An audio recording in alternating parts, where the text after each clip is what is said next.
HarperCollins presents A Fine Night for Dying by Jack Higgins. Read by Greg Wagland. Chapter 1. There were times when Jean Mercier wondered what life was all about, and this was definitely one of them. Somewhere beyond the boat, in the darkness, was a shoreline that he could not see, hazards at which he could only guess, and the lack of navigation lights wasn't helping. A wind that came all the way from the Urals spilled out across the Gulf de Saint-Malo, driving the waves into whitecaps, scattering spray against the windscreen of the launch. Mercier throttled back the engine and adjusted his steering slightly, straining his eyes into the darkness, waiting for a light like some sign from heaven. He rolled a cigarette awkwardly with one hand, aware of a trembling in the fingers that would not be stilled.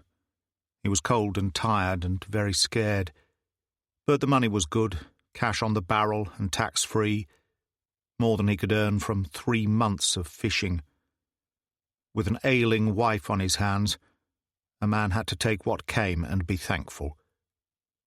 A light flashed 3 times, and then was gone so quickly that for a moment he wondered whether he had imagined it. He ran a hand wearily across his eyes, and it flickered again. He watched, through a third repetition, mesmerized, then pulled himself together and stamped on the floor of the wheelhouse. There were steps on the companionway, and Jacques appeared. He had been drinking again, and the smell, sourly sharp on the clean salt air, made Mercier feel slightly sick. Jacques shoved him to one side and took the wheel. "Where is it?" he growled. The light answered him, ahead and slightly to port. He nodded, pushed up speed, and turned the wheel. As the launch rushed into the darkness, he took a half bottle of rum from his pocket, swallowed what was left, and tossed the empty bottle through the open door. In the light from the binnacle he seemed disembodied, a head that floated in the darkness, a macabre joke. It was the face of an animal, a brute that walked on 2 legs with small pig eyes, flattened nose, and features coarsened by years of drink and disease.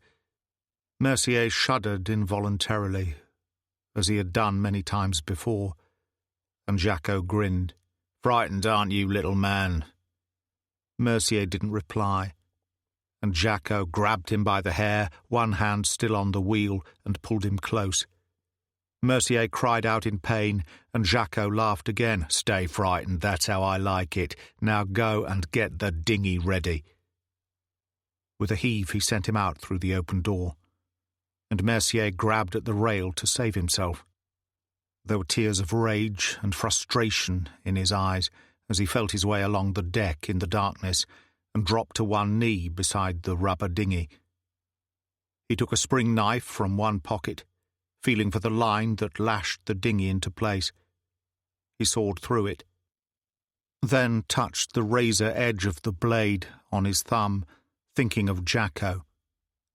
One good thrust was all it would take. But even at the thought, his bowels contracted in a spasm of fear, and he hastily closed the knife, got to his feet, and waited at the rail. The launch rushed into the darkness, and the light flashed again. As Jacques cut the engine, they slowed and started to drift broadside on to the beach, marked by the phosphorescence of the surf 100 yards away. Mercier threw the anchor over as Jacques joined him. The big man heaved the dinghy into the water on his own and pulled it in by handline. "Off with you," he said impatiently. "I want to get out of here."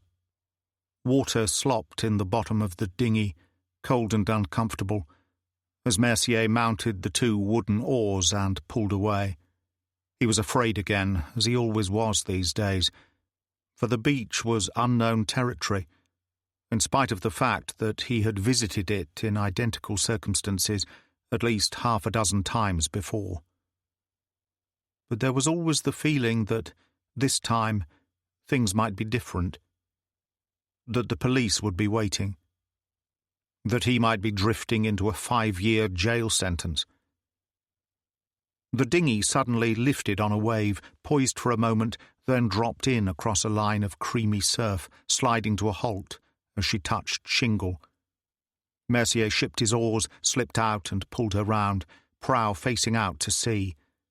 As he straightened, a light pierced the darkness, dazzling him momentarily. He raised a hand defensively. The light was extinguished, and a calm voice said in French, "You're late. Let's get moving." It was the Englishman again, Rossiter. Mercier could tell by the accent, although his French was almost perfect. The only man he had ever known Jacques to touch his cap to. In the darkness he was only a shadow, and so was the man with him. They spoke together briefly in English, a language Mercier did not understand. Then the other man stepped into the dinghy and crouched in the prow.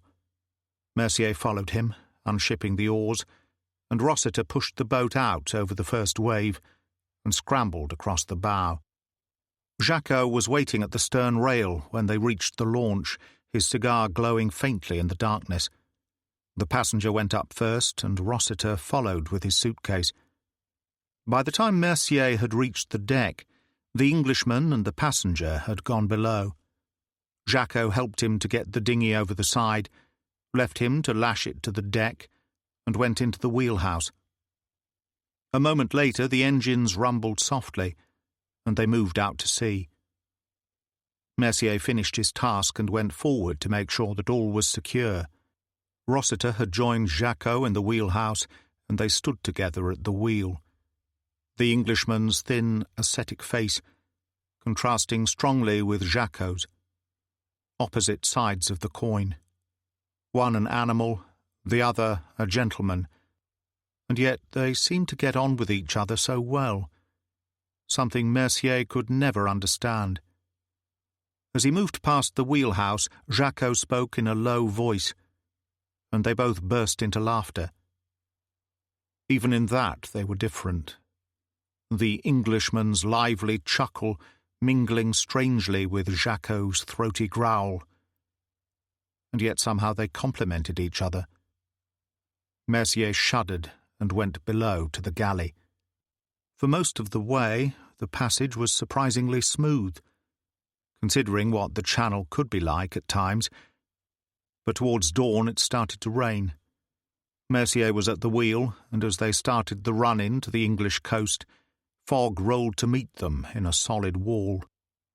He stamped on the deck, and after a while Jacques appeared.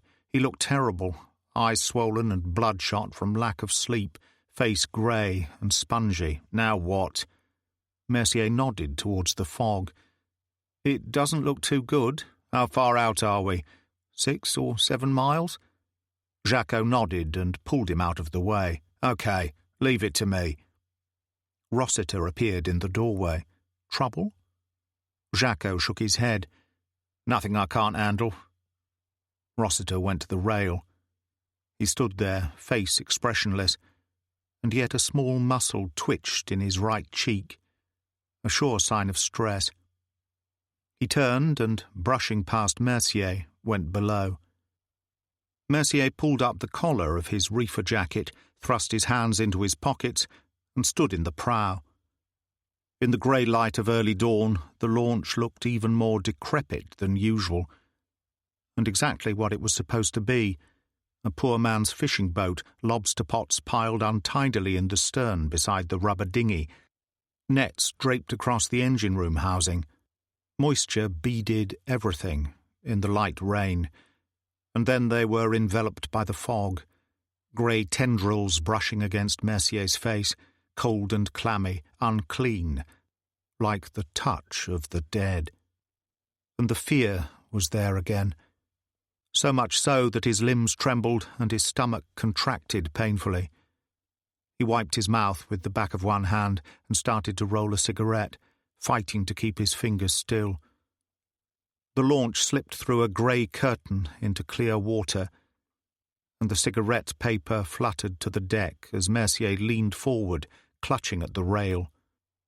200 yards away through the cold morning, a sleek grey shape moved to cut across their course. Jacques was already reducing speed as Rossiter appeared on deck. He ran to the rail and stood there, one hand shielding his eyes from the rain. A signal flashed through the grey morning, and he turned, face grim. "They're saying, 'Heave to, I wish to board you. It's a Royal Navy motor torpedo boat. Let's get out of here.'" Mercier clutched at his sleeve, panic rising to choke him. "Those things can do 35 knots, monsieur. We don't stand a chance." Rossiter grabbed him by the throat. 7 years, that's what you'll get if they catch us with him on board. Now get out of my way." He nodded to Jacques, ran along the deck and disappeared below. The engines roared as Jacques gave them full throttle, spinning the wheel at the same time, and the launch heeled over, almost coming to a dead stop, then surged forward into the fog. The grey walls moved in, hiding them from sight, and the door to the companionway banged open, and Rossiter appeared with the passenger. He was a black man of middle years, tall and handsome, and wore a heavy overcoat with a fur collar. He looked around in bewilderment, and Rossiter spoke to him in English. The man nodded and moved forward to the rail, and Rossiter pulled out an automatic pistol and struck him a heavy blow at the base of the skull. The man lurched to one side and fell to the deck without a cry. What happened next was like something out of a nightmare. The Englishman moved with incredible speed and energy. He grabbed a heavy chain from the stern deck and wound it around the man's body several times. He gave it a final turn about the neck and hooked the two loose ends together with a spring link. He turned and shouted to Mercier above the roaring of the engine, "Okay, grab his feet and over with him." Mercier stood there as if turned to stone. Without hesitation, Rossiter dropped to one knee and heaved the man into a sitting position. The man raised his head painfully. The eyelids flickered, then opened. He glared at Mercier, not in supplication, but in hate. His lips parted, and he cried out in English. Rossiter stooped and manoeuvred him across his shoulders, then straightened, and the man went over the rail, headfirst into the sea, and disappeared instantly. Rossiter turned and struck Mercier heavily in the face, sending him sprawling to the deck. "Now pick yourself up and get to work on those nets, or I'll send you after him." He went into the wheelhouse. Mercier lay there for a moment, then got to his feet and stumbled along to the stern. It couldn't have happened. Oh God, but it couldn't have happened. The deck slanted suddenly as Jacques spun the wheel again, and Mercier fell on his face in the pile of stinking nets and started to vomit. It was the fog that saved them, spreading out halfway across the channel, shrouding them from view on the run back to the French coast. In the wheelhouse, Jacques swallowed rum from the bottle Rossiter passed and chuckled harshly. "We've lost them." "Your luck is good," Rossiter said. "You must live right." "Pity about the package. That's life." Rossiter seemed completely unconcerned, and nodded to where Mercier crouched by the nets, head in hands. "What about him?" "A worm," Jacques said, "no backbone. Maybe he should go for a swim too." "And what would you tell them in Saint-Denis?" Rossiter shook his head. "Leave it to me." He went along the deck and stood over Mercier with the rum bottle. "You'd better have a drink." Mercier raised his head slowly. His skin was like the belly of a fish, the eyes full of pain. "He was still alive, monsieur.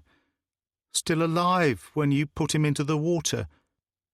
Rossiter's pale flaxen hair glinted in the early morning sun, making him look strangely ageless. He stared down at Mercier, his face full of concern. He sighed heavily, crouched, and produced an exquisite Madonna from one of his pockets. It was perhaps 8 inches long, and obviously extremely old, carved by some master in ivory, the colour of his hair, chased with silver.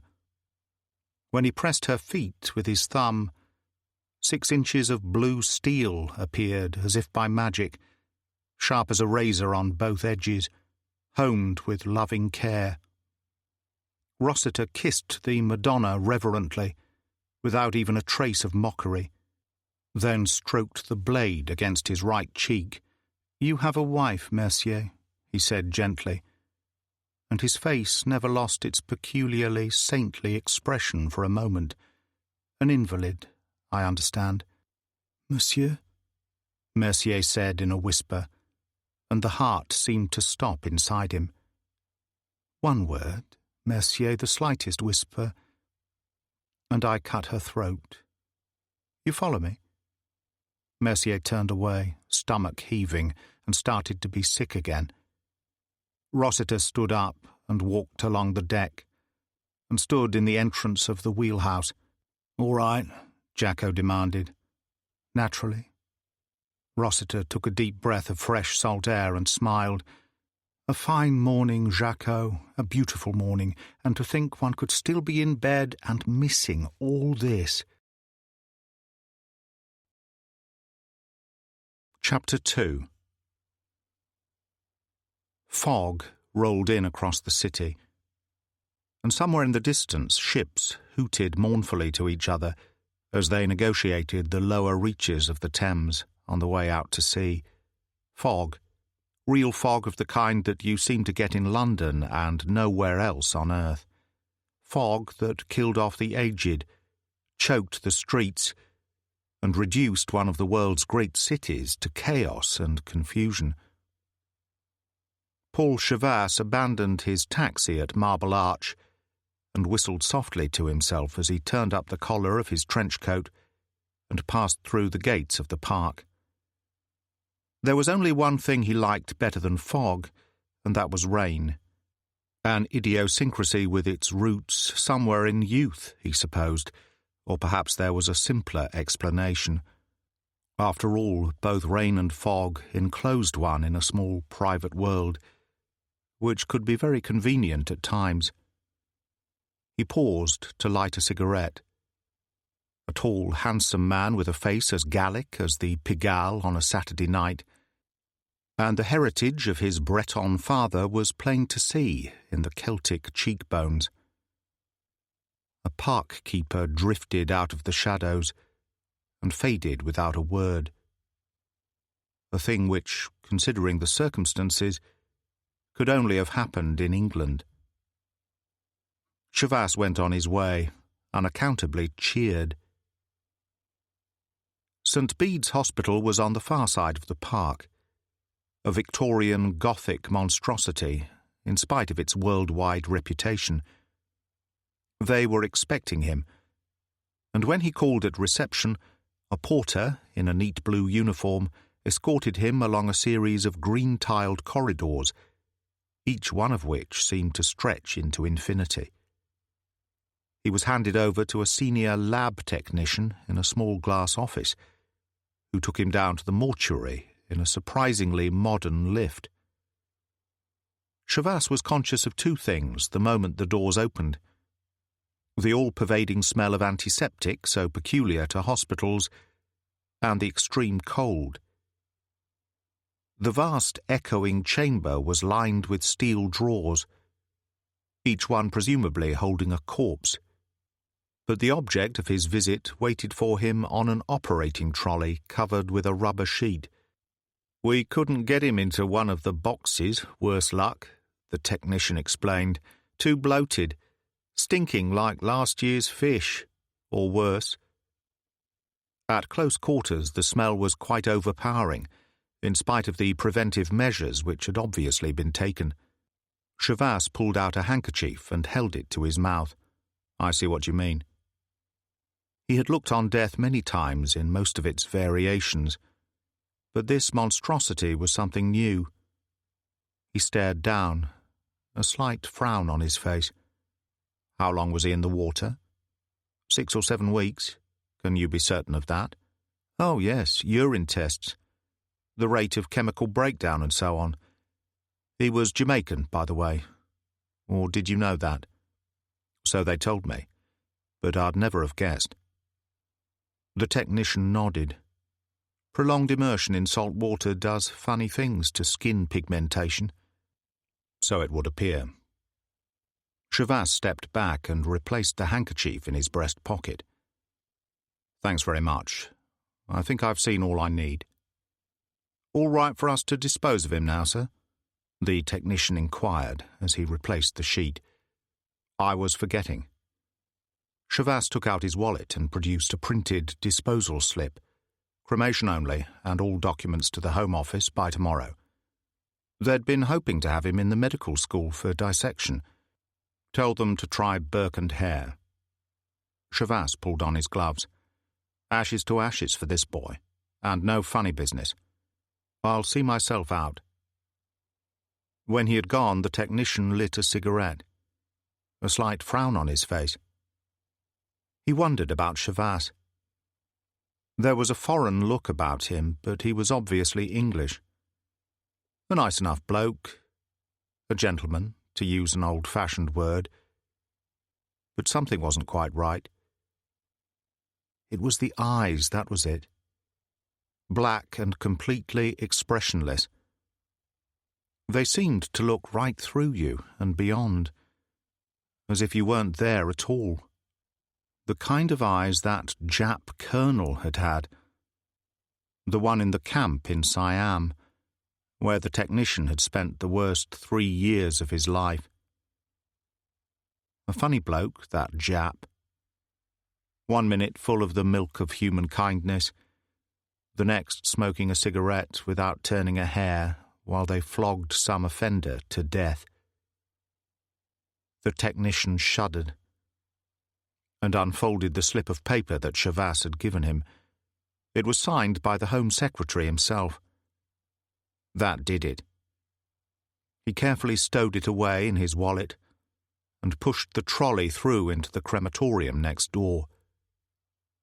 Exactly 3 minutes later, he closed the glass door of one of the 3 special ovens and reached for the switch. Flames appeared as if by magic, and the body, bloated with its own gases, started to burn at once. The technician lit another cigarette. Professor Henson wouldn't be too pleased, but it was done now. And after all, he did have it in writing. He went next door, whistling cheerfully, and made a cup of tea. It was almost 2 months since Chavas had visited the house in St. John's Wood, and returning was like coming home again after a long absence. Not so strange, perhaps, when one considered the kind of life he had led for the 12 years he had been an agent of the Bureau, the little-known section of British intelligence that handled the sort of business no one else seemed to know what to do with. He went up the steps and pressed the bell beside the brass plate that carried the legend Brown & Co., Importers and Exporters. The door was opened almost immediately by a tall greying man in a blue serge uniform, who positively beamed a welcome. "Good to have you back, Mr. Chavas. You're nice and brown. Glad to be back, George. Mr. Mallory's been asking for you, sir. Miss Fraser's been phoning every few minutes. Nothing new in that, George." Chavas went up the curving Regency staircase quickly. Nothing changed. Not a thing. It was just like it had always been. Lengthy periods in which damn all happened, and then something broke through to the surface, and the day needed 27 hours. When he went into the small outer office at the end of the narrow corridor, Jean Fraser was seated at her desk. She glanced up and removed her heavy reading glasses with a smile that was always a shade warmer for Chavas than for anyone else. "Paul, you're looking fine. It's wonderful to see you again." She came round the desk, a small, heavy-hipped woman of 30 or so, but attractive enough in her own way. Chavas took her hands and kissed her on the cheek. "I never did get around to giving you that evening out at the Saddle Room. It's been on my conscience. Oh, I'm sure it has." There was a look of scepticism on her face. "You got my message?" "My flight was delayed, but the messenger was waiting when I got to the flat. I didn't even have time to unpack. I've been to St. Bede's and had a look at the Corpus Delicti, or whatever they call it. Most unpleasant. It'd been in the sea rather a long time, bleached a whiter shade of pale, by the way, which seemed extraordinary, considering what you'd told me about him." "Spare me the details." She flicked the intercom. "Paul Chavasse is here, Mr. Mallory." "Send him in." The voice was remote and dry, and might have been from another world, a world that Chavasse had almost forgotten during his 2 months' convalescence. A tiny flicker of excitement moved coldly in his stomach as he opened the door and went in. Mallory hadn't changed in the slightest. The same grey flannel suit from the same very eminent tailor, the same tie from the right school, not an iron grey hair out of place, the same frosty, remote glance over the top of the spectacles. He couldn't even manage a smile. "Hello, Paul, nice to see you," he said, as if he didn't mean a word of it. "How's the leg?" "Fine now, sir." "No permanent effects?" "It aches a little in damp weather, but they tell me that will wear off after a while." "You're lucky you've still got 2 legs to walk around on. Magnum bullets can be nasty things. How was Alderney?" Chavasse's English mother lived in retirement on that most delightful of all the Channel Islands, and he had spent his convalescence in her capable hands.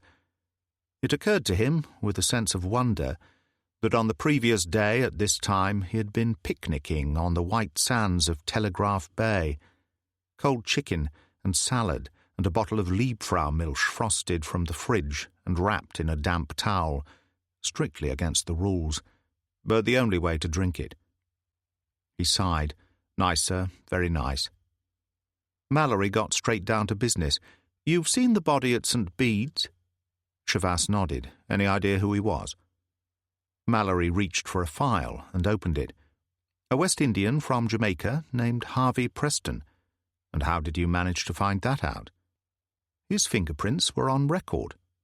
Chavasse shrugged. "His fingers were swollen like bananas when I saw him." "Oh, the lab boys have a technique for dealing with that sort of problem. They take a section of skin and shrink it to normal size using chemicals. They arrive at a reasonable facsimile. Somebody went to a lot of trouble over the body of an unknown man washed up after 6 weeks. Why? In the first place, it didn't happen in quite that way. He was brought up off the bottom in the trawl net of a fishing boat out of Brixham, with about 70 pounds of chain wrapped around him. Murdered, presumably. Death by drowning. A nasty way to go." Mallory passed a photo across. "That's him, taken at his trial at the Bailey in 1967. What was he up for? Robbing a gambling club in Birmingham. The Crown lost, by the way. He was acquitted for lack of evidence. Witnesses failed to come forward, and so on. The usual story. He must have had a lot of pull." Mallory helped himself to one of his Turkish cigarettes and leaned back in his seat. Harvey Preston arrived in England in 1938 when he was 20 and joined the Royal Army Service Corps during the Munich crisis. His mother and father followed a few months later with his younger sister, and Preston fixed them up with a small house in Brixton. He was stationed at Aldershot with a transport regiment as a truck driver. His mother gave birth to another son whom they named Darcy on the 3rd day of the war in September 1939. A week later, Harvey's regiment was posted to France. During the big retreat, when the panzers broke through in 1940, his unit was badly knocked about, and he was shot twice in the right leg. He made it out through Dunkirk and back to England, but was so badly lamed by his wounds that he was discharged with a pension. What did he do then? At first he drove an ambulance, but then he underwent the kind of personal tragedy so common during the Blitz. The house in Brixton took a direct hit during a raid, and the only survivor was his young brother. From then on, things seemed to have taken a different turn. What did he do? Take your pick. Black market prostitution, After the war, he ran a number of illegal gaming clubs and became something of a power in the underworld. Moved into organised crime about 1959. The police were certain he was behind a very efficient hijacking organisation, but could never prove anything. There were several payroll robberies as well, and he was very definitely involved in drug trafficking. Quite a character. What happened after his acquittal? Was he deported? Mallory shook his head. He'd been here too long for that. But the Yard really turned the heat on. He lost his gaming licence for a start, which put him out of the casino business. It seems they breathed down his neck so hard that he hardly dared stir from his house. It was the money from the Birmingham casino robbery they were after. Even if he couldn't be tried again, they could stop him spending it. Was he married? No, lived on his own. A different girl a night, by all accounts, right up to the end. What about the brother, the one who survived the bombing? Young Darcy. Mallory actually grinned. Funny thing happened there. Harvey kept the boy with him, sent him to St. Paul's as a day boy. Must have been an extraordinary life for him, mixing with the sons of the upper crust during the day and the worst villains in London by night. He decided to go in for the law, of all things. Passed his bar finals 3 years ago. Cleared off to Jamaica after Harvey's trial. And what did Harvey do? Left the country on a plane to Rome 2 months ago. They just about took him to pieces at the airport, but there wasn't a thing on him. They had to let him go. Where did he go from Rome? Interpol had him followed to Naples, where he dropped out of sight, to re-emerge 2 months later in the bottom of a fishing net off the English coast. Intriguing. What do you think he was playing at? I should have thought that was obvious. Mallory shrugged. He was trying to get into the country illegally. As long as the police didn't know he was here, he could recover his money at leisure and leave by the same way he came, whatever that was. Chavas was beginning to see a little light. Someone put him over the side in the channel. That's what you're suggesting? Something like that. There's a lot of money in this passage-by-night business since the Commonwealth Immigration Act. Pakistanis, Indians, West Indians, Australians, anyone who can't get a visa in the usual way. There's good money in it. There was a case in the paper the other day, Chavas said.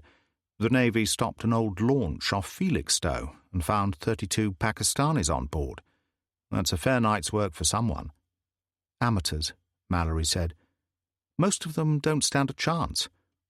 It's the professionals who are getting away with it. The people with the organisation. There's a pipeline running all the way through from Naples. The Italian police have been doing some checking, and they've come up with an interesting report on a boat called the Anya that makes the Naples-Marseille run regularly, under a Panamanian registration. Chavas reached for the file, turned it round, and went through the photos it contained. There were several of Harvey Preston taken through the years, one on the steps of the Old Bailey after his trial, an arm around the shoulders of his young brother. Chavas leafed through the reports, then glanced up. This is police work. Where do we come in? The special branch at Scotland Yard have asked us to help. They feel this job requires the kind of talents more appropriate to one of our operatives. The last time they asked for help, it involved me spending 6 months in 3 of the worst jails in Britain, Chavas said, plus the fact that I nearly got my leg blown off. Why can't they do their own dirty work? We've worked out a suitable background for you, Mallory said impassively. Use your own name, no reason not to. Australian citizen of French extraction, wanted in Sydney for armed robbery. He pushed a folder across. Everything you need is in there, including a newspaper clipping confirming your criminal background. Naturally, you're willing to pay any price to get into Britain, and no questions asked. Chavas felt as usual, as if some great sea was washing over him. When do I go? There's a 3:30 flight to Rome. You should make it with 1/4 of an hour to spare if you leave now. You'll find a suitcase waiting for you outside. I had one brought over. A good job you didn't have time to unpack. He stood up and held out his hand. The best of luck, Paul. Keep in touch in the usual way. Mallory sat down, replaced his glasses, and reached for a file. Chavas picked up his folder, turned, and went out. He was chuckling when he closed the door. "What's so funny?" Jean Fraser demanded. He leaned across her desk and chucked her under the chin. "Prettiest-looking Sheila I've clapped eyes on since I left Sydney," he said, in a very fair Australian twang. She stared at him in amazement. "Are you mad?" He picked up his suitcase and laughed. "I must be, Jean. I really must be," he said, and went out. Naples, Marseille. Chapter 3.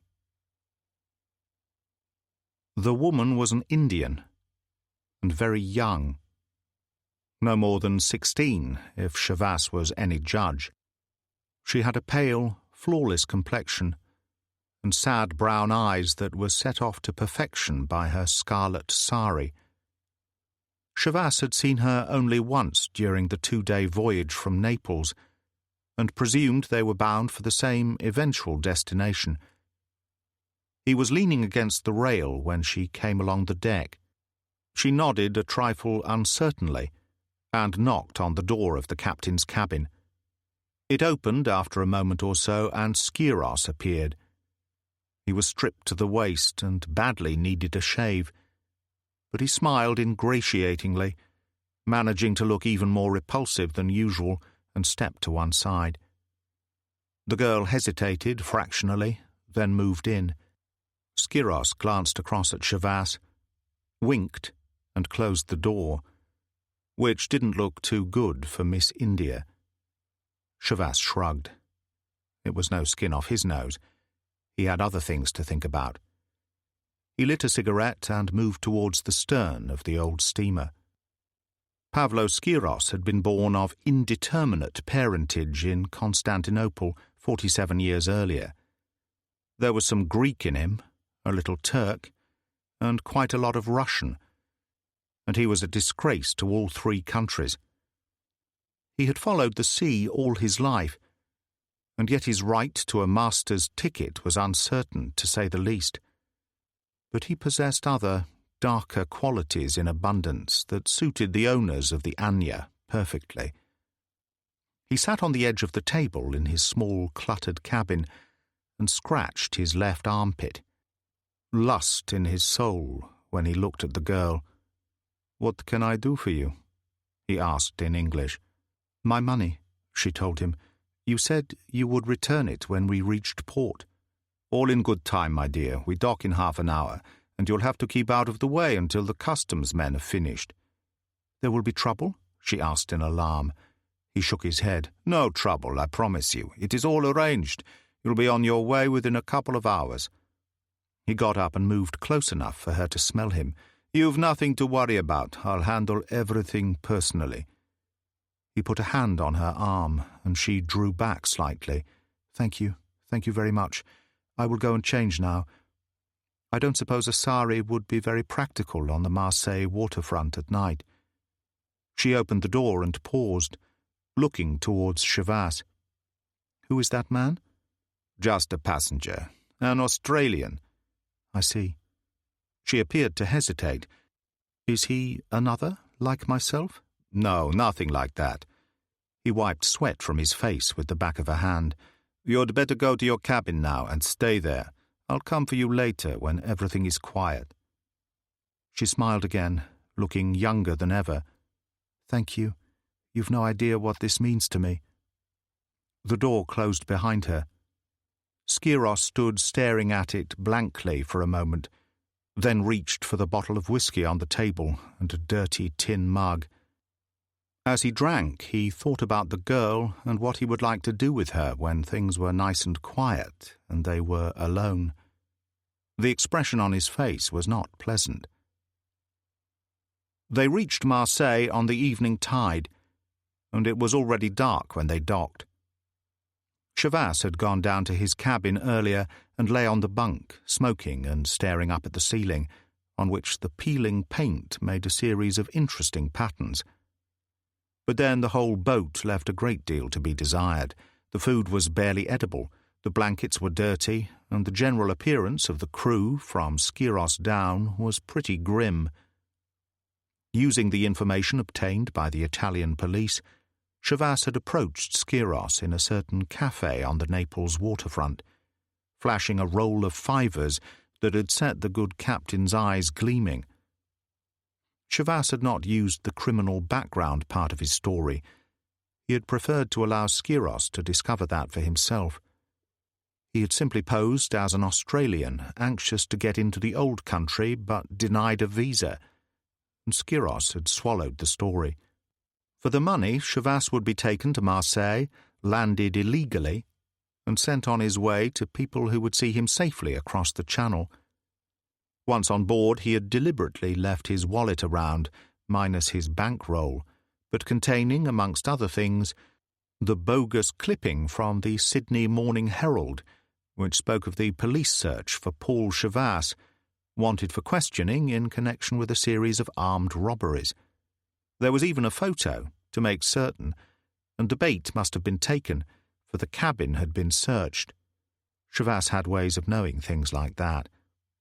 He was surprised he had got this far without some attempt to relieve him of his cash and drop him overboard, for Skiros looked like the kind of man who would have cheerfully sold his sister in the marketplace on very reasonable terms.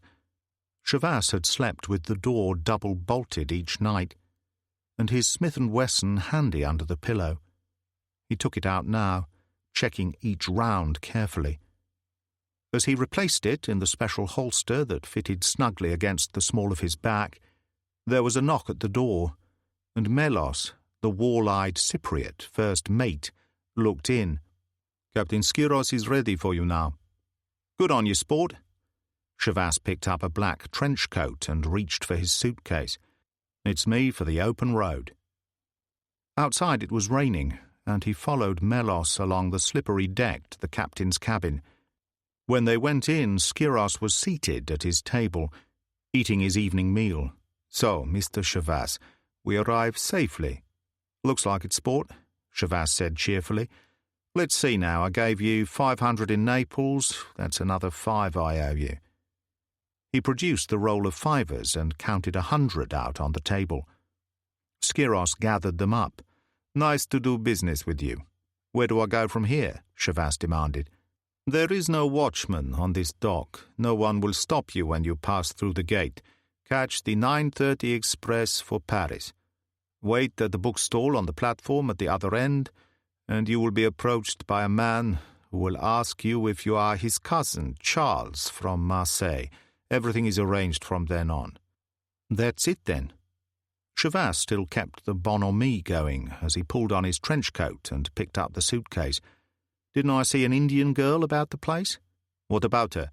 Skiros demanded, his smile fading. "Nothing special, just thought she might be on the same kick as me." "You are mistaken."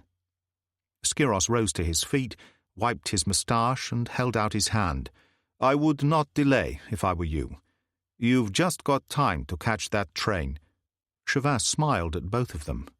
"Can't afford to miss that, can I? That would really throw a spanner into the works." He went out into the rain, moved along the deck, and descended the gangway.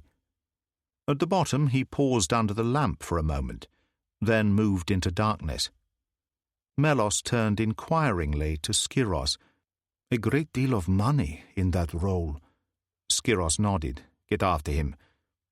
Take Andrew with you. The two of you should be enough." "What if he kicks up a fuss?" "How can he? He's in the country illegally, and the Sydney police want him for armed robbery. Use your intelligence, Melos." Melos went out. Skiros continued to eat, working his way through the meal methodically. When he had finished, he poured himself a very large whiskey, which he drank slowly. When he went out, the rain was falling more heavily, drifting down through the yellow quarter lights in a silver spray. He moved along the deck to the girl's cabin, knocked, and went in. She turned from the bunk to face him, looking strangely alien in a blue sweater and pleated grey skirt. There was something close to alarm on her face, but she made a visible effort and smiled. "Captain Skiros, it is time then?" "Most certainly it is," Skiros said, and, moving with astonishing speed, he pushed her back across the bunk and flung himself on top of her, a hand across her mouth to stifle any sound. Melos and the deckhand, Andrew, hurried along the dock and paused by the iron gates to listen. There was no sound, and Melos frowned. What's happened to him? He took a single anxious step forward, and Shavas moved out of the shadows, turned him round and raised a knee into his groin. Melos sagged to the wet cobbles, and Shavas grinned across the writhing body at Andrew. What kept you? Andrew moved in fast, the knife in his right hand glinting in the rain. His feet were kicked expertly from beneath him, and he hit the cobbles.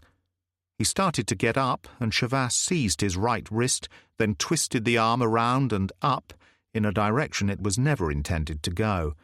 Andrew screamed as a muscle ripped in his shoulder, and Shavas ran him head first into the railings of the gate.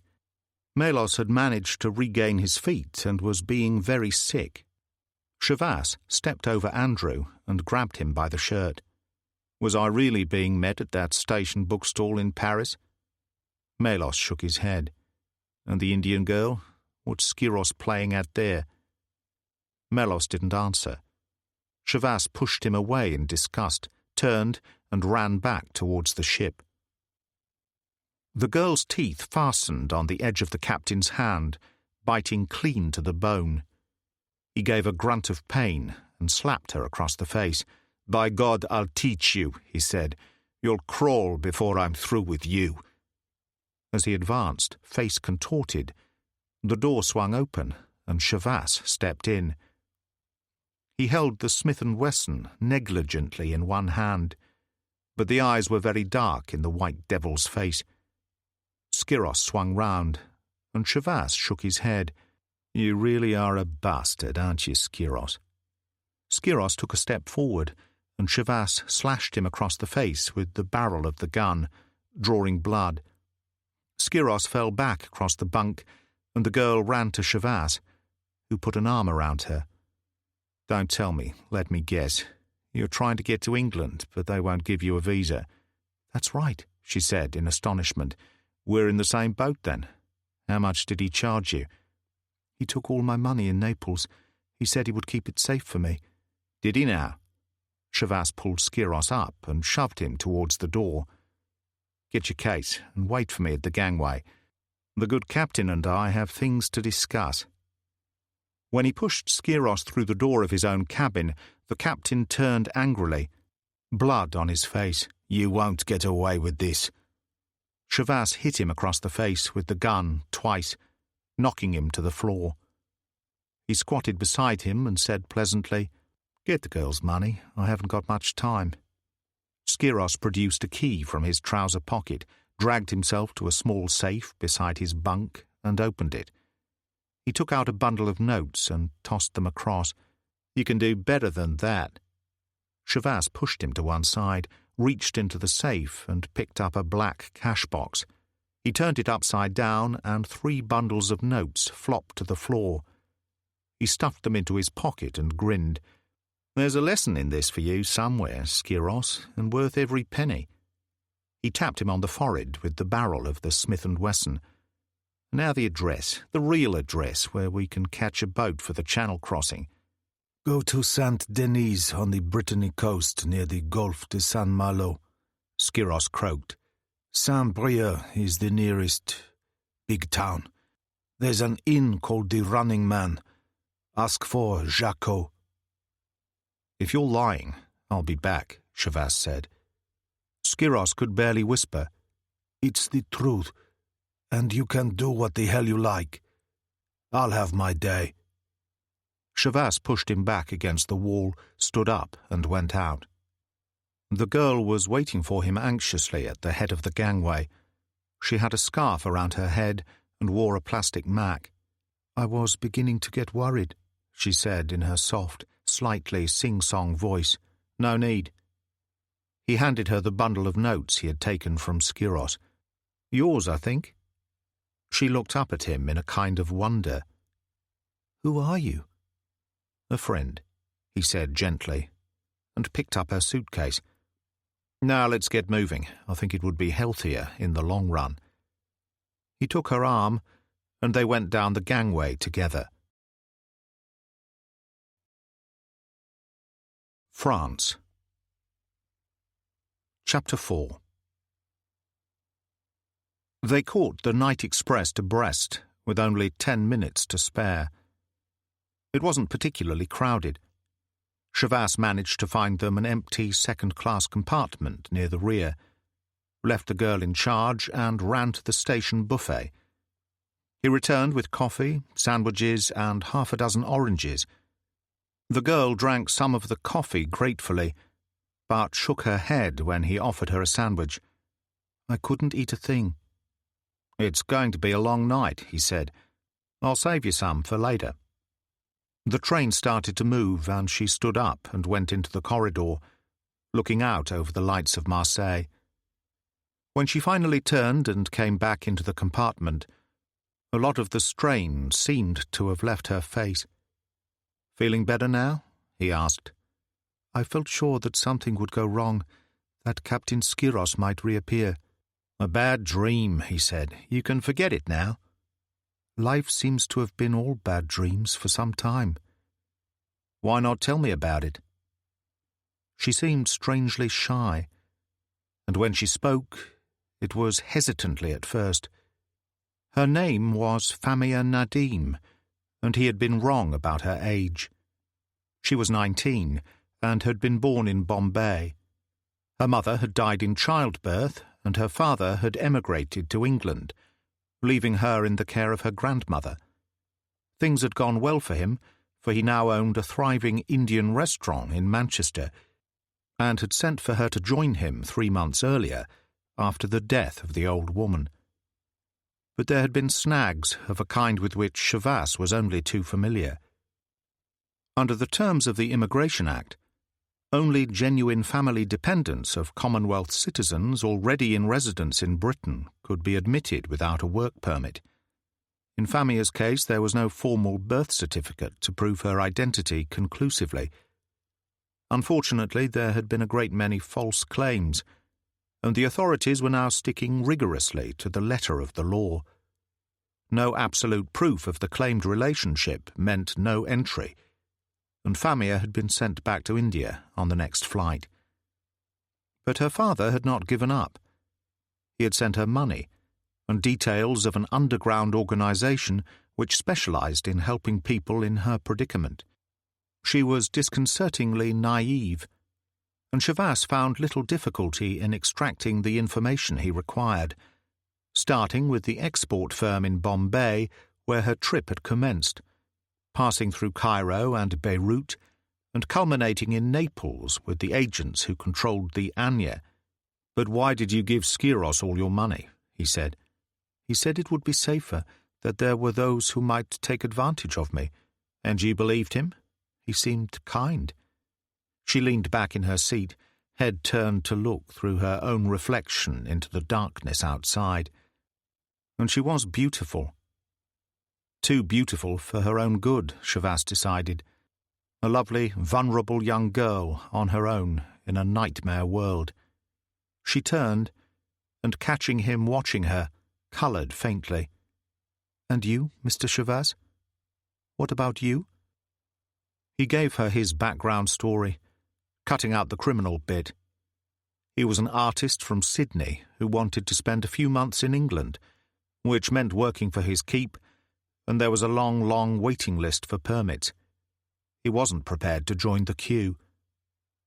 She accepted his story completely and without any kind of query, which was bad, considering that it was so shot full of holes. She leaned back again, and gradually her eyes closed. He reached for his trench coat and covered her. He was beginning to feel some kind of responsibility, which was really quite absurd. She was nothing to him, nothing at all. In any case, with any kind of luck, things would go through pretty smoothly once they reached Saint-Denis. But what would happen when they arrived on the English coast, and Mallory acted on his information? She'd be on her way back to Bombay for good. They'd never allow her into the country again after an attempt at illegal entry. Life could be very difficult at times. Chavas sighed, folded his arms, and tried to get some sleep.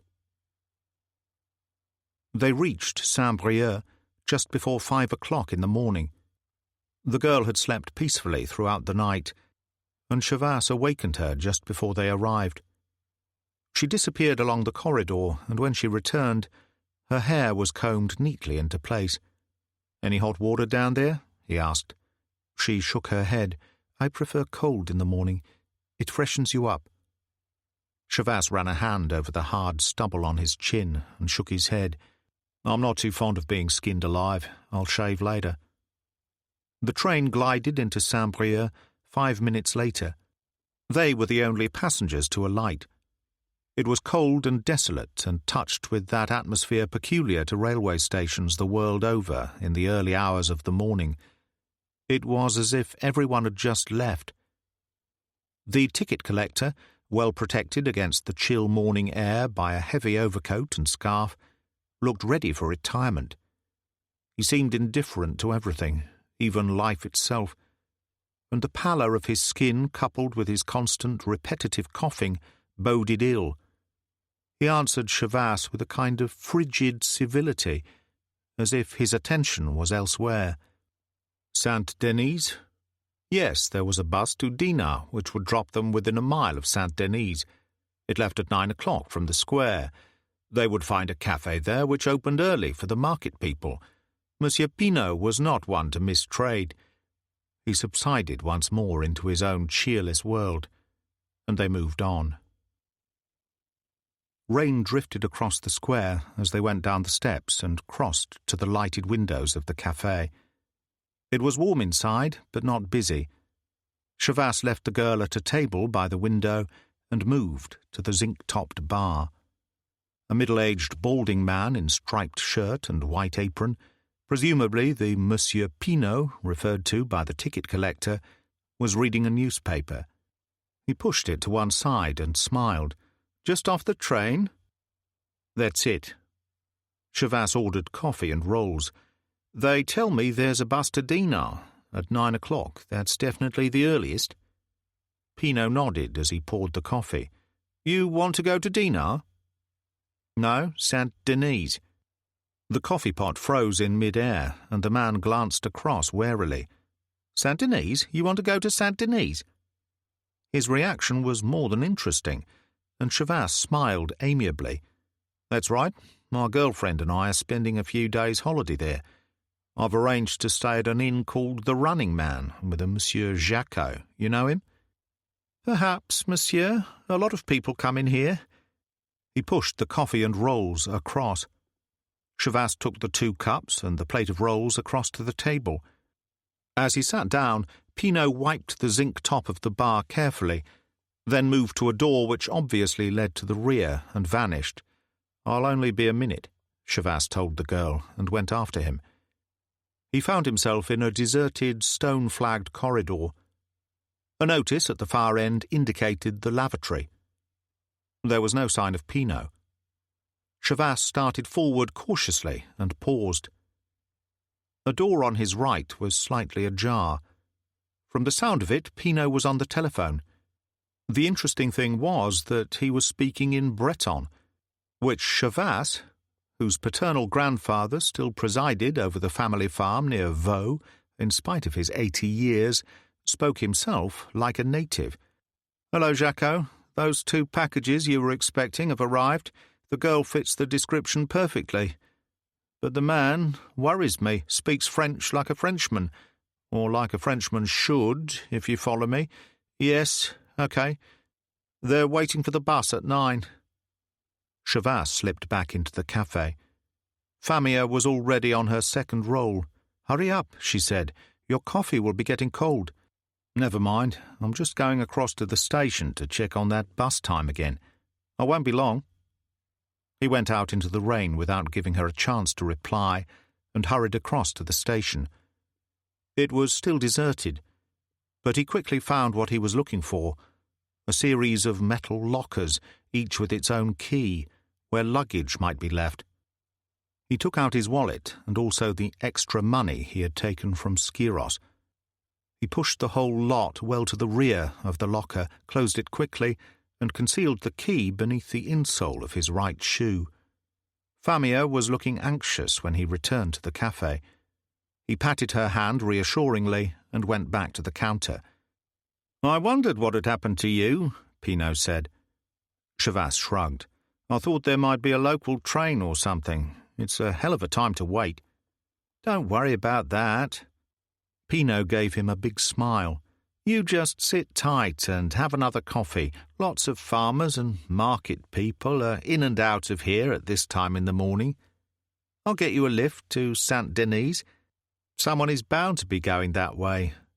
Very decent of you. Perhaps you'd join me in a cognac. It's a cold morning." "An excellent idea." Pinot reached for a bottle and a couple of glasses and filled them quickly. "Your good health, monsieur." He raised his glass and smiled. Chavas smiled right back. "And yours." The brandy burned all the way down. He picked up his coffee and returned to the table to await events. People came and went, mainly porters from the nearby market, and Chavas bought the girl another coffee and waited. It was perhaps half an hour later when the old van turned out of a narrow street on the other side of the square. He watched idly as it approached, and noticed a Renault emerge from the same street and halt at the curbside. The van came on and braked no more than a couple of yards from the cafe window. Jacques got out. The girl reacted immediately. "That man, what a terrible face. He seems so completely evil." "Appearances can sometimes be very deceptive," Chavas told her. Jacques paused just inside the door, glancing casually around the room as if seeking a friend, before proceeding to the counter. And yet he had marked them. Chavas was sure of it.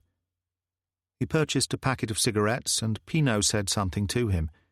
He glanced over his shoulder at Chavas and the girl, then turned away again. Pinot poured him a cognac and came round the counter. "You are in luck, monsieur," he told Chavas. "This man is going to Saint Denis. He's agreed to give you a lift." Chavas turned to the girl and said in English, "Our good-looking friend has offered us a lift. Should we accept?" "Is there any reason why we shouldn't?" He smiled and shook his head. "You're really very refreshing, but hopelessly out of date. Still, never look a gift horse in the mouth." Jacques swallowed his cognac and crossed to the door. He paused and glanced down at Chavas, face expressionless. "You are going to Saint Denis, I understand. I'm on my way there now. You're welcome to a lift." "Wonderful," Chavas said brightly. "We'll be right with you." Jacques nodded briefly to Pinot. "I'll be in touch about further arrangements," he said in Breton, and went out. He was already behind the wheel when Chavas and the girl joined him. There was only room for one passenger. The girl took the only seat, and Chavas heaved the suitcases into the rear and climbed over the tailboard. The van started at once, bouncing its way across the cobbles, passing the parked Renault. He caught a quick glimpse of the driver, a flash of very fair hair, and then the car pulled away from the curb and came after them, which was interesting. Chavas touched the butt of the Smith & Wesson snug in its holster against his spine, then sat back and waited to see what was going to happen. Within a few minutes they had left the town and were travelling along a narrow country road. The heavy rain and a slight ground mist reduced visibility considerably, but he caught an occasional glimpse of the sea in the distance beyond a fringe of pine trees. The Renault stayed so close that he could see the driver clearly, a pale man with extraordinary fair hair who looked more like a priest than anything else. They came to a crossroads at a place where the pine woods seemed to move in on every side. The van carried straight on, the Renault turned left and disappeared. Chavas frowned. The van swerved into a narrow, sandy track to the left, and moved down through the pine trees towards the sea. A few moments later, the engine coughed a couple of times, faltered, then cut out completely. They rolled to a halt. The door opened, and Jacques came round to the rear. "Trouble?" Chavasse inquired. "I've run out of petrol," Jacques said, "but it doesn't matter. I always carry an emergency supply. At the back of the bench there." Chavasse found an old British Army jerry can that looked as if it hadn't been in use since Dunkirk. It was full, which made it awkward to handle in the confined space, and he had to use both hands, which was obviously exactly what Jacques had counted on. As Chavasse heaved the jerry-can up on the tailboard with every sign of difficulty, the big man's hand appeared from behind his back, and the tire lever he was holding cracked down. Only Chavasse wasn't there any longer. He dodged to one side, holding the jerry-can in both hands with negligent ease, and the tire lever dented the edge of the tailboard. Jacques was already moving backwards out of harm's way, every instinct that had kept him intact for 43 years warning him that he had made a very bad mistake. But he was too late. The jerry-can took him full in the chest, and he went over. He rolled on his face and started to get up, and Chavasse landed on his back. The arm that clamped itself around Jacques' throat was like a steel band, cutting off his air supply so efficiently that he started to choke at once. Chavasse wasn't really sure what happened after that. He was aware of Famia screaming, calling his name, and then the light was switched off very suddenly. There was no pain at all. A blow to the base of the neck delivered by an expert. The thought was there, and yet was not there, and in the same moment vision returned. He looked up into the face of a ravaged saint. An Antony burned clear to the bone by the heat of the wilderness. Beneath the drift of flaxen hair, the pale blue eyes were empty. There was no love here, no cruelty either. And he crouched beside Chavasse in a kind of meditation, an exquisite ivory Madonna clasped in both hands. Chavasse was aware of the Smith & Wesson hard against his back, secure in its spring holster. Famia Nadim stood beside the van, hands together, terror on her face, and Jacques stood beside her. Chavasse decided to play it cool for another couple of minutes. He came back to Rossiter, stared at him vacantly, and ran a hand across his eyes. The Englishman slapped him in the face. "Can you hear me, Chavasse?" Chavasse struggled up on one elbow, and Rossiter smiled briefly. "I was beginning to think I must have hit you harder than I had intended." "Hard enough." Chavasse sat up, rubbing the nape of his neck with one hand. "You've heard from Skiros, I presume?"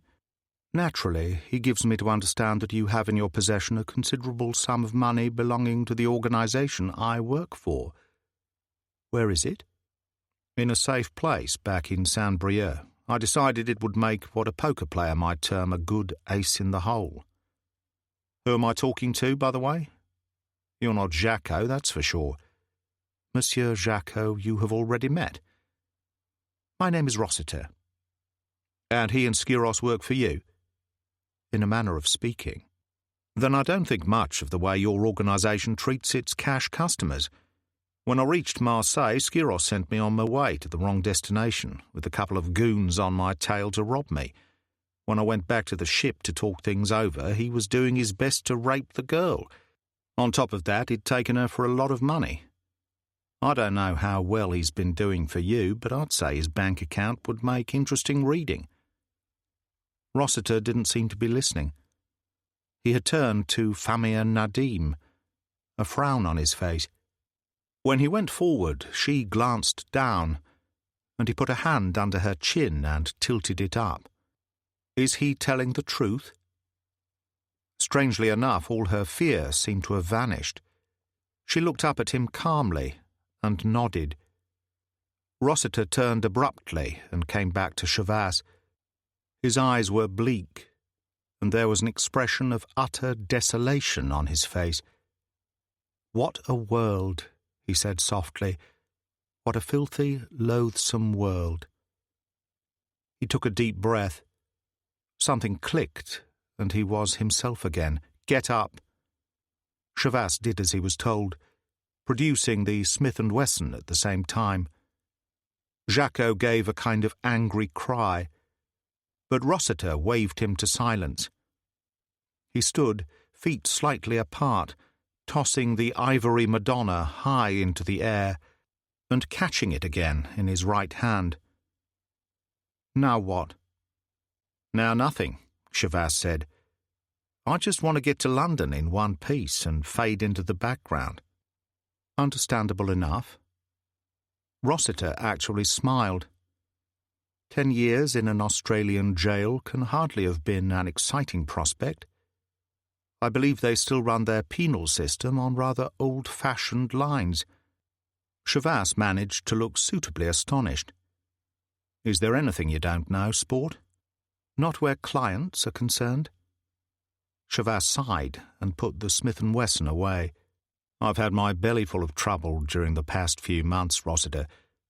I don't want any more. Just get me to England, that's all I ask.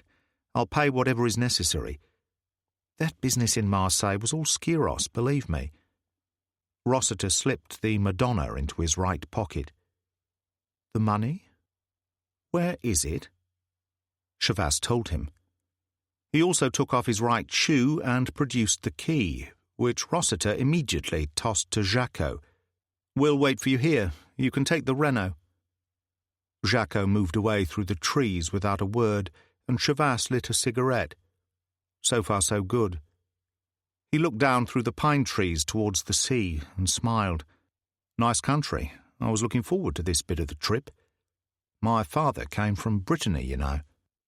"I was wondering about your French," Rossiter said. "It's really quite excellent.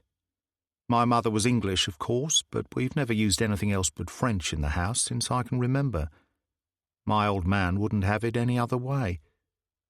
Rossiter nodded, produced a slim leather case from his breast pocket, and selected a thin black cheroot, which he lit carefully. "Tell me something about the girl." She was sitting in the passenger seat, watching them. Chavasse threw her a smile. "I only know what she's told me." He went through her story quickly, and when he had finished, Rossiter nodded briefly. "She's very young to have gone through so much." He said it as if he meant it, with real sympathy in his voice, and moved towards her.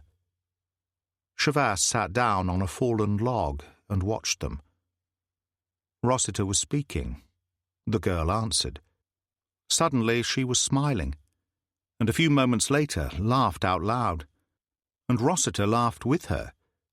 That was the strangest thing of all, so that for a short time he seemed to be an entirely different person. Curiouser and curiouser. Chavasse gave up for the moment, got to his feet, and walked to the edge of the clearing, breathing in the scent of damp pines, the good salt air from the sea, the smell that always brought the Brittany of his boyhood back to him, wherever he was. It would have been nice to have surprised his grandfather at Vaux. The old man would have loved that.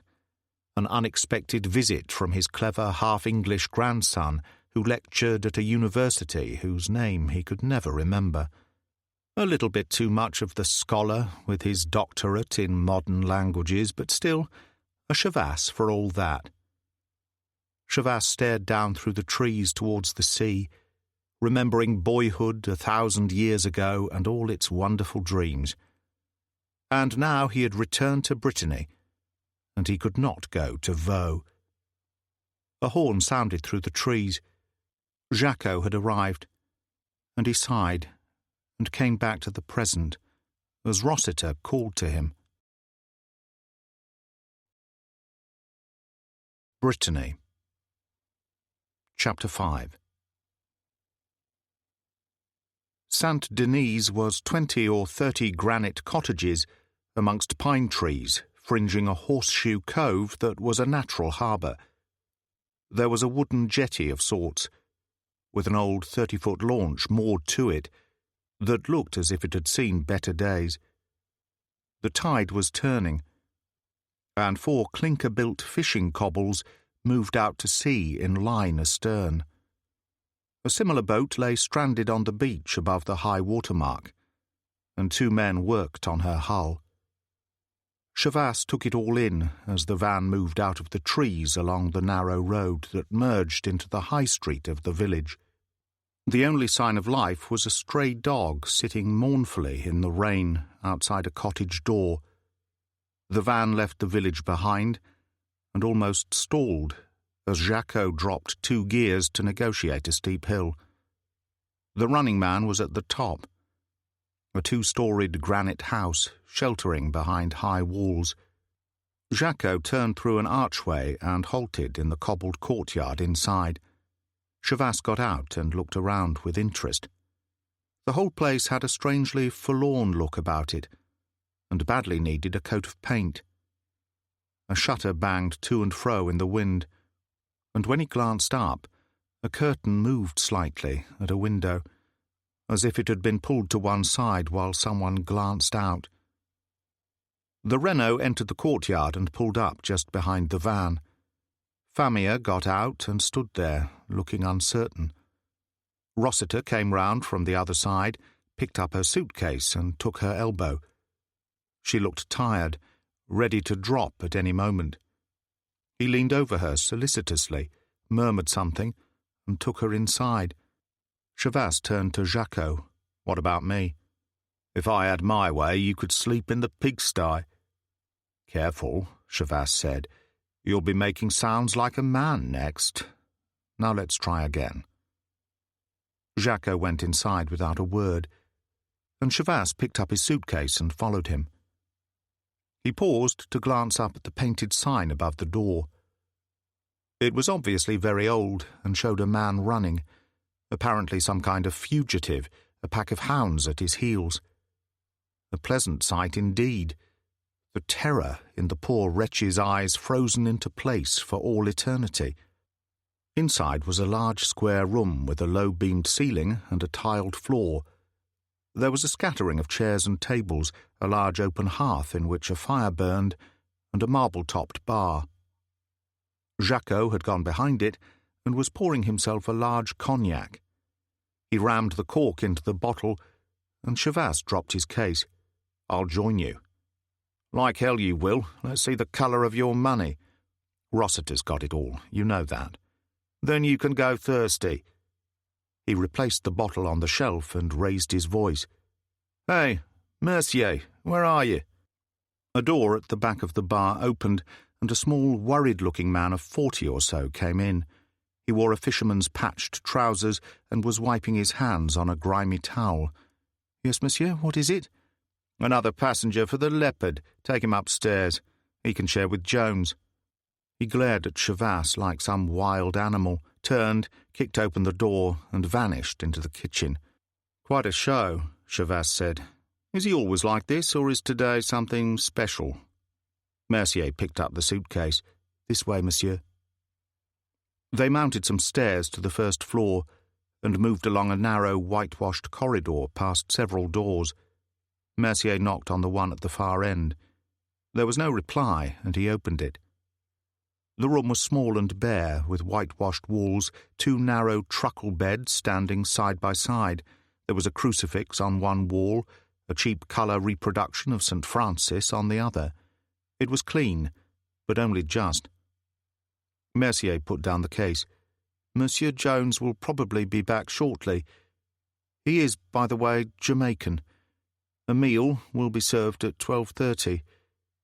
If there is anything else you wish to know, you must see Monsieur Rossiter." "And who does Monsieur Rossiter have to see?" Mercier frowned, looking genuinely bewildered. "I don't understand, monsieur." "Let it go," Chavasse told him. Mercier shrugged and went out. Chavasse put his suitcase on one of the beds, moved to the window and looked out. So this was the running man. Not a very prepossessing sight. Behind him, someone said, "Welcome to Liberty Hall, man." A gull cried high in the sky and skimmed the sand dunes. Down by the water's edge, Jones threw stones into the sea. He turned and moved back towards Chavasse. Tall, handsome, the strong, angular face and startling blue eyes, evidence of that mixture of blood so common in the West Indies. Jack Jones. Well, that was as reasonable a name as any. He had the shoulders of a prize-fighter and looked good for 10 rounds any day of the week, or Chavasse was no judge. He flung himself down on the sand, produced a packet of Gauloises and lit one. "So you're from Australia?" "That's it, Sydney." "They tell me that's quite a town." "The best. You should try it sometime." The Jamaican stared at him blankly. "You must be joking. They wouldn't even let me off the boat. They like their immigrants to be the pale variety, or hadn't you noticed?" It was a plain statement of fact, without any kind of rancour in it, and Chavasse shrugged. "I don't make the laws, sport, too busy breaking them." The Jamaican was immediately interested. "Now that explains a lot.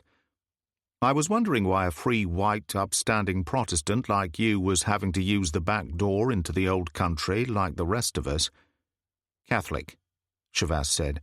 "Free, white, upstanding Catholic, just for the record." Jones grinned, produced his packet of Gauloises for the second time and offered him one. "And just how badly does the law back home want you?" "About 10 years' worth, that's if I'm lucky and the judge isn't feeling too liverish on the great day." Jones whistled softly. "Man, you must be a real tiger when you get going. A weakness for other people's money, that's my trouble." Chavasse looked across the sand dunes to the small harbour and the sea beyond. "This is all right, about the nicest beach I've touched since Bondi." "That's what I thought 5 days ago. Now it's just a drag. I want to get moving." "What are you going to do when you get over the channel?" Jones shrugged. "I've got friends in the right places. They'll fix me up with something. But for how long? As long as I need. Once I hit London, I can't go wrong. I'll just merge into the scenery. After all, one blackface is the same as another, or hadn't you noticed?" Chavasse refused to be drawn. "What about the rest of the clientele?" "If you turn your head a couple of points to starboard, you'll see them now." The old man who appeared over a sand dune a few yards away wore a blue overcoat 2 sizes too large that gave him a strangely shrunken look, and his brown, wrinkled skin was drawn tightly over the bones of his face. He wasn't too steady on his feet, either. Chavasse got the distinct impression that if it hadn't been for the woman who supported him with a hand under his left elbow and an arm around his shoulders, he might well have fallen down. "Old Hamid is 72, Jones said. A Pakistani. He's hoping to join his son in Bradford. And the woman? Mrs. Campbell? Anglo-Indian. A half and half. What they used to call she in the good old days of empire. A fine Scots name, but she can no more get away from the colour of her skin than I can.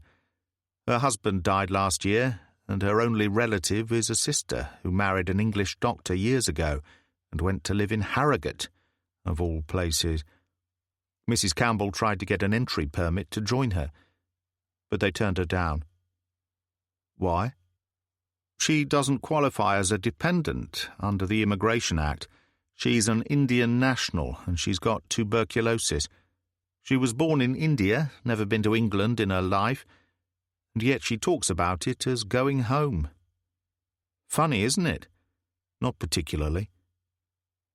Mrs. Campbell was about 50, with sad dark eyes, and a skin that was darker than usually found amongst Eurasians. She seemed cold, and wore a shabby fur coat, a heavy woolen scarf wrapped about her neck and head. They paused, the old man gasping for breath. "A cold day, Mr. Jones, don't you agree?" Jones and Chavasse stood up, and Jones nodded. "This is Mr. Chavasse, a new arrival. He'll be going with us." The old man showed no surprise. "Ah, yes, Miss Nadim spoke of you. You've met her? Chavas said. "Just before we left for our walk," Mrs. Campbell put in. Hamid held out a soft, boneless hand, which Chavas touched briefly before it slipped from his grasp as easily as life would slip from the frail old body before very much longer. Mrs. Campbell seemed curiously embarrassed and tugged at the old man's sleeve. "Come now, Mr. Hamid. We mustn't dawdle. Lunch soon. So nice, Mr. Chavas." Her English was quaint in its preciseness, and the way in which she spoke was an echo of a bygone age.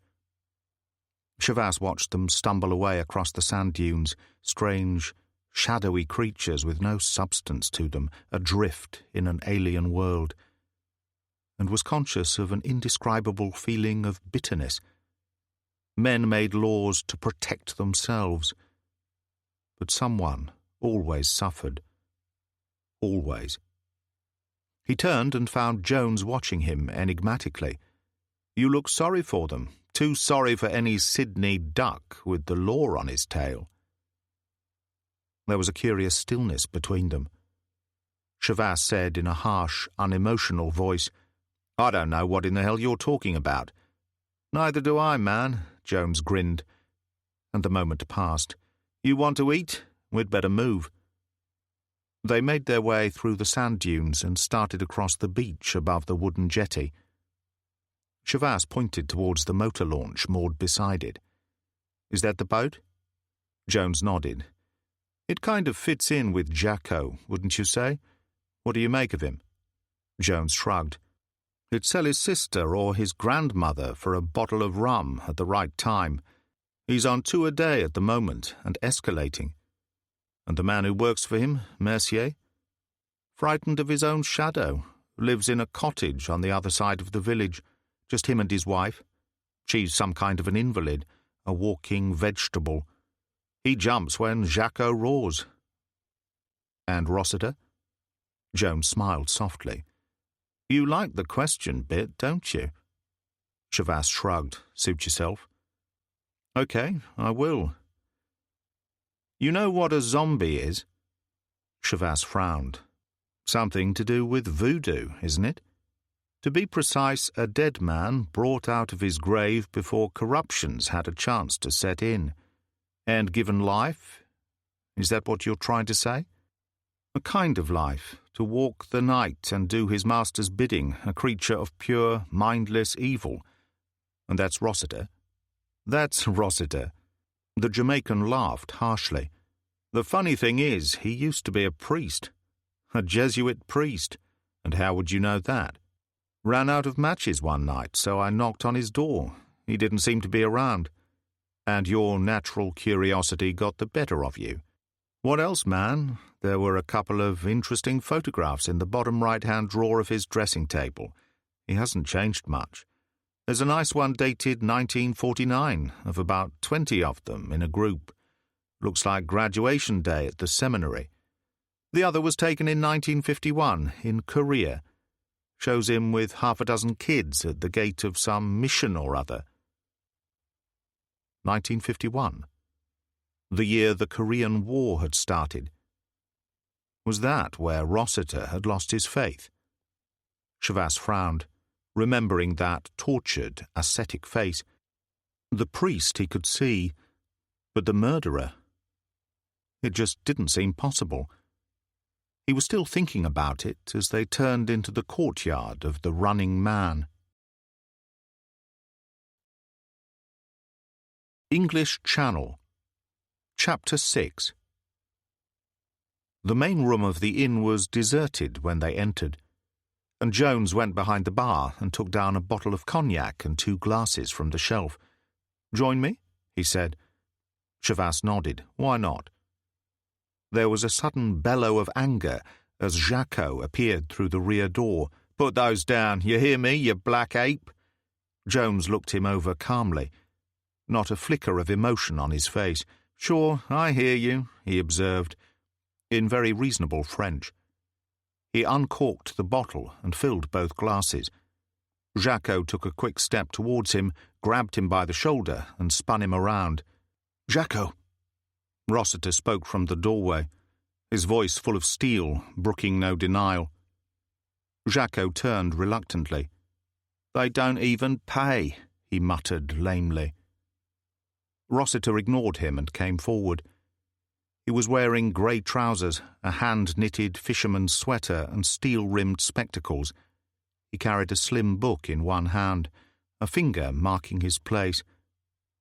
"Be my guests, gentlemen." "Are you going to join us?" Chavas inquired. "Mr. Rossiter don't drink," Jones said. "We're on our own, man."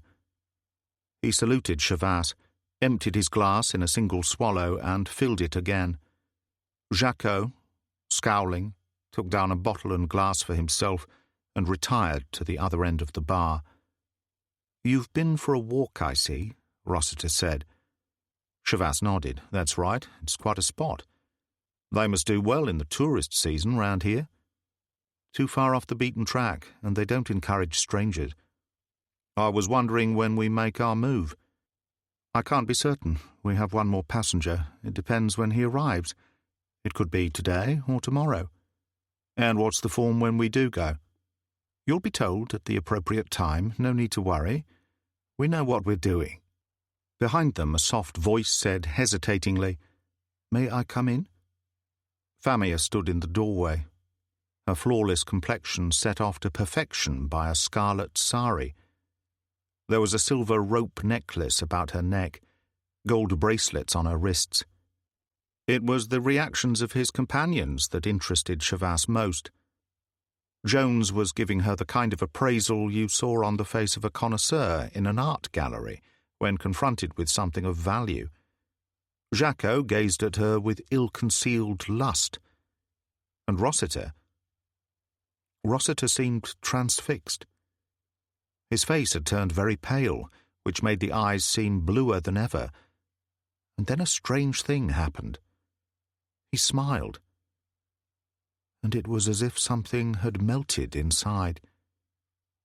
He went forward and gave her his arm.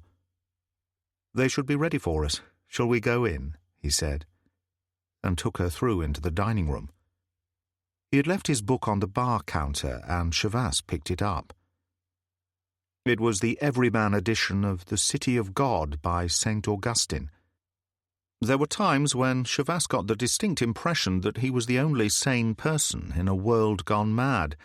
This was very definitely one of them. He emptied his glass, nodded to Jones, and went after them. There was a large walled garden behind the inn, a sad sort of place with gnarled apple trees long since run to seed from lack of proper attention. There were no flowers as yet, for it was still too early in the season, and last year's grass overflowed onto the narrow paths, still uncut. Famia walked there, Rossiter at her side, a figure from Bruegel in her scarlet sari, vivid against that grey-green landscape. She laughed, and the sound rose on the quiet air to the window of Chavas's room, where he sat with Jones, watching from behind the curtain. "First time I've seen him smile," the Jamaican said. "She's certainly touched something," Chavas replied, "but I'm not sure what." Rossiter murmured to the girl, turned, and went away. She walked on by herself, pausing to look up at a blackbird on a branch above her head. A moment later, Jacques appeared. He was obviously drunk and swayed slightly as he moved forward, staring at her unwinkingly. She failed to see him, still intent on the blackbird, until he reached out and touched her shoulder. She turned, recoiling immediately, but he caught her by the arm, pulled her close, and kissed her. Perhaps he meant no more than that, for as she cried out, struggling to be free, he laughed. Jones beat Chavas to the door by a short head. They went down the stairs, along the passage, and out through the kitchen. Already they were too late. Rossiter stood halfway between them and Jacques, an arm around the girl. Very gently he put her to one side. His hand slipped into his pocket and came out holding the ivory Madonna. Jacques didn't even try to escape. That was the strangest thing of all. He fell on his knees, his great face working as Rossiter slowly advanced, grabbed the Breton by the hair and pulled back his head. There was a sharp click, and steel flashed. Very deliberately, Rossiter drew the point of the razor-sharp blade across Jacquot's forehead. The flesh opened, and blood oozed in a crimson curtain. Jacquot rolled over without a sound, and Rossiter wiped the knife mechanically. Famia stood looking at him, a dazed expression on her face. He went to the girl, put an arm around her shoulders, and led her past Chavasse and Jones without a glance. Chavasse turned Jacquot over and dropped to one knee. He took out his handkerchief and wiped the blood away from the great ugly face. "How is he?" Jones asked. "Fainted dead away. Fright, I expect." Rossiter knew what he was doing. "He's marked him badly. No more than that. Sticking plaster should be enough." "Did you see his face?" "Rossiter's," Chavasse nodded. "Reminded me of something in Marlowe's play, Faustus." "This is hell, nor am I out of it," Jones said. "More than apt." Chavasse grinned. One thing about the Jamaican educational system, they certainly must have encouraged you to read. "And right, man, and right. Hell, it's the coming thing." The Jamaican got a shoulder under Jacquot's arm and raised him. Together they took him inside. Later in the afternoon, the rain came again with a sudden rush, shrouding everything in a grey curtain. The old woman who did the cooking came in from the kitchen and lit an oil lamp, retiring immediately without a word. Mrs. Campbell and Hamid sat as close to the fire as possible and talked quietly with Famia. Jones was reading a book, and Chavasse sat with a week-old copy of Le Monde. He dropped it to the floor and went to the door which led to the bar. Rossiter and Jacquot sat at a table, talking in low tones, a bottle of cognac between them. Otherwise the place was empty, except for Mercier, who stood behind the bar counter polishing glasses. It seemed as good an opportunity as Chavasse was ever likely to get, and he turned, strolled across the room, and went into the passage. He went up the stairs 2 at a time, moved along the corridor, and paused outside Rossiter's room. The lock was child's play, an old mortise that opened smoothly with the first skeleton key he tried, and he went inside. The room was almost exactly the same as his own, small and bare, with a single bed and an old chest of drawers. It was a place of shadows, with the grey light of late afternoon seeping in through the narrow window. But 2 tall candles burning steadily on either side of a statue of the Virgin gave all the additional illumination that he needed. There was a suitcase under the bed that contained nothing but clothes. He replaced them neatly and pushed it out of sight again. He went through the drawers next and found the photographs Jones had mentioned, exactly as described. Chavasse examined them in the flickering light of the candles, and Rossiter's face jumped out to meet him, clear and quite unmistakable. He replaced them carefully and searched the other drawers. There was nothing more of interest, which left only the books standing in a neat row on the window ledge. The Bible, a life of St. Ignatius Loyola, the City of God, and various commentaries. There were also copies of the sayings of Chairman Mao and Das Kapital, which certainly made for a most Catholic collection in more senses than one. He checked that everything was as he had found it, opened the door cautiously and stepped out. Jones moved from the shadow of an alcove almost immediately opposite and smiled. "Was I right?" he demanded coolly. Chavasse nodded. "On the nose. The story of my life. I'm right so often, it's sickening." There was the sound of a car pulling up outside. They moved to the window at the end of the passage and peered out. A Mercedes was parked at the entrance, and Rossiter and Jacquot stood beside it. Jacques opened the rear door and a man emerged, wearing a heavy overcoat with an astrakhan collar and a black, old-fashioned trilby. He was Chinese and built like a fort, with a round, smooth, enigmatic face that made his age difficult to judge. "Man, this gets more like the United Nations every minute," Jones whispered. Chavas nodded as the Mercedes drove away, and Jacques picked up the newcomer's bags. "The other passenger, presumably. We'd better get down and see what the form is." In the living room, Rossiter was already making introductions, and when Chavas and Jones appeared, he turned with a pleasant smile.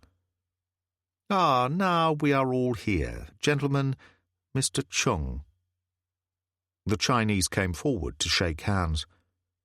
Close up, he was perhaps 45, with a smile of exceptional charm. "So, an Australian," he said to Chavas. "I have had many dealings with firms in your country. I am from Hong Kong." He shook hands with Jones rather formally, and with considerably less enthusiasm, and then disappeared with Rossiter and Jacques, who at close quarters looked white and ill, a great strip of surgical tape pasted across his brow. "At least he shook hands," Jones observed. "They don't like my kind of people, man. Or did you know that already? To the Chinese, a person of any other race is naturally inferior," Chavas said. "So don't start feeling sorry for yourself. I'm in there too." He went out into the passage and helped himself to one of the old oilskins hanging from the wooden pegs. Jones leaned in the doorway and watched him. "Going somewhere?" "I feel like some air." "Mind if I tag along?" "Suit yourself." The Jamaican took down an oilskin and they went out into the rain. It fell straight from sky to earth, for there was no wind, and when they went out through the archway, Saint-Denis was almost hidden from view. Chavas went down through the pine trees and moved along the beach into the sand dunes, thinking things over. There was the organization, apparently simple enough in its aims, which were to get you across the Channel and into the UK, no questions asked, for cash on the barrel, except that they were also willing to put you over the side in chains in the right circumstances. Having met Jacques and Rossiter, that fact was becoming easier to accept by the minute. And what about Rossiter? The Jesuit who had lost his faith, presumably in Korea, where a vicious and bloody confrontation with China had dragged on for years. Hamid, Famia, and Mrs. Campbell were easy enough to accept, and Jones, of course, fitted neatly into place. But Mr. Chung from Hong Kong?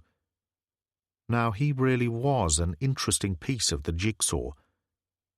He paused on top of a sand dune and looked out over the grey sea.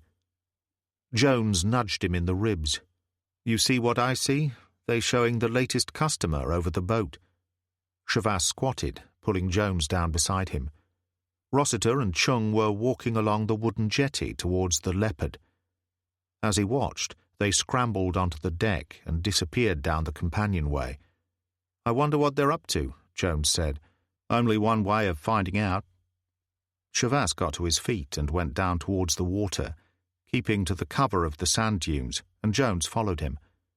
The small fishing fleet had long since returned from the day's work, and the boats were drawn up on the beach in a neat row that gave excellent cover. Within a few moments they had reached the shelter of the jetty. Chavas paused, and Jones said, "What exactly did you have in mind?" "God knows, just my curiosity. I'd like to know what they're doing." He worked his way along the heavy timbers, climbing to the next level at the point where grey-green water slopped in lazily. The heavy smell of the sea hung over everything. Salt water, seaweed, dead fish, harsh and pungent, but not unpleasant. He crouched in a crosspiece, Jones right behind him. There were footsteps on the deck above their head. Rossiter and Mr. Chung were talking together in Cantonese. Chavas strained every nerve to hear what was being said, but could only catch odd words and phrases. There was a sudden burst of laughter, and then the footsteps drummed on the boards overhead as they walked away. "What were they talking about?" Jones said. Shavas shook his head. "I couldn't catch everything. Putting it together, it seems that Chung has been sent from a place called Hellgate by a man named Montefiore. Does that make any kind of sense to you?" Jones nodded. "Montefiore is something new, but Hellgate I've come across before. I overheard a conversation between Rossiter and Jacko." Shavas scrambled up the cross ties and looked down at the deck of the Leopard. It was a depressing sight, shabby and uncared for, festooned with nets and cluttered with lobster pots. The rubber dinghy had been inflated, and a powerful outboard motor was attached to its stern. "One thing's certain," he said. "If anything goes wrong, some of us will be swimming. That thing won't hold more than 4 and make progress. Come on, we'd better get out of here." They scrambled back along the timbers and reached the beach again. As they moved up through the sand dunes, Jones chuckled. "What's so funny?" Shavas asked. "You are." Jones contrived to look innocent. "Man, you're the only Australian I've ever met who could speak French and Chinese as well as English. Those Sydney schools must really be something." "You go to hell," Shavas said, and moved on through the pine trees towards the inn. When they entered, Rossiter was standing alone at the bar, and Mercier was in the act of pouring him a brandy. The Englishman turned and smiled. "Ah, there you are. We were looking for you." "We felt like a breath of air," Shavas said. "Anything important?" "I think so. You'll be pleased to know we're leaving tonight at approximately 9 o'clock. "How long will the crossing take?" "About 7 hours. If the weather holds, you'll be landed on a beach near Weymouth." "Will we be met?" "Naturally. My colleagues on the other side will have you in London by 9 a.m. at the latest. After that, you are on your own." "And what happens if something goes wrong?" Jones said. Rossiter looked faintly surprised. "But it never does, I can assure you." "I'll see you later." He went out, closing the door, and a small trapped wind scuffled in the corners and died. Jones sighed. "Wish I had his confidence. You think this thing is going to work?" "Do you?" Shavas said. They challenged each other, each man's thoughts unspoken. Jones broke first, his face creasing into a smile. "I know one thing. It's certainly going to be an interesting night." Chapter 7. The jetty at night was a lonely place, a lantern on a 6-foot pole, the sole illumination. In its harsh light, the Leopard looked less of a bargain than ever, old and ugly like a whore who has seen better days, caught without her makeup on. Mercier was there, and Jacko, working on the deck, when the party from the Running Man arrived. Rossiter led the way, carrying Famia's suitcase. Where the girl was concerned, he was all solicitude, helping her to the deck and handing her down the companionway. The others followed, Shavas and Jones taking old Hamid and Mrs. Campbell between them in turn.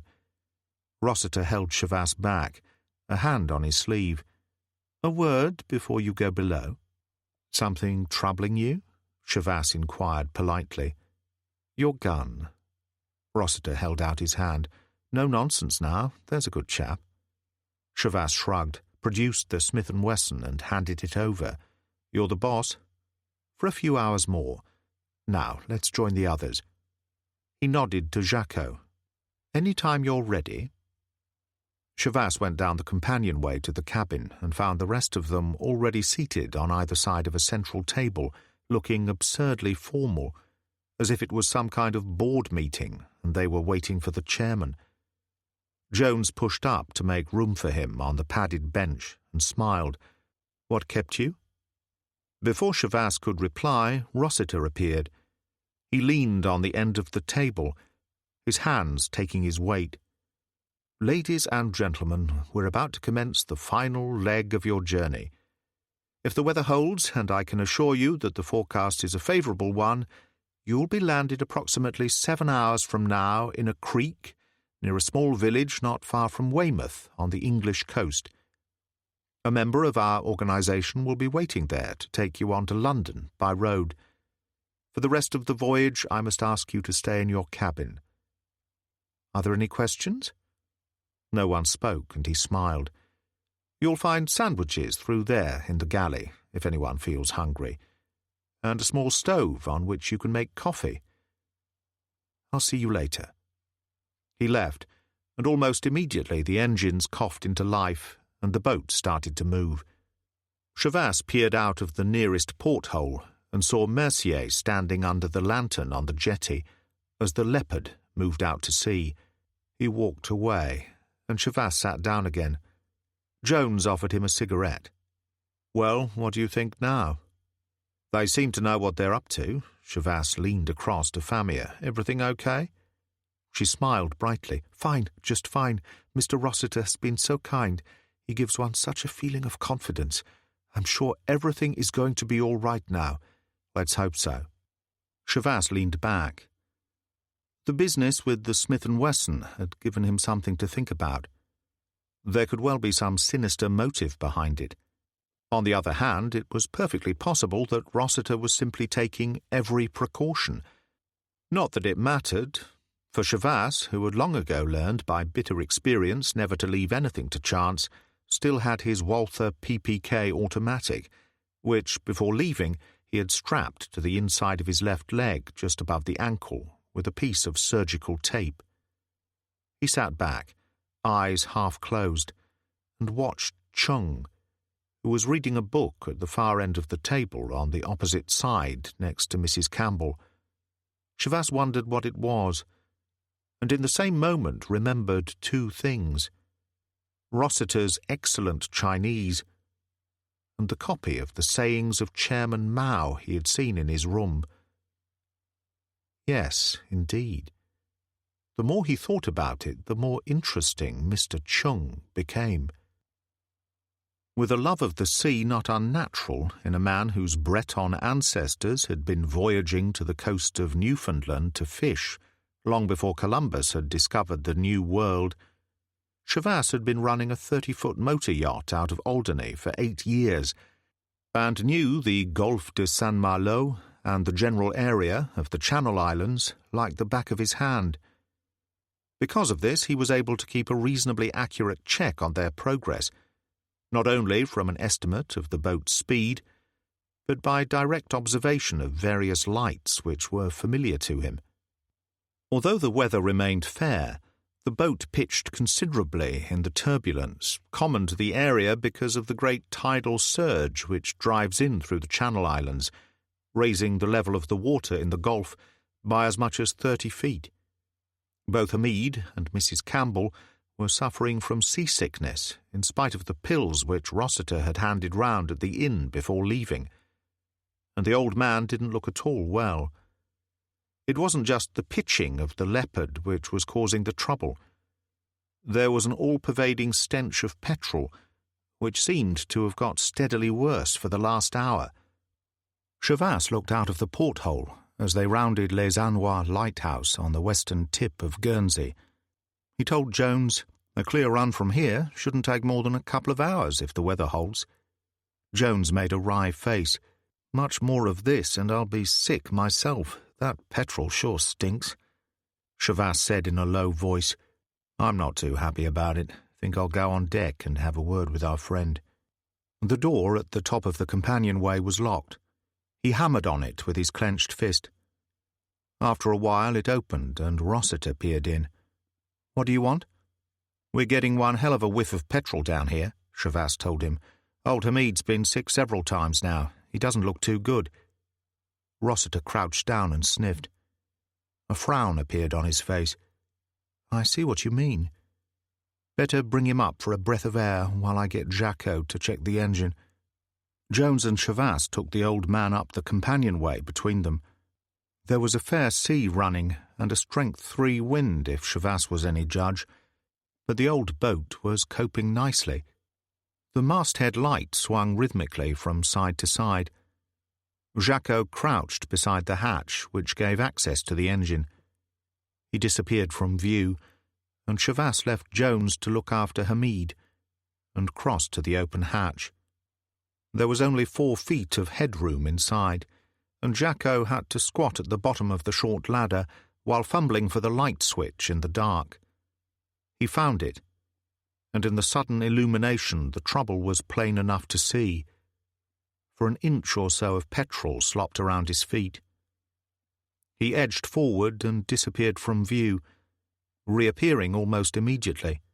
"How bad is it?" Chavas asked as he came up the ladder. Jacko ignored him, replaced the hatch, and went to the wheelhouse. Chavas returned to Jones, who stood at the rail, an arm around Hamid. "What gives?" Jones demanded. Chavas shrugged. "Jacko wasn't exactly forthcoming. I'd say he has a leak in the fuel tank." "Quite correct." Rossiter joined them, a match flaring in his cupped hands as he lit a cigarette. "As it happens, we have auxiliary tanks which carry enough fuel for the entire trip in themselves. Jacko has switched over to them. I think you'll find that things will improve very quickly now." "Do we have to return below?" Chavas asked. "One of you can stay up here with the old man for another 10 minutes or so. He should be all right again by then." He went back into the wheelhouse, and Chavas turned to Jones. "You okay here?" "Sure." "Good. Then I'll go below and see how the others are getting on." When he went down the companionway to the saloon, the smell of petrol still lingered, but it was nowhere near as strong as it had been earlier. Mrs. Campbell looked pale and wan, but Famia seemed fine, and Chung leaned back in his seat, eyes closed, hands folded across his chest. Chavas glanced out of the porthole above his head. In the distance, the green and red navigation lights of a ship following the steamer lane that ran up channel from Ushant disappeared, as if a curtain had dropped into place. He peered out, frowning, and there was a step on the companionway. Jones eased old Hamid into a seat and grinned. "Not too good out there now. Mist coming in off the water, and it started to rain again." At that precise moment, the boat was rocked by a muffled explosion. Mrs. Campbell screamed as she was thrown halfway across the table, and Chavas fetched up against the far wall. As he picked himself up, the Leopard came to a dead halt, and then started to drift. Chavas hammered on the door of the companionway. It opened almost at once, and Rossiter peered in, a gun in his hand. His face had turned very pale, the eyes glittered, and yet the gun didn't waver in the slightest. "Back you go." "Don't be a damn fool," Chavas said. "If there's trouble, we've got a right to know about it." "When I'm good and ready." Rossiter pushed him back and slammed the door. "What's wrong up there?" Jones demanded. "It certainly didn't sound too healthy to me." In the stress of the moment, his accent had undergone a surprising transformation, replaced by the kind of faultless, clipped enunciation common to the products of the English public school system. Mrs. Campbell was sobbing hysterically, and Famia was trying to comfort her. Old Hamid seemed to have come to life in some strange way and was on his feet, an arm around both women. It was Chung's reactions which were the most interesting. No panic, no hysterics. He sat at the table, face expressionless, eyes watchful. Chavas unscrewed one of the portholes and peered out. There was a smell of burning, and Rossiter and Jacko were arguing in French just above his head. "It's no good, I tell you," Jacko cried, and there was panic in his voice. "The old tub has had it." "How far from the coast are we?" Rossiter demanded. 5 or 6 miles, maybe 7. "Good. We'll continue in the rubber boat. Get it over the side. Our friends at Fixby can run us back to Saint Denis." The rest of the conversation was blown away on the wind, and Chavas turned to face Jones, who knelt on the seat beside him. "What's going on?" Jones demanded. "From what they say, the Leopards had it. They're talking about going the rest of the way in the rubber boat. Can it be done?" "I don't see why not. It's about 6 miles to the coast, and they've got a good outboard motor on that thing. Of course, there's only room for 4 passengers, but I shouldn't think that will present much of a problem to Rossiter." The door to the companionway was flung open with startling suddenness, and Rossiter appeared, the gun in his hand. He waved it at Chavasse and Jones. Right, sit down and stay down. They did as they were told. Chavasse leaned across the table and groped for the butt of the Walther PPK that was strapped to his leg above the ankle. Rossiter nodded to Famia. "All right, Miss Nadim, on deck?" She shook her head, complete bewilderment on her face. "But I don't understand." The mask of calmness cracked into 1,000 pieces.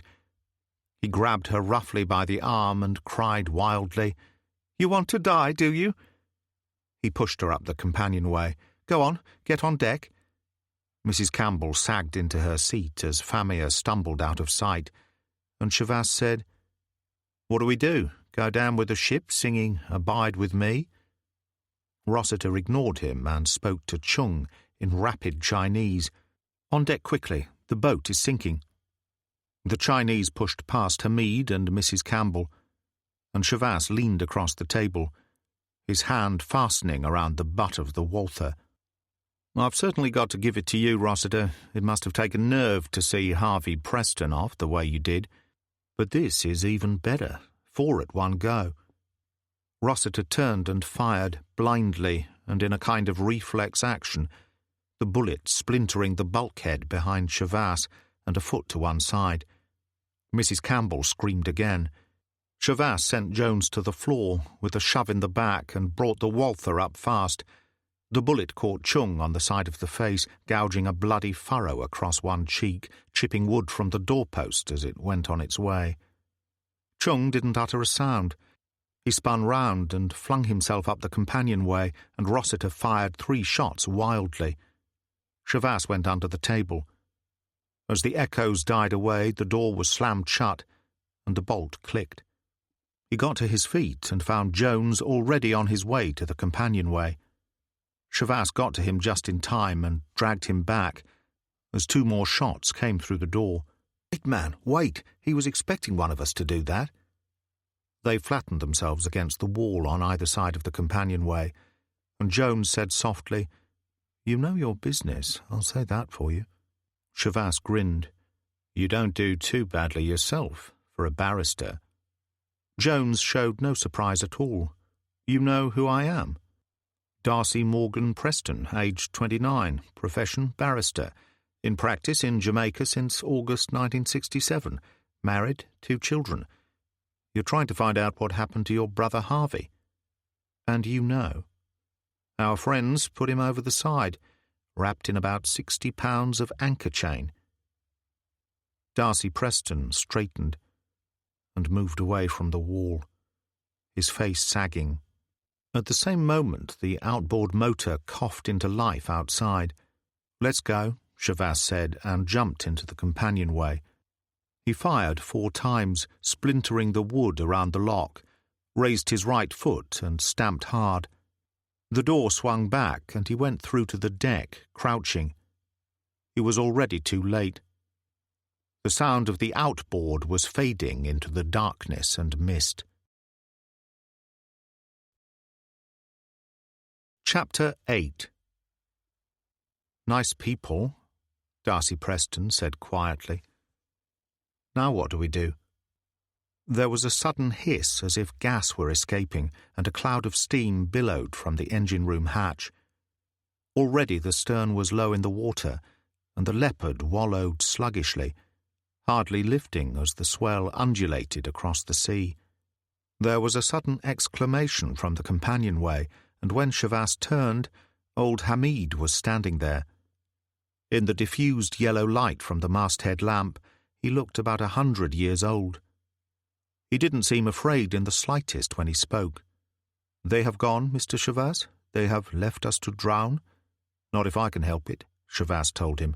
"How's Mrs. Campbell?" "Not too good, I'm afraid." Chavasse turned to Preston. "Get her up on deck and see if you can find some liquor. Jacko liked his rum, so there must be a few bottles around. Make her drink as much as you possibly can. Anything to calm her down. I'll see what I can find up here, and hurry, for God's sake. We haven't got long." He found 3 life jackets in a locker in the wheelhouse. and passed one to Hamid. The old man started to unbutton his overcoat, and Shavas shook his head. "Keep that on, whatever you do. It's going to be cold out there." The old man pushed his arms through the straps, and Shavas did a final deck check. The only movable item that might support a person's weight was the aft hatch cover. He got it off and eased it towards the rail, as Preston appeared with Mrs. Campbell. She looked ghastly in the yellow light, eyes dark and fearful, her body shrunken with terror. Shavas could smell the rum. Preston was holding one bottle in his hand, and there were two more under his arm. He passed one across to Shavas. "Stick that in your pocket. It might come in useful." Shavas gave him the two life jackets. "The best I can do." "And what about you?" "There's an old cork life belt here that will keep me going. Now hurry it up. We've only got a few minutes." Suddenly it seemed very quiet, the rain falling in dull steel lances through the light, and they stood by the rail together, ready to go. The sea was already over the stern and slopped in across the deck in a green curtain. Shavas glanced at his watch. Dawn in another hour. We're between 5 and 6 miles off the coast, possibly less. But the tide will start to go in fast, and we'll go with it. Don't try to swim. That way you'll tire quickly and lose body heat. And don't try to take any clothes off. That would be the worst thing you could do. Mrs. Campbell, we're going to put you on the hatch. I want you to just lie still, even if the water breaks over you. The rest of us will hang on to the sides. It's important we try to stay together. Any questions?" The Leopard gave a sudden lurch to one side, and Preston lost his balance and went into the water. He surfaced and grabbed for the rail. He even managed to smile. "We should do this more often. Better get the hatch over fast. Somehow, I don't think the boat has much longer to live." Strange how one always thought of a boat as a living creature with a soul of its own. Swimming awkwardly, the cork lifebelt under his armpits bumping the side of the hatch as he pushed hard, Shavas glanced back and watched the Leopard slide smoothly under the surface. For a brief moment the green and red navigation lights gleamed above the swell at the masthead, and then they too were dimmed. It was the darkness that was the real enemy, not the cold, though that was bad enough to begin with. But after a while, the bodily temperature adapted itself, and the fact that they were all fully clothed helped considerably, as Shavas knew it would. But the darkness remained for quite some time, and Mrs. Campbell moaned repeatedly, breaking into terrible fits of crying every so often that no one could do anything about. Gradually the dawn came with a kind of grey luminosity because of the mist. Visibility was no more than 100 yards, and Shavas noticed with some unease the freshening breeze cold on his left cheek, and the whitecaps that were starting to appear all about them.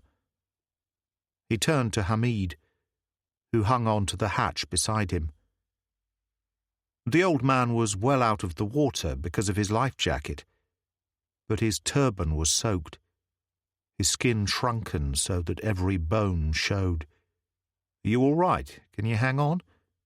Hamid nodded without replying, and Shavas pulled his way round to the other side to Darcy Preston, who gave him a tired grin.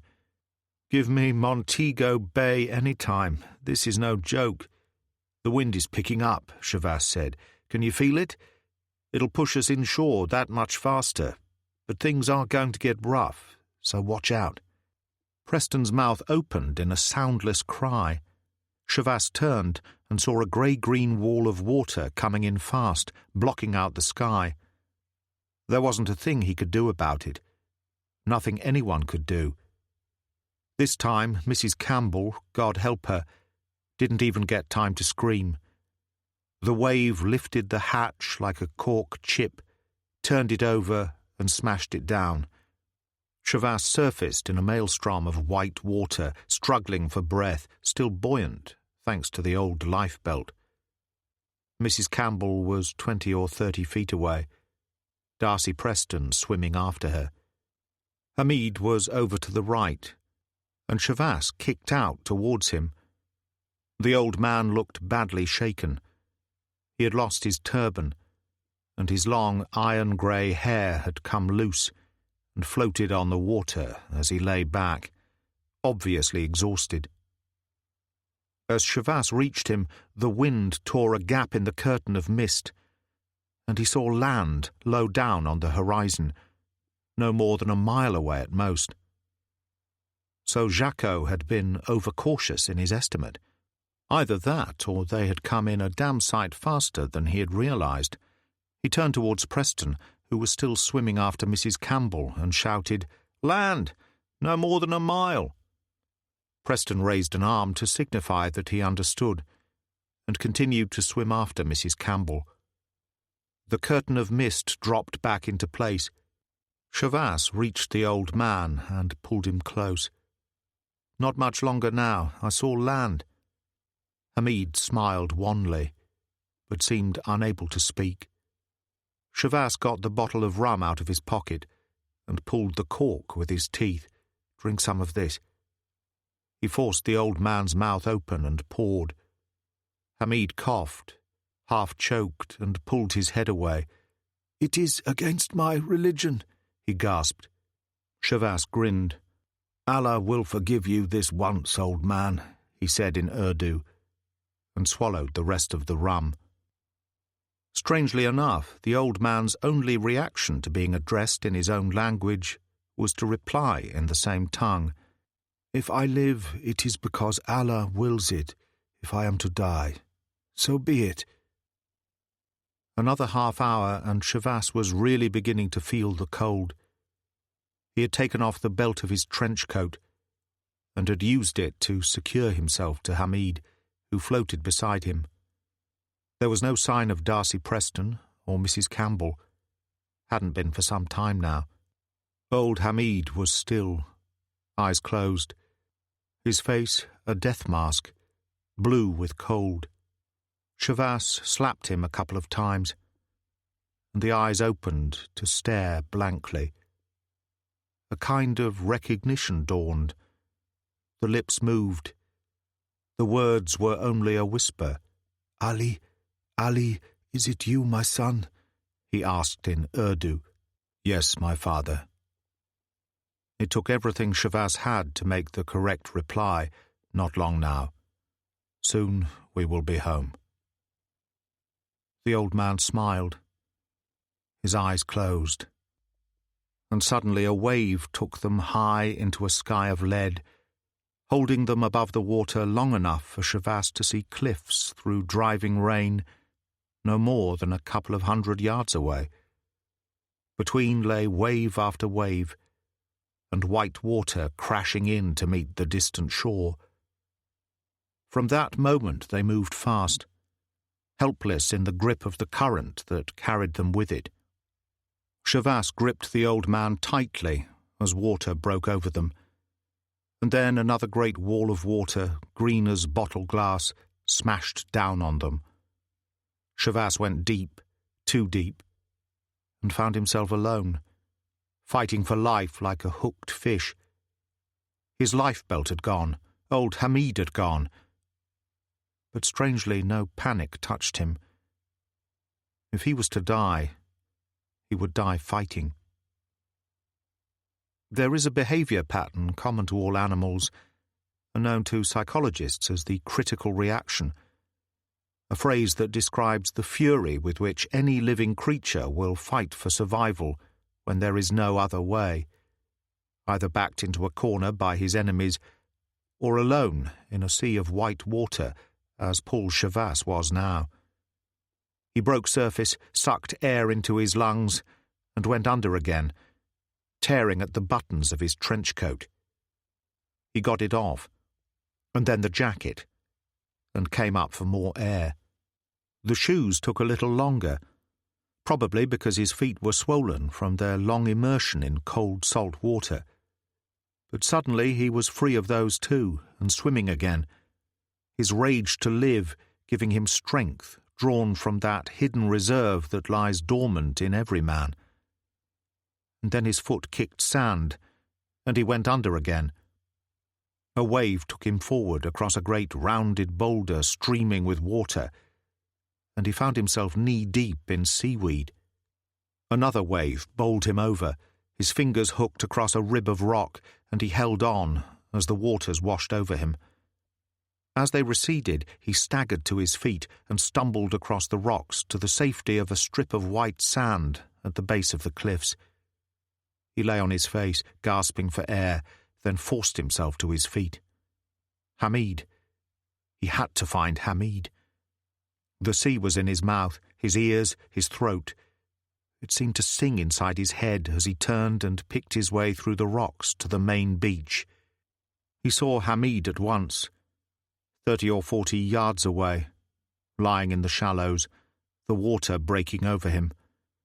Shavas started to run, calling out in Urdu, "I'm coming! Hold on! Hold on!"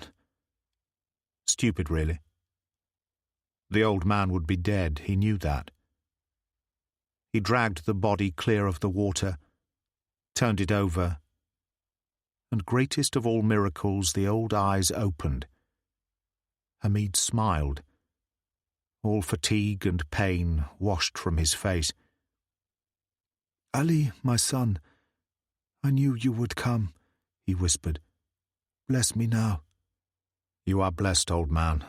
Hold my hand," Shavas said in Urdu. "Blessed and thrice blessed. Go with Allah." The old man smiled contentedly. His eyes closed, and the life went out of him. Shavas crouched there beside him for quite a while, unaware of the cold, staring blindly into space. When he finally stood up, Darcy Preston was waiting a few yards away, watching him gravely. Like Shavas, he was down to shirt and trousers, and his life jacket had gone. There was a cut on his face, another on his left arm. "What about Mrs. Campbell?" Shavas asked. Preston shrugged. "I tried to catch her when that big wave split us all up, but the current was too strong for me. She was still floating when I last saw her. She could still make it." Not that he believed that. Neither of them did, and Shavas said wearily, "Okay, let's get out of here." "Aren't we going to move him?" "Let's put it like this," Shavas said. "The way things are at the moment, it would make a lot more sense if you and I didn't hang around to be found with him. If we take him higher up the beach, they'll know someone put him there." "But what in the hell are we going to do?" Preston demanded. Shavas looked at his watch. "It's 5:15. We find the road and the nearest phone box. I put through a call to my people. Then we get behind the nearest hedge and wait. You'll be on the way to London in an hour." Darcy Preston shook his head. "Well, one thing's certain, whatever else you are, you can't be the police." "Full marks," Shavas said. "Now, let's get out of here." And he turned and moved towards the cliffs, through the grey morning. London. Chapter 9. Montefiore, Enrico Montefiore. Mallory turned from the window, filling his pipe from an elegant leather pouch. One of the richest men in Europe, though very few people have ever heard of him. Doesn't like having his picture taken, but you'll find one or two in his file. He's the kind of big financier who's almost gone out of style. A shadowy figure somewhere in the background, with his finger in so many pies you lose count. "And Hellgate?" Shavas asked. "What about that?" Mallory shook his head. "Doesn't mean a thing. As I recall, Montefiore has a place on Lake Lucerne and a palazzo in Venice. Actually, he's rather dropped out of sight during the past 3 or 4 years. He shook his head. This doesn't make any kind of sense at all.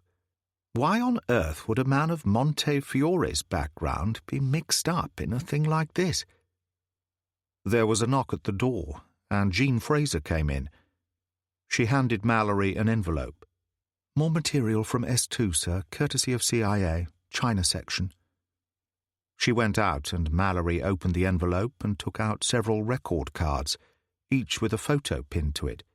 "Better look at these, Paul, see if anyone strikes a chord." Chung was number 5. Only his name was Ho Sen, and he was a colonel in the army of the People's Republic of China. It was an excellent likeness, and Chavas passed it across. "That's our boy." Mallory checked through the card and nodded, a slight frown on his face. Quite a character, one of their best men from the looks of this.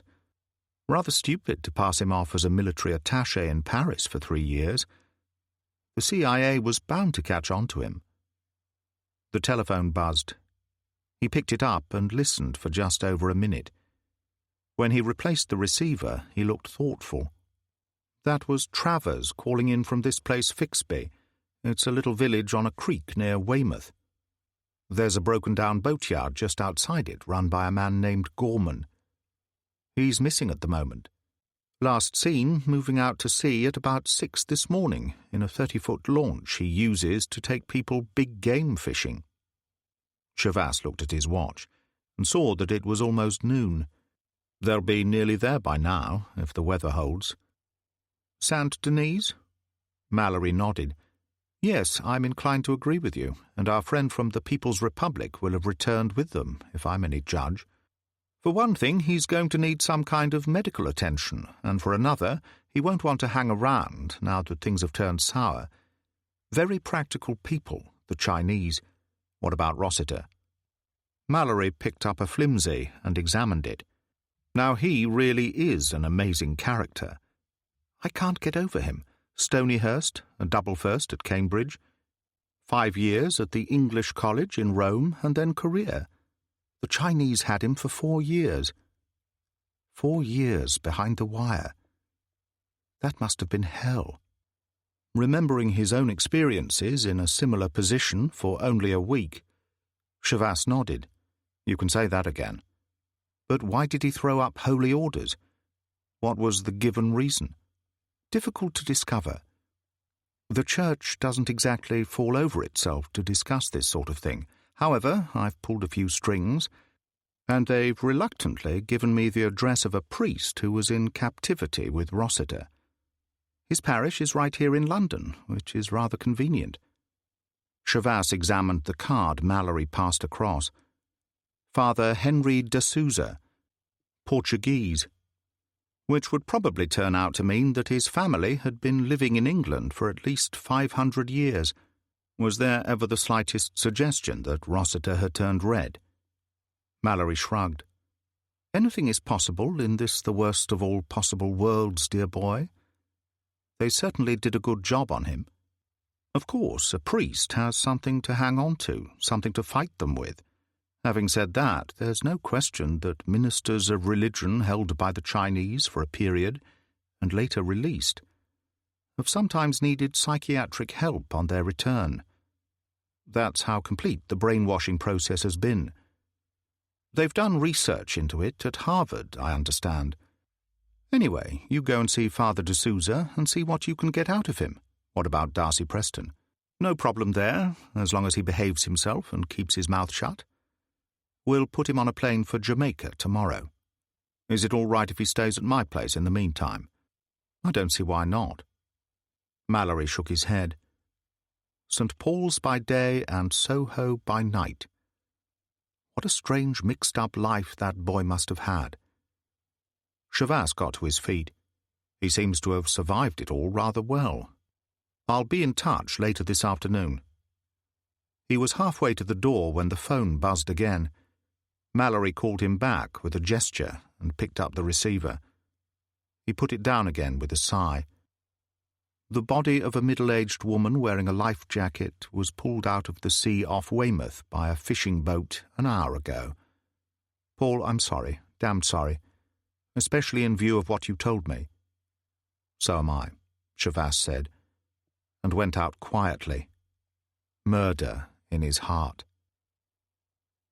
The Church of the Immaculate Conception was not far from the East India Docks, an area that was anything but salubrious. Chavas parked his car on the opposite side of the road and switched off the engine. He took a cigarette from his case and offered one to Darcy Preston. Graham Mallory would hang, draw and quarter me if he knew I'd brought you along. On the other hand, he did tell me to keep an eye on you, and I can't very well be in two places at once. You could try, but I wouldn't recommend it, Preston said, and he got out of the car. The church backed onto the river, a small, rather grimy, pseudo-Gothic building, of a kind which had been built extensively during a certain period of the 19th century. They went in through a porched entrance to a place of candles and shadows, incense and quiet peace. It was empty except for the man who knelt by the altar rail in a priest's cassock, white hair flaming like a halo in the candlelight. Chavas crossed himself and dipped a knee instinctively, although he had not practiced his religion for years, and they moved down the aisle. The priest rose to his feet and was about to move towards the vestry when he saw them and paused, smiling faintly. "Can I help you, gentlemen?" His eyes were those of a man who loved the whole world, a rare enough breed. A bad scar ran from the right eye into the hair, but otherwise he had a face as calm and untroubled as that of a 2-year-old child. "Father de Souza, my name is Chavas. I believe you were expecting me. This is Mr. Preston, an associate." "Ah, yes." Father de Souza nodded. "Something to do with Leonard Rossiter, wasn't it?" He smiled. "Why don't we go outside? It's rather pleasant at the moment." At the rear of the church, a cemetery ran down to the Thames, spiked railings fringing a low wall. There was plenty of activity on the river, and the priest had been right. It was pleasant in the pale sunshine. He sat on a tombstone and accepted a cigarette from Chavas. "This is nice, very nice. I often come out here to think, you know. Somehow it has the right atmosphere." He bent his head to the match Preston held out to him, and leaned back with a sigh of content. "Now then, what was it you wanted to know about Leonard?" "Before we go any further, Father, I think I should make it clear that this is a serious business and highly confidential. In fact, a matter of national security." De Souza didn't seem perturbed in the slightest. "Go on." "Would you say it was possible that Leonard Rossiter had turned communist?" Father de Souza examined the end of his cigarette with a slight abstracted frown and sighed. "As a matter of fact, I shouldn't think there was much doubt about it." "I see. Have you ever spoken of this to anyone before?" "No one ever asked me." Chavas nodded. "All right, Father, tell me all you can." "I was sent to work in Korea just after the Second World War. I was taken prisoner by North Korean forces a few days after the Korean War started." "And Rossiter?" "Oh, I didn't meet Leonard for quite some time. 9 months later, when I was moved to a special camp in Manchuria, an indoctrination center run by the Chinese. And you think Rossiter was brainwashed there?" Father de Souza laughed gently. "Good heavens! It isn't as easy as that, you know. They have an extraordinarily simple technique, and yet it works so very often. The original concept is Pavlovian, a question of inducing guilt, or rather of magnifying the guilt that is in all of us. Shall I tell you the first thing my instructor asked me, gentlemen? Whether I had a servant at the mission to clean my room and make my bed. When I admitted that I had, he expressed surprise, produced a Bible, and read me that passage in which our Lord speaks of serving others. Yet here I was allowing one of those I had come to help to serve me. Extraordinary how guilty that one small point made me feel. "But your faith, Father," Preston said, "wasn't it of any help at all?" The old priest smiled beatifically. "My son, my faith was triumphant. It overcame all odds.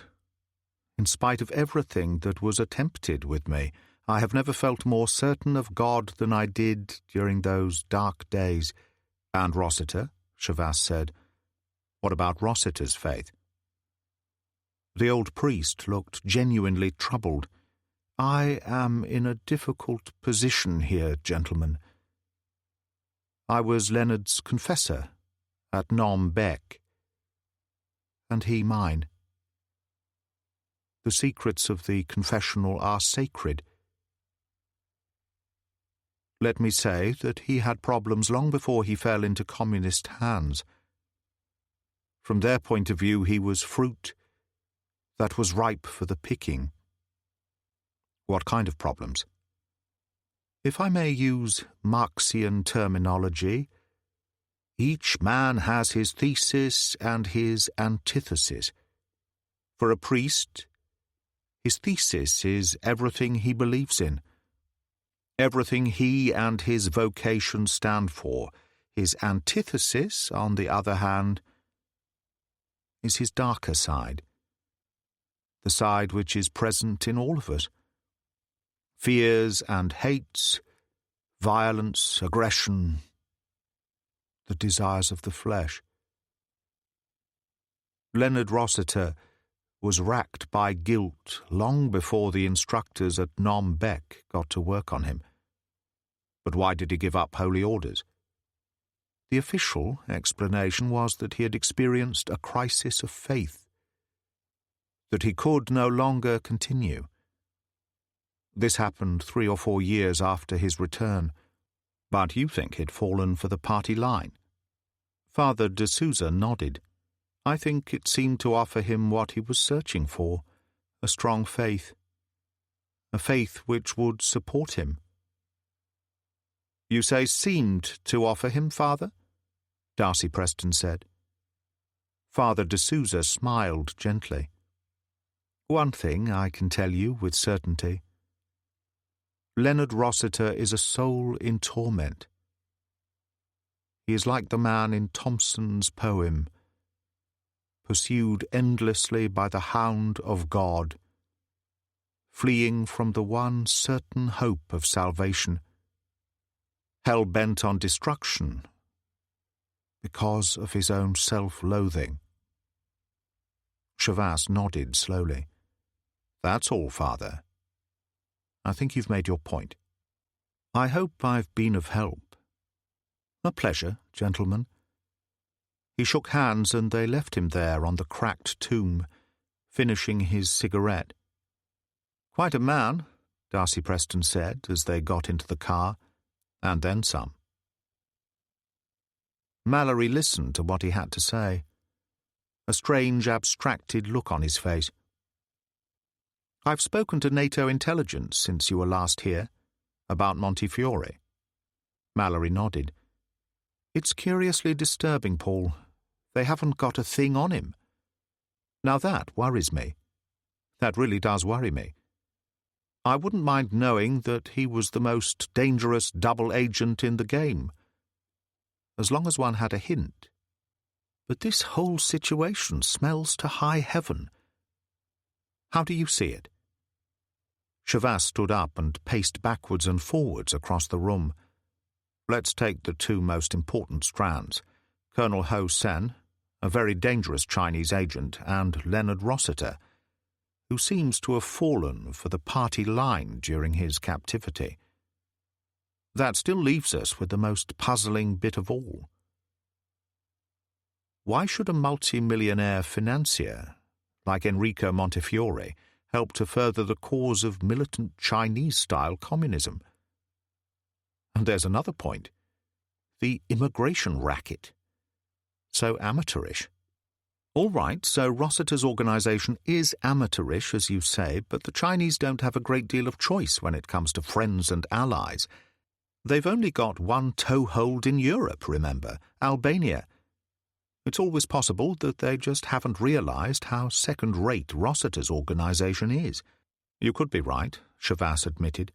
They certainly can't afford to be too choosy. Any kind of a contact in the European market is better than nothing. I suspect that might be the way they looked at it. And they can be naive.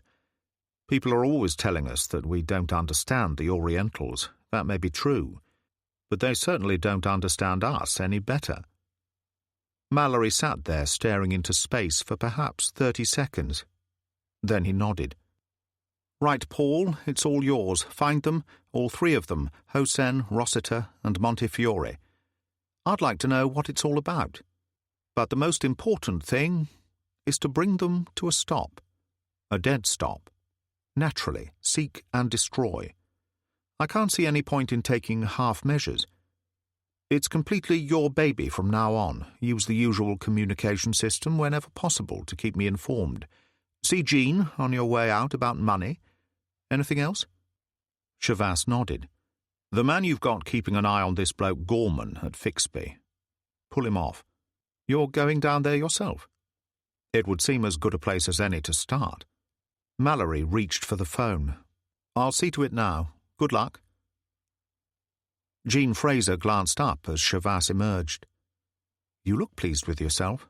I am. Chavas helped himself to a cigarette from the box on her desk.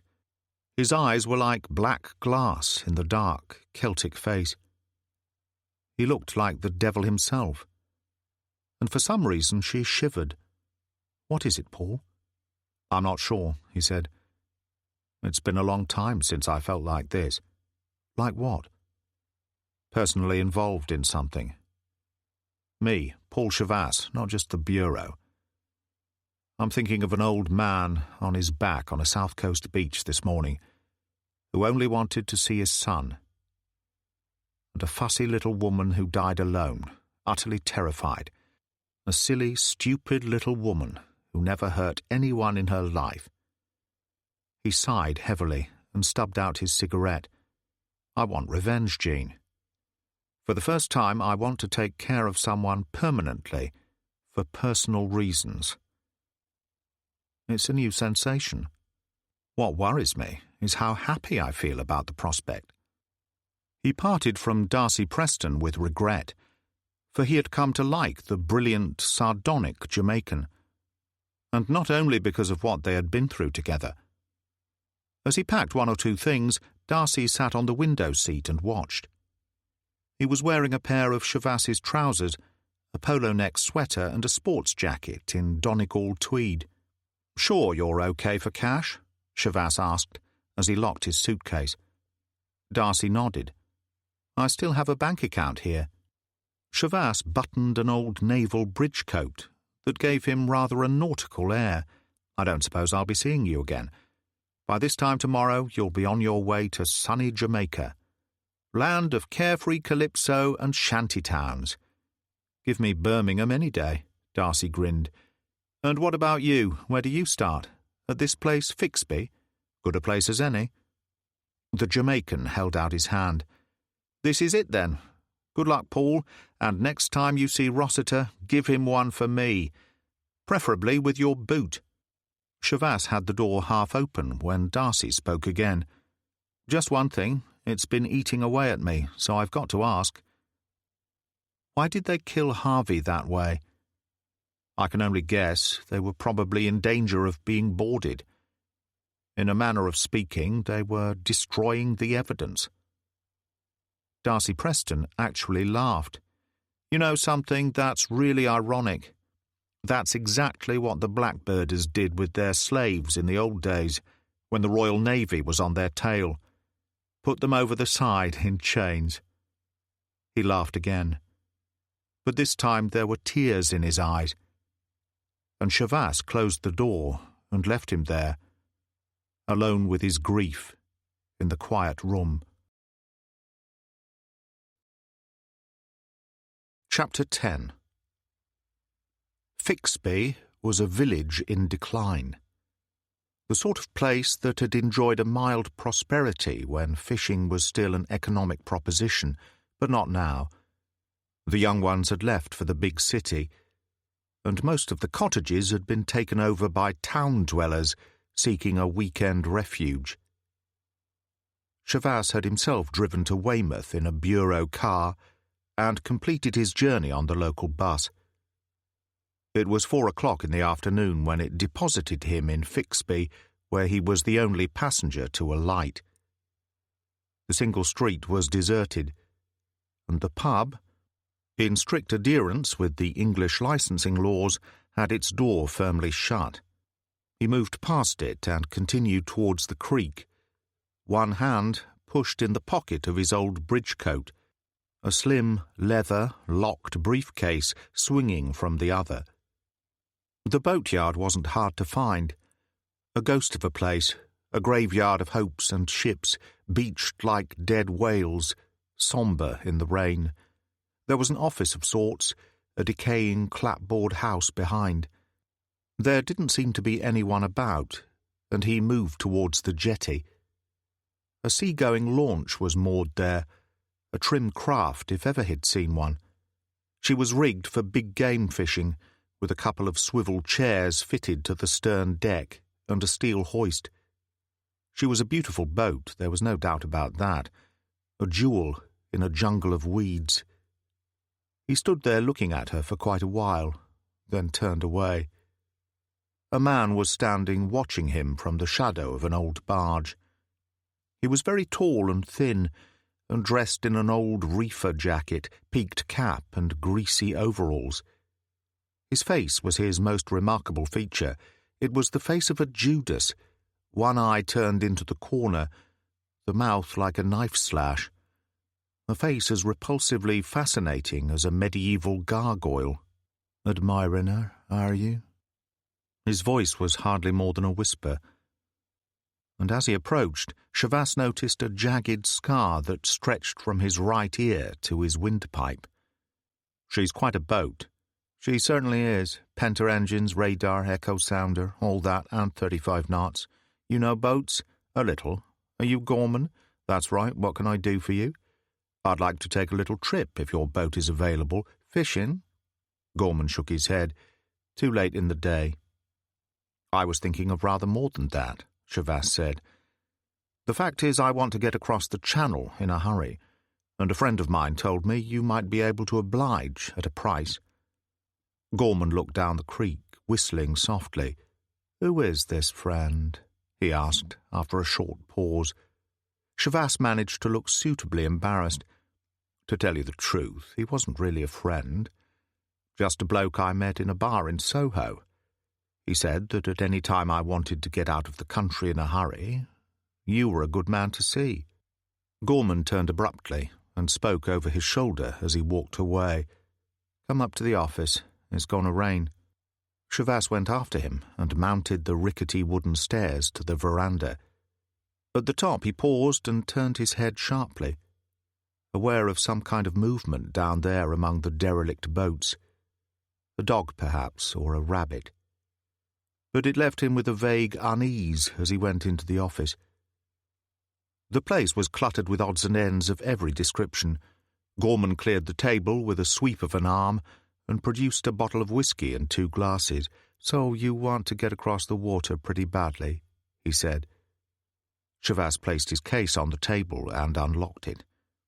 He lifted a shirt and uncovered £1,000 made up of several neat bundles of English fivers and French francs. It looked considerably more than it was, and Gorman's bad eye rolled wildly. Shavas took out 2 bundles of fivers and pushed them across. "That's how badly I want to get across, Gorman. Is it a deal?" Gorman's smile was so evil as to be almost seraphic. He scooped up the cash and stowed it away in a battered wallet. "When do you want to leave?" "The sooner the better, as far as I'm concerned." Gorman smiled again, that same seraphic smile. "Then what are we waiting for?" he demanded, and led the way out. The boat was called the Mary Grant. and she was every bit as good as she looked. Chavasse stood at the rail as they moved down the creek towards the open sea, and took a few deep breaths of the salt air. It was good to be on the move again, even towards an unknown future. In fact, if he was honest with himself, that accounted for a great deal of the fascination in his work. Quite simply, the living from day to day, not knowing what lay around the next corner. Waves started to slap against the hull with strange little hollow sounds that vibrated through the whole boat as they left the shelter of the creek and lifted to meet the channel swell. He moved to the wheelhouse and paused in the doorway. "Where were you thinking of putting me down?" "Anywhere you like," Gorman said. "You're the boss." "I was thinking of somewhere a little bit off the beaten track. The Gulf de Saint-Malo or Brittany. I could move on to Marseille from there. Suits me." Gorman altered course a couple of points, and Chavasse said, "I'll go below and try to get some sleep." "Best thing to do. Could get a little rough in mid-channel. The glass is falling. You'll find coffee in the big thermos in the galley." Chavasse went below to the main saloon. He was tired, damned tired, which was hardly surprising. He found the coffee in the galley, poured himself a cup, and returned to the saloon. He drank slowly, going over the situation point by point. There was nothing to be gained from a confrontation with Gorman just yet. That could come later. Quite suddenly, his brain almost ceased to function. God, but he was tired. He stretched out on the padded seat and stared up at the bulkhead. The ribs in the roof seemed to undulate slowly, like ripples on the surface of a pond, and his mouth was strangely dry. It was only in the final moment of his plunge into darkness that it occurred to his bemused brain that something might have gone wrong. He surfaced slowly, for the first few moments aware only of existing. The saloon was in darkness, that much was obvious, and he was lying face down on the padded seat. He tried to move, lost his balance, and fell to the floor, which was hardly surprising considering that his wrists were securely lashed behind his back. The Mary Grant was still moving, but as he tried to scramble to his feet, the engines were cut, and she started to drift. There was a footstep on the companionway. The light was switched on, and Gorman appeared. He squatted so close that Chavasse was aware of the stale smell of sweat from his unwashed body. "How are you then, matey?" Gorman patted his cheek. "What's the game?" Chavasse demanded, staying with his role for the time being. "I thought we had a deal." Gorman got up and opened the slim case which stood on the table. He took out one of the packets of banknotes. "This is the game, matey, the green stuff. I've always had a fellow feeling for it. It makes me come out in goose pimples all over. This little collection I like so much that I can't bear to be separated from any part of it." "Okay," Chavasse said, "I won't give you any trouble. Just drop me off at the other end. That's all I ask." Gorman's laugh was something to be heard as he pulled him to his feet and pushed him towards the companionway. "I'll drop you off all right, matey, make no mistake about that. Right into the deep end." It was cold on deck, rain drifting down through the yellow light. Chavasse turned to face him.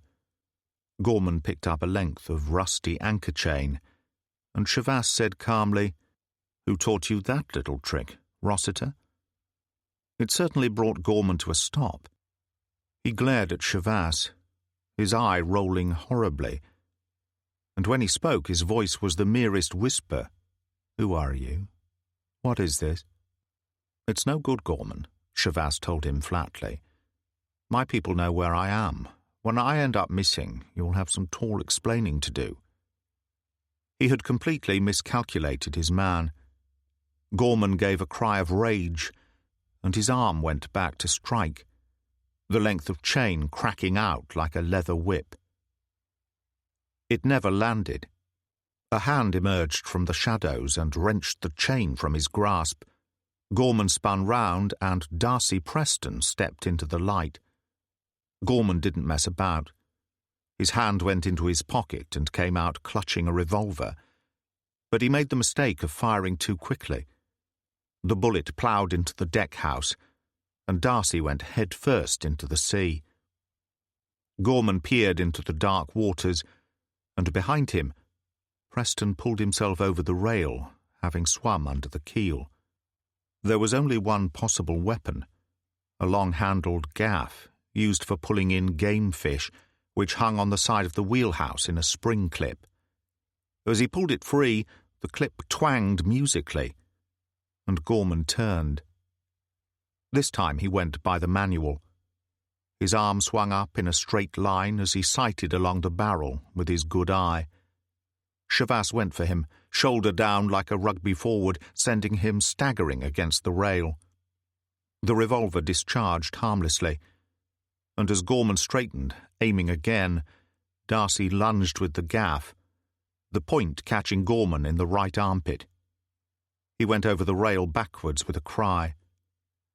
By the time Chavas got there, the dark waters had closed over his head. "Hold out your hands," Darcy ordered, and sliced through Chavas's bonds with the edge of the razor-sharp gaff. Chavas turned, massaging his wrists to restore the circulation. Now that's what I call a timely intervention. "Is it permissible to inquire where in the hell you sprang from?" "Glad to oblige," Darcy said. "After you'd left, I thought about things for at least 5 minutes, then went downstairs to the garage and helped myself to your car. I left it at Herne Airport and came the rest of the way by taxi. I was actually in Fixby before you." "Then what?" "Oh, I hung around the boatyard, awaiting events, as they say. I heard most of your conversation with Gorman, waited till you'd gone into the office, then came on board and hid in the chain locker. You certainly took your own sweet time about showing up. Or was that just your sense of the dramatic? As a matter of fact, I fell asleep, didn't wake up till Gorman started thumping around and making all that noise." Chavas sighed. "All right, what are you doing here?" "It's quite simple. My brother was a criminal by every possible standard. He was a thief and a gangster, but he was good to me. If I said that I loved such a man, could you accept that?" "Perfectly," Chavas told him gravely. "He didn't deserve to die that way, Paul. He deserved many things in this life, but not that. When the time comes, I'm going to kill Leonard Rossiter personally. We Jamaicans are a religious people, a proud people. An eye for an eye, the book says, no more, no less. I will have Rossiter's life then, for that is the just thing." Chavas nodded soberly. "I respect your feelings, I understand them. But between the thought and the deed is often a very wide gap, especially for a man like you. I can kill when I have to, quickly, expertly, and without a second thought, because I'm a professional. Can you be that certain?" "We'll have to see, won't we?" "Fair enough. I'll get this thing moving. You dry yourself. We'll talk things over later." The Jamaican nodded and disappeared into the companionway. Chavas went along the deck to the wheelhouse and started the engines. They made a fine, satisfying growl, and he pushed up the throttle and took the Mary Grant into the night with a burst of power. "I always wanted to be a boxer," Darcy said. He leaned against the closed door of the wheelhouse, a blanket around his shoulders, a mug of tea in one hand, almost invisible in the darkness. What did Harvey have to say to that? Darcy chuckled. He argued in percentages, and he certainly saw no percentage in that. He always said a good fighter was a hungry fighter, and I was anything but hungry. Mind you, he indulged me up to a certain point. I had lessons from some of the best pro fighters in the game. He had an interest in a gym in Whitechapel. What made you choose the law? With my background, a hell of a lot of people found that one funny. On the other hand, I knew every crook in Soho, which came in useful when I started to practice. You were constantly in demand, something like that. I cleared out after Harvey's trial because I realized I simply couldn't continue with the kind of double life I had been leading. Went out to Jamaica and started again. A good move. That's where I met my wife. Time and chance, Shavas said. As I told your Mr. Mallory, Harvey got a letter to me detailing what he intended to do. When he didn't turn up, friends notified me and I decided to follow in his footsteps. It seemed the logical thing. Does your wife know? Darcy grinned. She thinks I'm in New York on legal business. He emptied his mug and put it on the chart table. And what about you? How did you get into this kind of work? Time and chance again, Shavas shrugged. I have a language kink, soak them up like water into a sponge. No work in it at all. I was lecturing in a provincial university and finding it pretty boring when a friend asked me to help him get his sister out of Czechoslovakia. It had a ring of adventure to it, so I gave it a go. And succeeded? Only just. I was in an Austrian hospital with a bullet in my leg when Mallory came to see me and offered me a job. That was 12 years ago. Any regrets? It's too late for regrets, far too late. Now let's come back to the present and discuss what we're going to do when we arrive at Saint Denis. Brittany. Chapter 11. They made such excellent time that it was only 9:30 in the evening as they approached Saint Denis. There was a small bay with a deep-water channel marked on the chart about a quarter of a mile to the east, and Shavas decided to give it a try. He couldn't have made a better choice.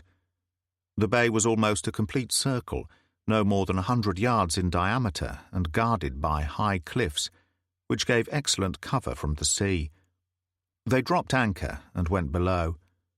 Shavas put his leather business case on the table, opened it, and tossed a couple of packets of francs across to Darcy. Half for you, half for me, just in case. You mean I'm getting paid too? Darcy stowed the money away in an inside pocket, and Shavas pressed a hidden catch and removed the false bottom of the case to reveal an interior compartment. Expertly packed away inside were a Smith & Wesson .38 Magnum revolver, a Walther PPK, and a machine pistol. Darcy whistled softly. What is this? Prohibition? Nothing like being prepared. Shavas offered him the Smith & Wesson. Guaranteed not to jam, about the best man-stopper I know. He dropped the Walther into his pocket and replaced the false bottom in the case and stowed it away in a locker under the table. And now for the most interesting act of the evening.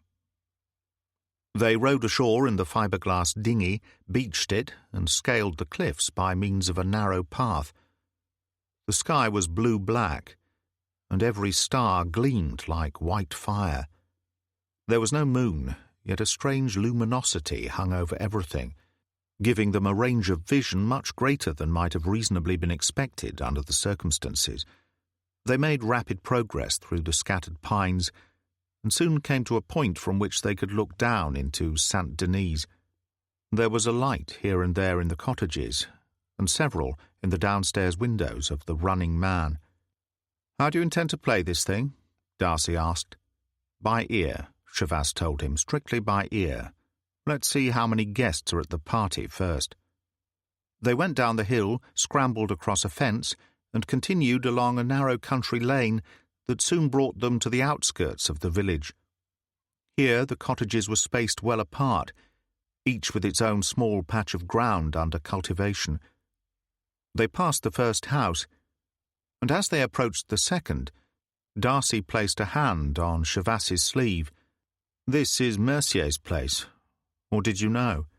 "Now that is interesting," Shavas said softly. "Let's take a look." They moved across the cobbled yard and crouched by the window. Light reached out with gold fingers into the darkness, and through a gap in the curtain they could see Mercier sitting at the kitchen table, head bowed, a bottle of brandy and a tin mug in front of him. "He doesn't look too happy," Darcy breathed. Shavas nodded. "Didn't you say something about his wife being an invalid?" "That's right. Hasn't been out of bed in 4 years. Then she's hardly likely to interfere if we're quiet. Knock on the door and then get out of sight. I'll handle him."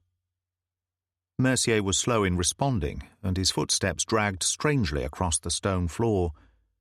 He opened the door and peered out, took a step forward, an anxious, expectant look on his face. Chavas touched the barrel of the gun to his temple. "One cry and you're a dead man, Mercier. Inside." Mercier moved backwards, and Chavas went after him, Preston close behind. He closed the door, and Mercier looked from one to the other, then laughed abruptly. "This'll be a surprise for Jacques. He told me you were both dead." "Where is he?" "At the Running Man, entertaining his cronies from the village." "And Rossiter?" Mercier shrugged. "They came back this morning, just before noon, in the Englishman's boat." "That would be a man called Gorman." Mercier nodded. "We've done a lot of business with him in the past. He's always in and out of here." "What about the authorities?" "In these parts, monsieur." Mercier shrugged. "People mind their own business." Chavas nodded. "What happened to Rossiter and the others? Are they still at the Running Man?" Mercier shook his head. "Monsieur Rossiter left just after noon in the Renault. He took the Indian girl and the Chinese man with him. The Chinese was heavily bandaged about the face." "How did the girl look?" "How would you expect her to look, monsieur? As beautiful as ever." "I don't mean that. Did she seem afraid at all? Afraid of Rossiter?" Mercier shook his head. "On the contrary, monsieur. She looked at him as if he were—" He seemed to have difficulty in finding the right word. "As if he were—" "God?" Darcy Preston suggested. "Something like that, monsieur." He was strangely calm and unafraid, and the answers came so readily. Chavas let it go for the moment and carried on. "Where did they go?" "I haven't the slightest idea." "Come off it, Mercier. You can do better than that. Try Hellgate for a start, and Montefiore. Don't tell me you've never heard of them." "Of course, monsieur, I have heard those two names on several occasions, snatches of conversation between Jacques and Monsieur Rossiter. But that is all. To me they are names, and nothing more." He was speaking the truth, Chavas was certain, which didn't seem to make any kind of sense. "What's happened, Mercier?" he said softly. "You're a different man." Mercier turned without a word, walked to a door, opened it, and stood to one side. "Monsieur," he said, with a small, hopeless gesture. Chavas and Preston moved to join him, and looked into a small, cluttered sitting room. A plain wooden coffin rested on the table, a candle at each end. Chavas closed the door gently. "Your wife?" Mercier nodded. "Not a day without pain, for 4 years, monsieur. And yet she never complained, although she knew there could be only one end. I tried everything, big doctors from Brest, expensive medicines, all for nothing." "That must have cost money." Mercier nodded. "How else do you think I came to be working for an animal like Jacques? For my Nanette, only for Nanette. It was for her that I endured so much horror. For her, and her alone, that I kept my mouth shut." "You're saying you went in fear of your life?" Mercier shook his head. "No, monsieur, in fear for my wife's life, of what that devil Rossiter might do to her." "He made such threats?" "To keep me quiet. He had to, monsieur. Particularly after a trip some weeks ago, when I sailed on the Leopard as deckhand." "What happened then?" Mercier hesitated, and Chavas said, "Let me tell you what happened after we left here last night. The Leopard went down in the Channel." "Did Jacques tell you that?" "He said there had been an accident, that the engine had exploded, and that the rest of you had been killed." "He and Rossiter left us to drown, locked in the saloon," Chavas said. "The woman and the old man died trying to swim ashore." Mercier looked genuinely shocked. "My God, they are animals, not men. Why, only the other week, monsieur, on the occasion I was speaking of earlier, we were sighted off the English coast by a British torpedo boat. We had only one passenger at the time, a special trip for some reason." He turned to Darcy. "A West Indian like you, monsieur." Preston's face had tightened, and he looked ill. "What happened?" Rossiter said we'd get 7 years if we were caught with him aboard. He put him over the side, wrapped in chains. And he was still alive. Still alive. Sometimes in my dreams I can still see the look in his eyes when Rossiter put him over the rail." Darcy nodded blindly. "And he told you he'd kill your wife if you didn't keep quiet? That's right, monsieur." Darcy turned abruptly, wrenched open the door and went out. Mercier looked bewildered, and Chavasse said quietly, "His brother. His brother, Mercier. We've come to settle the account. Will you help us?" Mercier took a reefer jacket from behind the door and pulled it on. "Anything, monsieur." "Good. This is what you will do. Wait by the running man and watch the harbour. In a little while you will see the Mary Grant come in. You know her?" "Of course, monsieur. Gorman's boat." "You will enter the running man and tell Jacques that Gorman has returned and is waiting urgently for him down at the jetty. Make sure that other people hear you tell him this. And afterwards? Do you have a boat of your own?" Mercier nodded. "An old whaleboat with a diesel engine." "Good. When we leave the harbour we will go to a bay called Pan Marsh. You know it?" "As I know every inch of this coast." "We'll wait for you there." Chavasse slapped him on the shoulder. "We will fix him, our brave Jacques, eh, Mercier?" Mercier's eyes glowed with fire, the hatred of years boiling over, and they went out together.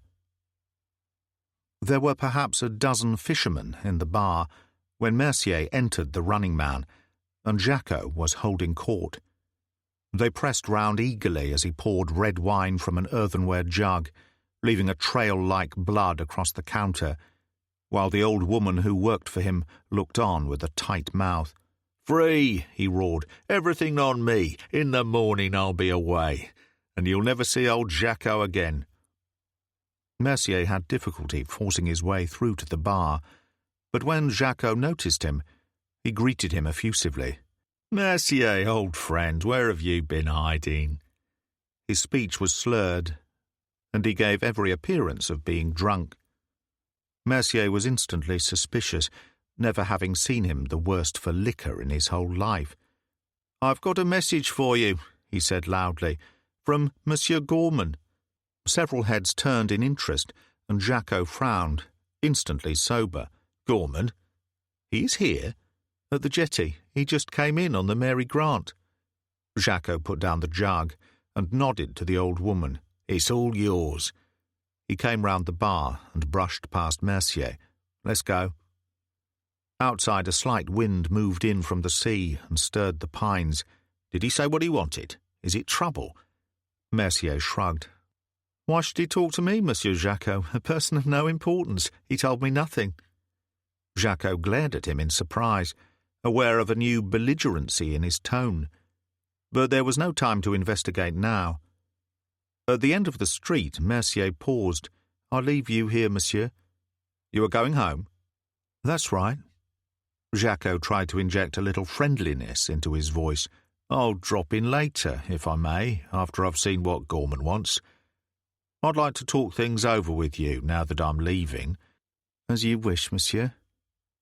Mercier faded into the night, and Jacques continued on his way, walking quickly, without even the slightest hint of drunkenness in his manner. If anything, he was worried, for he was not over-endowed with intelligence. Rossiter had left him strict instructions as to what he was to do, and Gorman hadn't entered into them at all. The Mary Grant waited at the jetty, her engines whispering quietly. He went down the ladder to the deck and paused uncertainly. There was a movement in the wheelhouse, and he went towards it quickly. "Gorman?" he demanded hoarsely. He reached the door, and the heart in him seemed to stop beating, for the face that stared coldly at him from the darkness, disembodied in the light from the binnacle, was one which he had never expected to see again in this life. Chavasse smiled gently. "Come right in, Jacques." Jacques took a step back, and the muzzle of a revolver touched him on the temple. He turned his head involuntarily and found himself looking straight at Darcy Preston. Sweat sprang to his forehead, cold as death, and he started to shake. For what he was seeing simply could not be. He sagged against the wheelhouse door with a groan, and the Mary Grant left the jetty and moved out to sea. By the time they had anchored in Panmarsh Bay, Jacques no longer believed in ghosts, only in miracles, and a miracle was something which could happen to anyone. His awe had been replaced by anger, and he awaited his chance to strike. It came when Mercier arrived, and tied up alongside in his old whaleboat. Preston went to catch the line he threw, leaving Chavasse in charge, who suddenly seemed to get careless. Jacques grabbed for the gun he was holding. Chavasse, who had been anticipating just such a move, swayed to one side and clouted him over the head.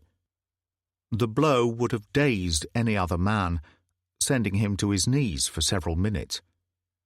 Jacques simply rolled on one shoulder, came to his feet, and dived for the rail. Darcy managed to get a foot under him just in time, and Jacques went sprawling.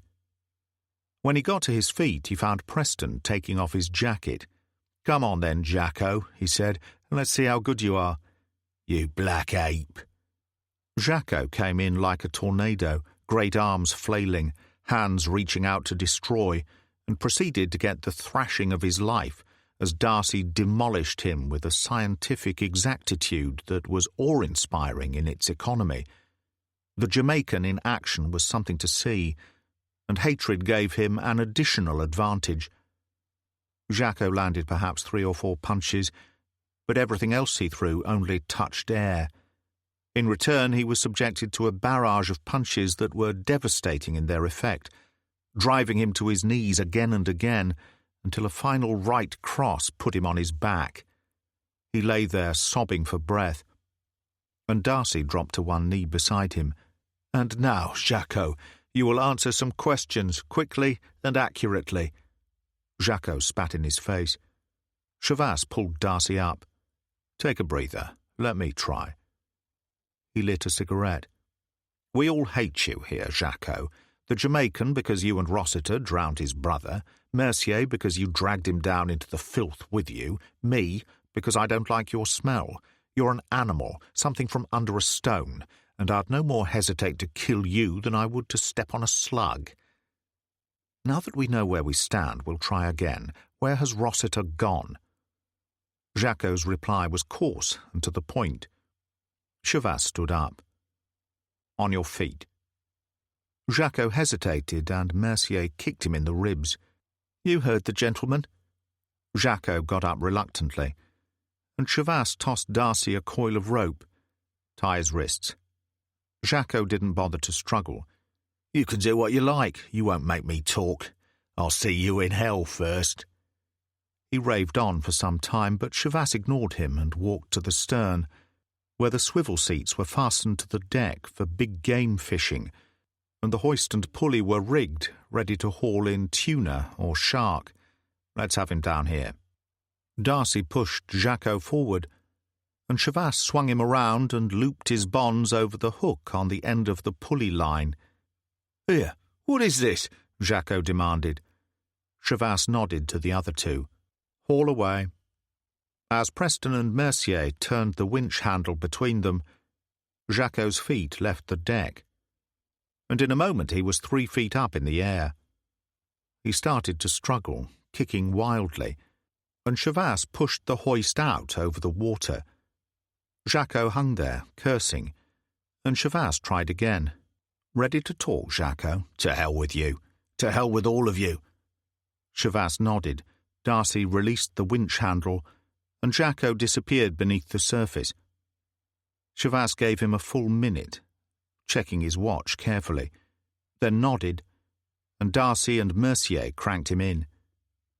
Jacques hung just beyond the rail, chest heaving as he sobbed for breath.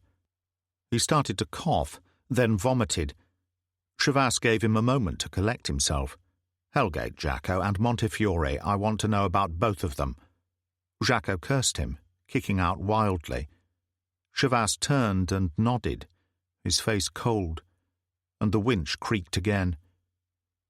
This time he made it 1 minute and a half, and when Jacko appeared there was hardly any movement at all. Chavasse swung him in, and after a while the great head lifted, and the eyes opened. "Hellgate," he croaked. "It's a house in the Camargue, near a village called Châtillon. Monsieur Montefiore owns it." "And that's where Rossiter and the others have gone?" Jacko nodded weakly. "And Montefiore? Is he there now?" "I don't know. I've never met him. I only know what Rossiter has told me." "Why didn't you leave with the others?" "Rossiter wanted me to take care of Mercier. He thought he knew too much, and he wanted me to leave openly so that questions would not be asked. I only had a lease on the inn. It's up in a couple of months anyway.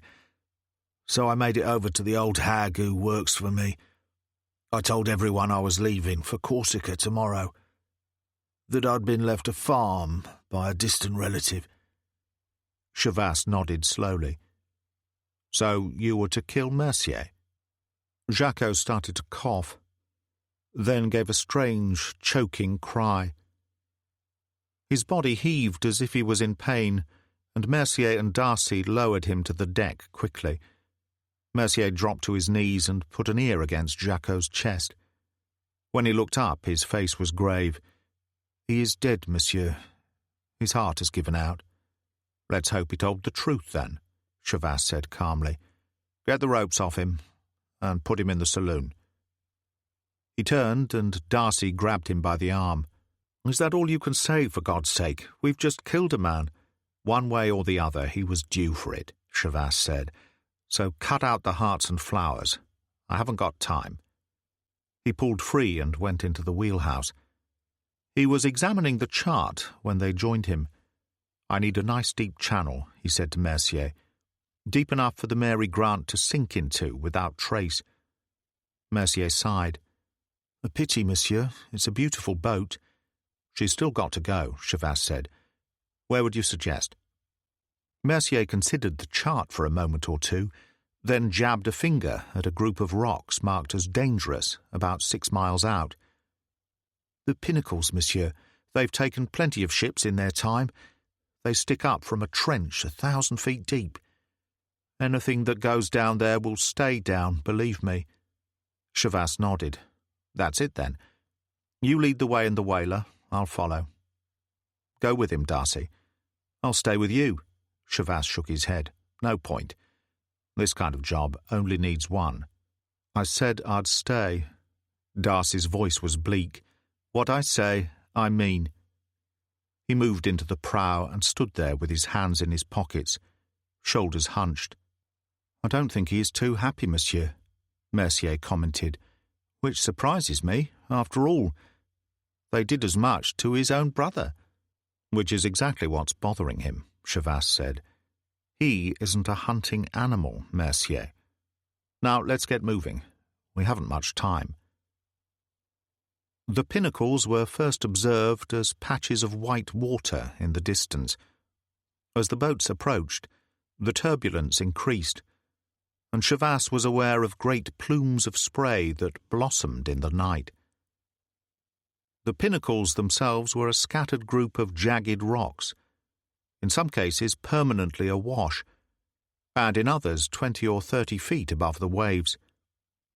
When Mercier whistled sharply and waved, the agreed signal, Chavasse cut the engines and called to Darcy, who had been waiting by the forward hatch with a fire-axe. Now he dropped inside and began to batter a series of holes in the prow. When he reappeared, she was already settling at that end, and he was soaked to the skin. Chavasse unfastened a cork lifebelt bearing the ship's name and tossed it overboard as Mercier came alongside. "Lost at sea," he said. "Sunk with all hands. Nobody will ever see Jacko again." "And Gorman?" Darcy asked. "What about him?" Chavasse shrugged. Believe it or not, but most people who take a dive into the channel don't turn up again, even if somebody does find what's left of him after a few weeks. It'll all fit neatly. You have a naturally tidy mind, Darcy said. Too complicated.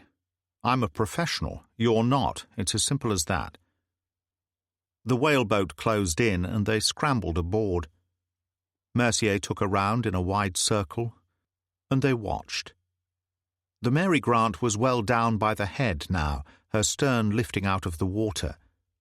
When she went, she disappeared so quickly that if any one of them had closed his eyes momentarily, he would have missed it. The waters rolled over, and Mercier opened the throttle and took the whaler away. "And now what?" Darcy Preston demanded, dropping down on one of the wide seats, shoulders hunched against the spray. "We catch a train," Chavas said, "a train for Marseille, if there is one. Or is it still we?" Darcy nodded slowly. "I've gone too far now to step back. You needn't worry. I'll be behind you all the way." "Fair enough." Chavas turned to Mercier. "Take us to some quiet spot on the coast, as near to Saint-Brieuc as possible. Can you manage that?" "Certainly, monsieur." Chavas gave him a cigarette and held out a match in cupped hands.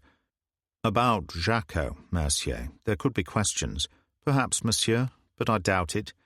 He was to leave in the morning. Most people will think he left a little earlier. In any case, he was seen to go out in the Mary Grant. And where is the Mary Grant now? Perhaps in a few days that lifebelt will be found by a fishing boat, or drift ashore somewhere. And perhaps not. Henri Jacques never existed, monsieur. And you, what will you do?" "I will bury my wife," Mercier said simply. France. The Camargue. Chapter 12. It was just before midnight when they reached Saint-Brieuc. By chance there was a train due out in 15 minutes to Rennes, and Chavas decided to take it rather than hang about. At Rennes they had a delay of an hour and a half before the Marseille train, and spent it in a café just outside the station. The Jamaican was still brooding and had little to say for himself. In the end, Chavas had had enough. "It's no good going on like this," he said. "Either we clear the air now or you drop out."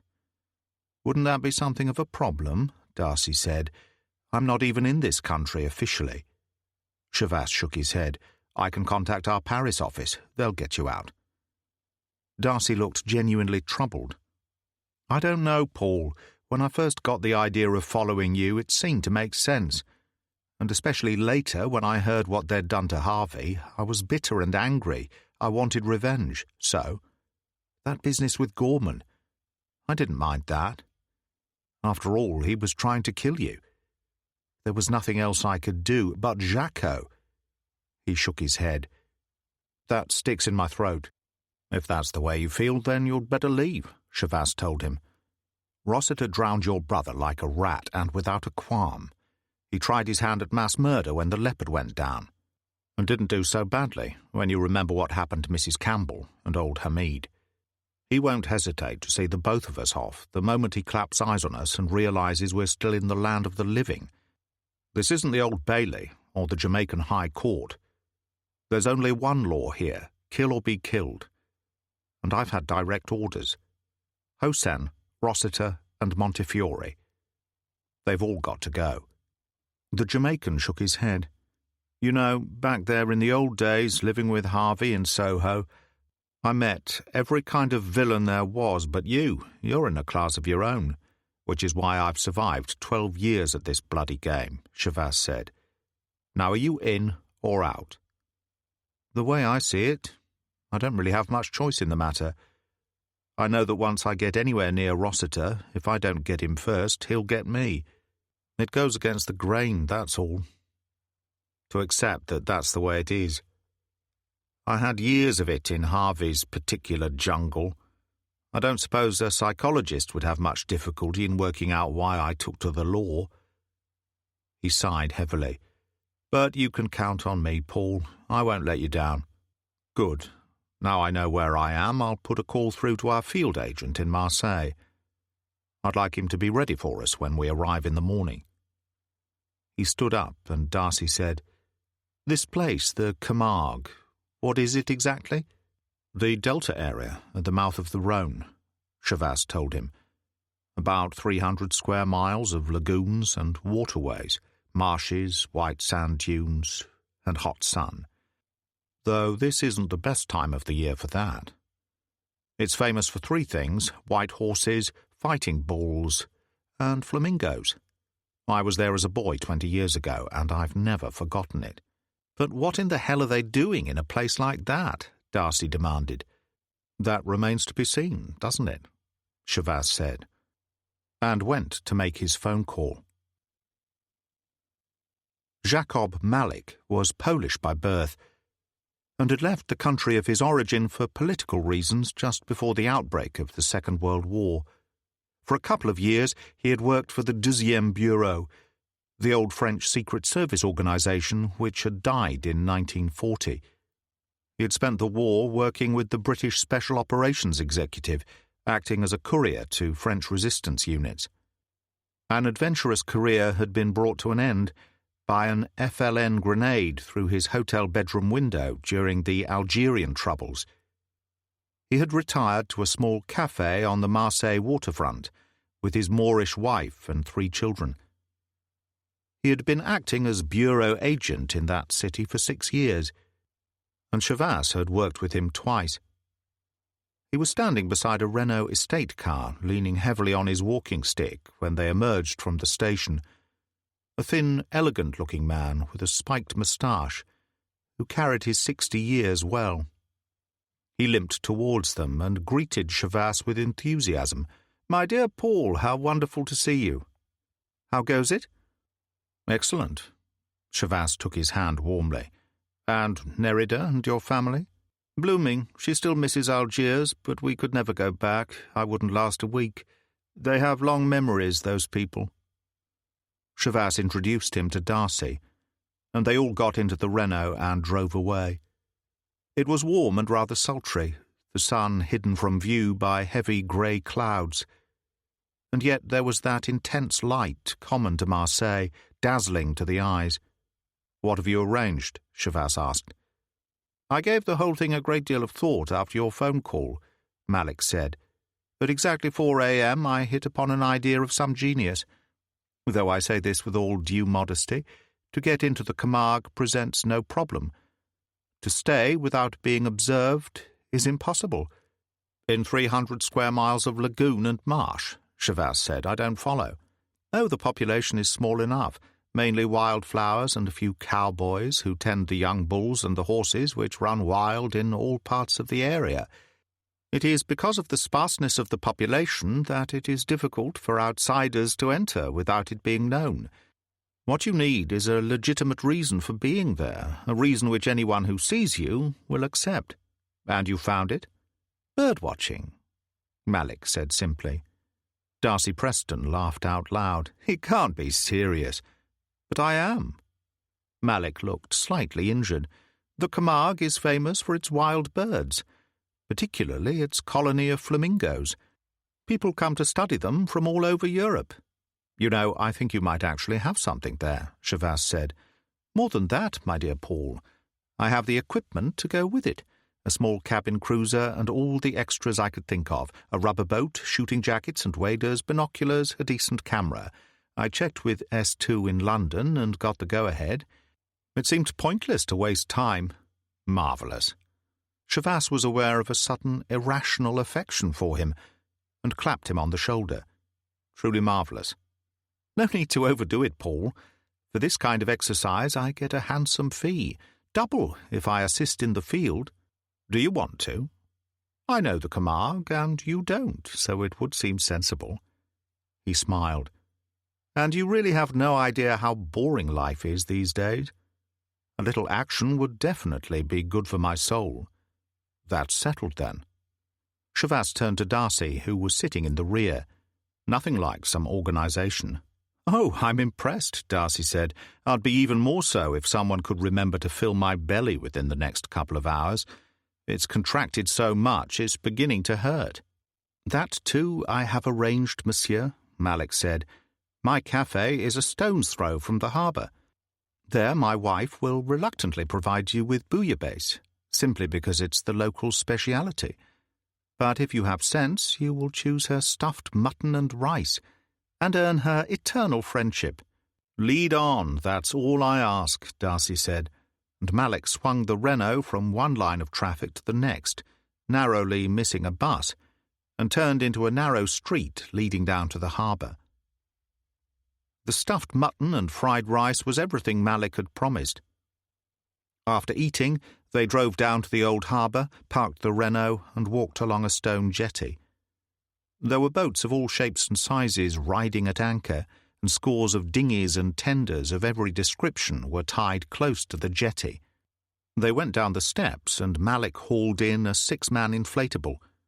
Shavas did the rowing and, under orders, threaded his way through the crowded harbour until they fetched up alongside a 20-foot fiberglass cabin cruiser powered by an outboard motor. She was named L'Alouette and was painted white with scarlet trim. Darcy climbed aboard, then turned to give Malik a hand. Shavas followed after tying up the tender. The cabin was small, the 2 padded side benches making up into beds at night. The only other accommodation was a lavatory and a small galley. Malik sat down with a sigh, produced a thin black cheroot and lit it. "And now to business. You'll find a map in that locker, Paul, as well as a false bottom under which are a couple of machine pistols and 6 grenades." It seemed like a good idea. The map unfolded to show the Camargue in detail, not only the several mouths of the Rhône, but every lagoon, every sandbank, every waterway. "You can't go too much by this," Malik said. "The action of the tide and the current from the river combine pretty forcefully. A sandbank can be there one day and gone the next, and some of the waterways can silt up just as quickly. We shouldn't have too much trouble, though. L'Alouette only draws 2 or 3 feet. "And Hellgate, have you managed to pinpoint it on the map?" Darcy asked. "Indeed I have. See, just a little on the Marseille side of the Pointe du Nord. 3 or 4 miles inland is the village of Châtillon. Hellgate is marked there, a couple of miles northeast of the village." Shavas found it at once.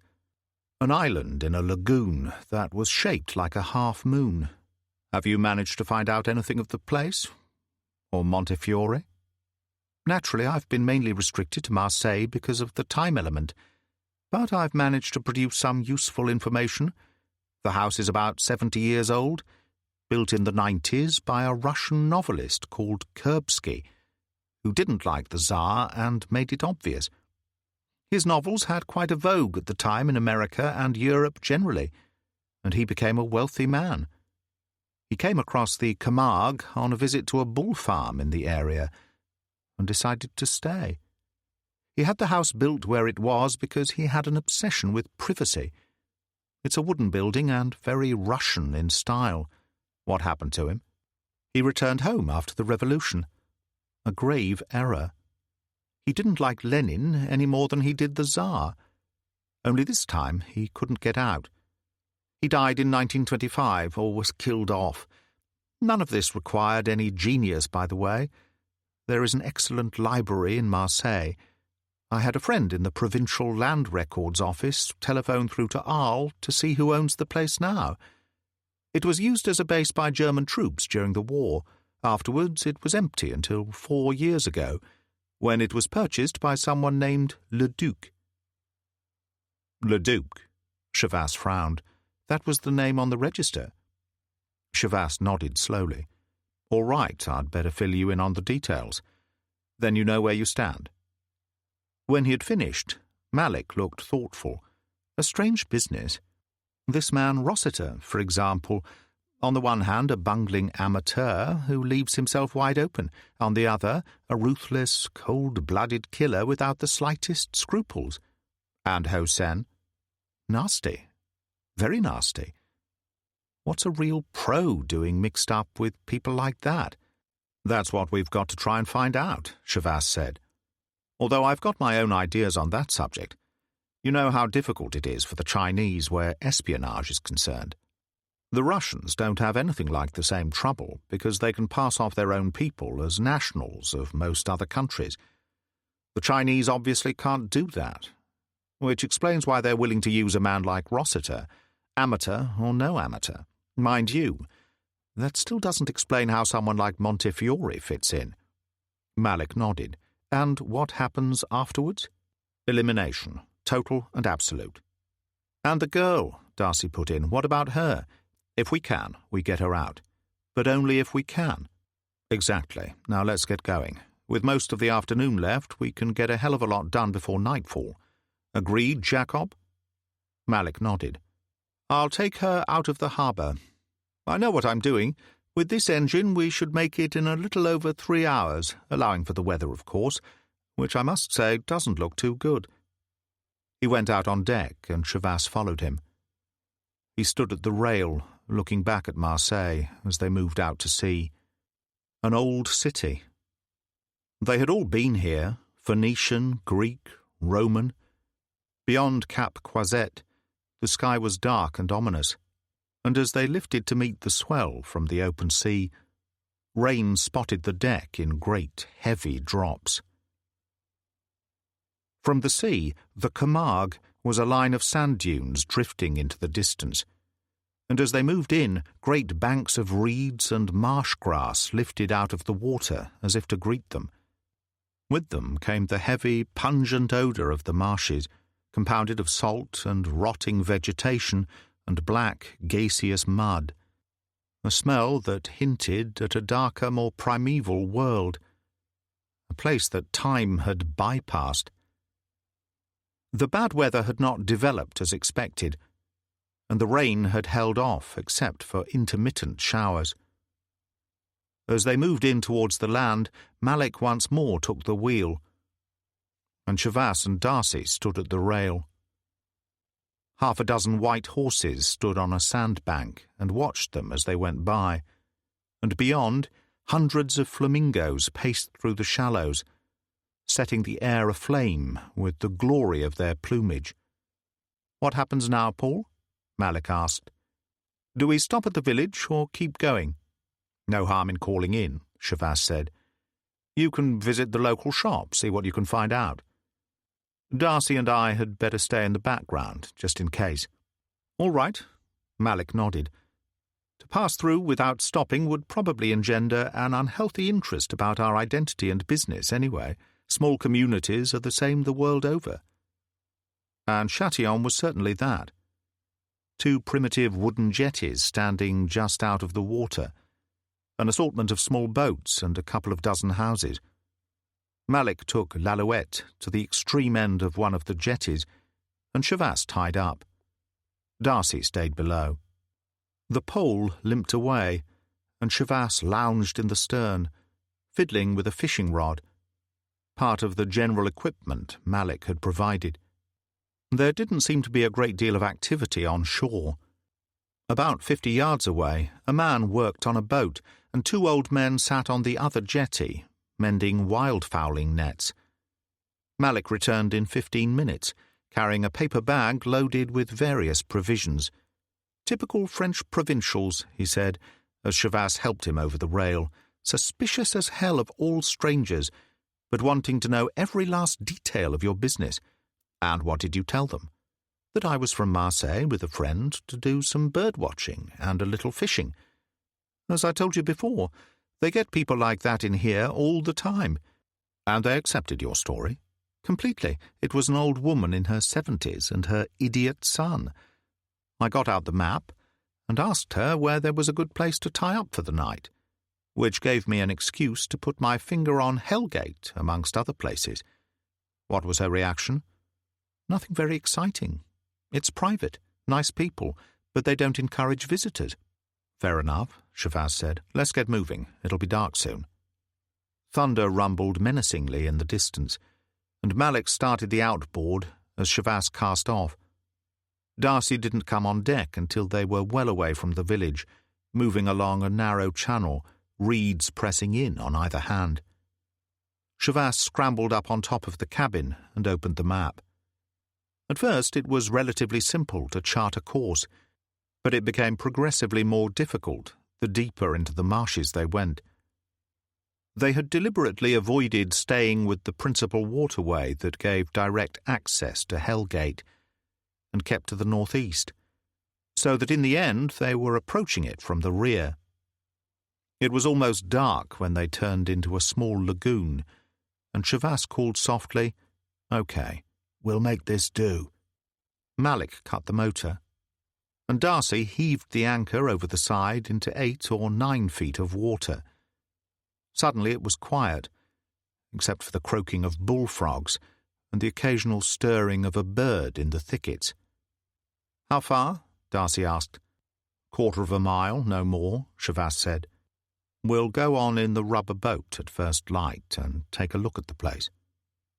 "An interesting prospect," Malik said. "Oh, it should be that all right." Above them, thunder cracked the sky wide open, and as darkness fell, rain fell with it in a sudden, drenching downpour that sent them running to the shelter of the cabin. Hellgate. Chapter 13. It was a cold grey world that Shavas stepped into when he went on deck at 4:30 the following morning. Rain hammered into the waters of the marsh with 1,000 voices, and yet life stirred out there in the gloom. Birds called and wild geese lifted into the rain. He was wearing waterproof nylon waders, a hooded anorak, and a pair of binoculars hung around his neck. Darcy Preston joined him, wearing a similar outfit, and was followed by Malik, who sheltered under a large black umbrella. "The last place God made." And the Pole shuddered. "I'd forgotten there was such a time of day. Good for the soul, Jacob." Shavas hauled in the dinghy. "We shouldn't be long, a couple of hours at the most. I just want to size things up, that's all." "Just make sure you know how to find your way back," Malik said. "It's not so easy in a place like this." Darcy Preston took the oars and pulled away, and in a few moments l'Alouette had faded into the murk. Shavas used the map and compass and charted a course for Hellgate that took them in a straight line through mud and reeds and narrow waterways, penetrating deeper and deeper into a lost world. "This is how it must have seemed at the beginning of time," Darcy said. "Nothing's changed." There was a rustle in the reeds on their left. They parted, and a young bull ploughed through. He stopped in the shallows and watched them suspiciously. "Just keep going," Shavas said. "That's a fighting bull, with a pedigree as long as your arm. They don't take kindly to strangers." Darcy pulled harder, and the bull faded from view. "I certainly wouldn't like to be on foot with one of those things on my tail," he said. "What in the name of good sense are they doing running around loose? This is where they raise them. This is bull country, Darcy. They just about worship the damn things. We're the interlopers, not the bulls." They emerged into a large lagoon, and the towers of the house loomed out of the mist 50 yards away. Shavas made a quick gesture, and Darcy pulled into the shelter of the reeds on the right. There was a patch of high ground beyond, and they beached the dinghy and got out. Shavas crouched and focused the binoculars. As Malik had said, the house was very Russian in style and constructed of wood, with a 4-story tower at each end and a veranda at the front. The whole was surrounded by pine trees, which had probably been specially planted when it was first built. But what had originally been the garden was now an overgrown jungle. There was something curiously false about the place. It was too much like the real thing, a film set for a Hollywood version of a Chekhov play. Shavas couldn't see the landing stage, which presumably was on the other side. From an approach point of view, the house couldn't have had a better strategic situation. The lagoon was crescent-shaped, and about 100 yards wide and 200 long. There was no possibility of an approach under cover during daylight. He passed the binoculars to Darcy. "What do you think?" The Jamaican had a look and shook his head. "I don't see how anyone could get any closer during daylight without being spotted." At that moment a dog barked, and 2 men came running round the corner of the house. They jumped into view when Chavas focused the binoculars. 2 Chinese, each clutching an assault rifle. The dog joined them a moment later, an Alsatian. It ran backwards and forwards, rooting in the undergrowth. "I don't know what it's looking for, but it won't get much of a scent in this rain, that's for certain," Darcy said. "I wouldn't be too sure." Chavas watched intently through the binoculars. It takes a lot to fool a German shepherd. There was a sudden commotion over on the right, a heavy splashing as something forced its way through the reeds. At first Chavas thought it might be another bull, but he pulled out the Walther PPK just in case.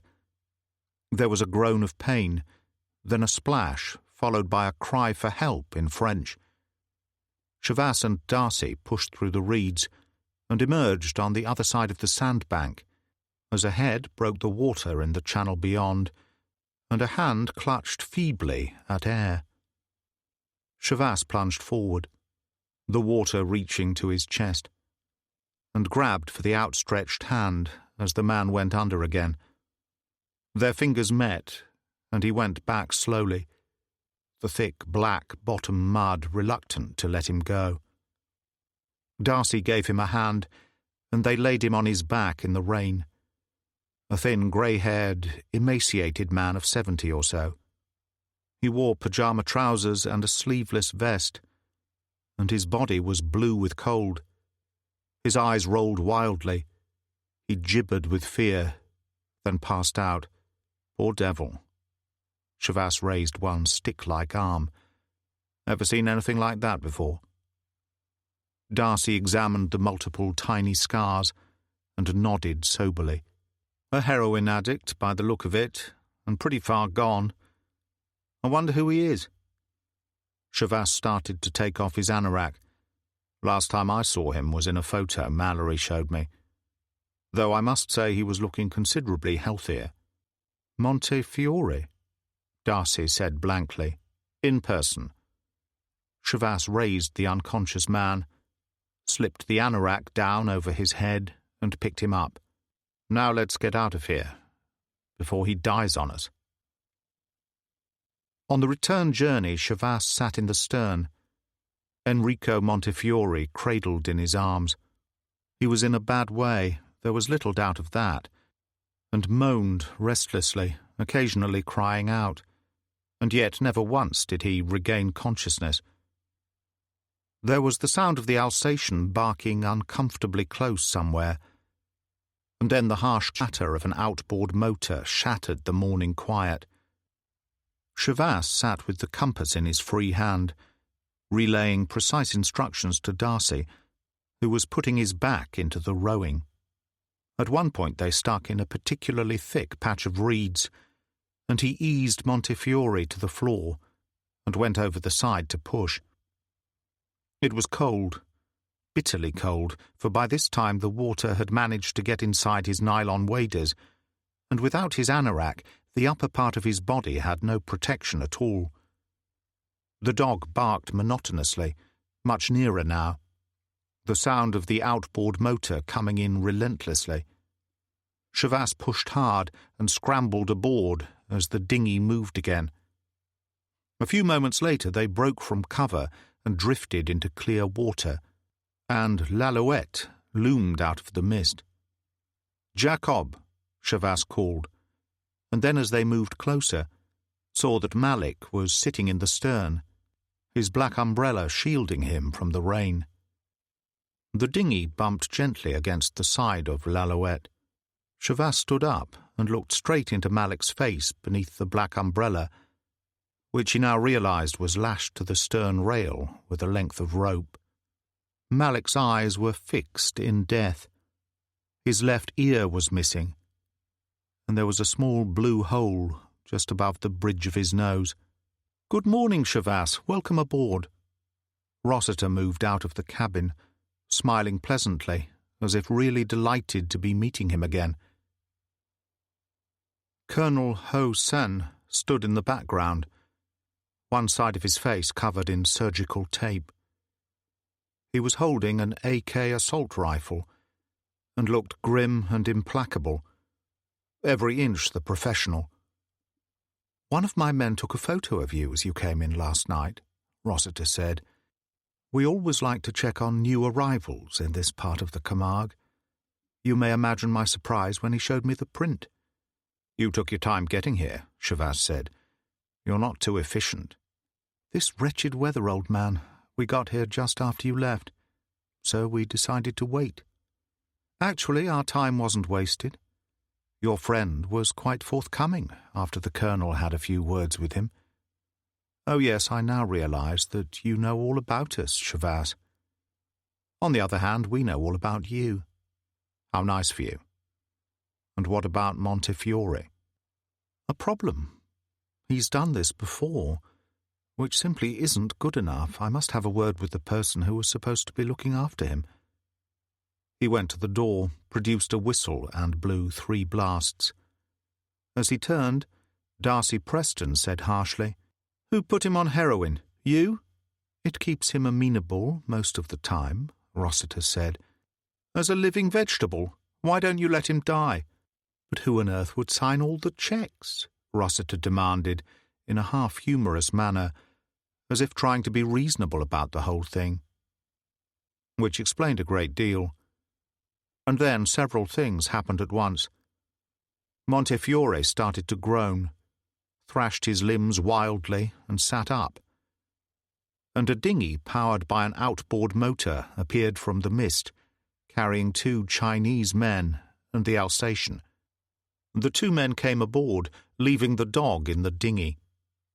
Ho Sen spoke sharply to one of them in Chinese, so rapidly that Chavasse could not hear what was said. The man replied in a low voice, eyes down, and Ho Sen slapped him across the face. "Have they got a dose with them?" Rossiter demanded in Chinese. One of the men put down his assault rifle and produced a small leather case. He opened it, took out a hypodermic and a glass ampoule. Rossiter filled the hypo and nodded to the Chinese, who held Montefiore down by the shoulders. Rossiter gave him the injection. That should hold him. Montefiore stopped struggling and went very still, all tenseness leaving him. And then a strange thing happened. His eyes opened, and he looked up at Rossiter and smiled. "Father Leonard," he said, "Father Leonard, is that you?" And smiling, the breath went out of him in a quiet sigh, and his head slipped to one side. There was a sudden silence. Rossiter gently touched his face. It was Ho Sen who moved first. He pushed Rossiter out of the way and shook Montefiore roughly. Then he turned, his eyes angry. "He's dead. Do you understand? You've killed him. I warned you. I told you you were giving him too much." He struck out at Rossiter, sending him back against the other bunk. "One error after another. You'll have a lot to answer for when we reach Tirana." For a moment all attention was focused on the Englishman. Chavasse sent the other Chinese staggering, turned, and jumped for the door. He went over the rail, surfaced, and struck out for the shelter of the reeds. He threw a quick glance over his shoulder and saw Darcy struggling with the 2 Chinese at the rail. Ho Sen appeared, clubbed the Jamaican with the butt of his rifle, and raised it to his shoulder. As he started to fire, Chavasse went under the water and swam for the reeds. Safely in their shelter, he turned and looked back. The 2 Chinese were already in the dinghy and casting off. The dog was howling like a wolf. Chavasse started to push through the reeds, half swimming, half wading, and then another sound rent the morning, the motor of l'Alouette as she got under way. He came to a waterway so deep that his feet failed to touch bottom. He swam across to a grey-green wall of palm grass and forced his way through. He paused after a few minutes, treading water. The sound of l'Alouette was fading. Presumably it was heading for Hellgate, but the outboard motor of the dinghy was popping away in the vicinity, and the Alsatian's mournful howl echoed eerily through the rain, like a voice from the grave. Chavasse started to swim again, pushing his way through the reeds. Suddenly the sound of the outboard motor ceased abruptly, and the dog stopped barking. Which wasn't good, whichever way you looked at it, because now he didn't have the slightest idea where they were. His feet touched bottom, and he ploughed through thick black mud and moved out of reeds and grass to relatively firm ground. The compass still hung around his neck, enabling him to check his direction, and he concentrated hard, trying to recapture a pictorial image of the map. It was an old trick and surprisingly effective.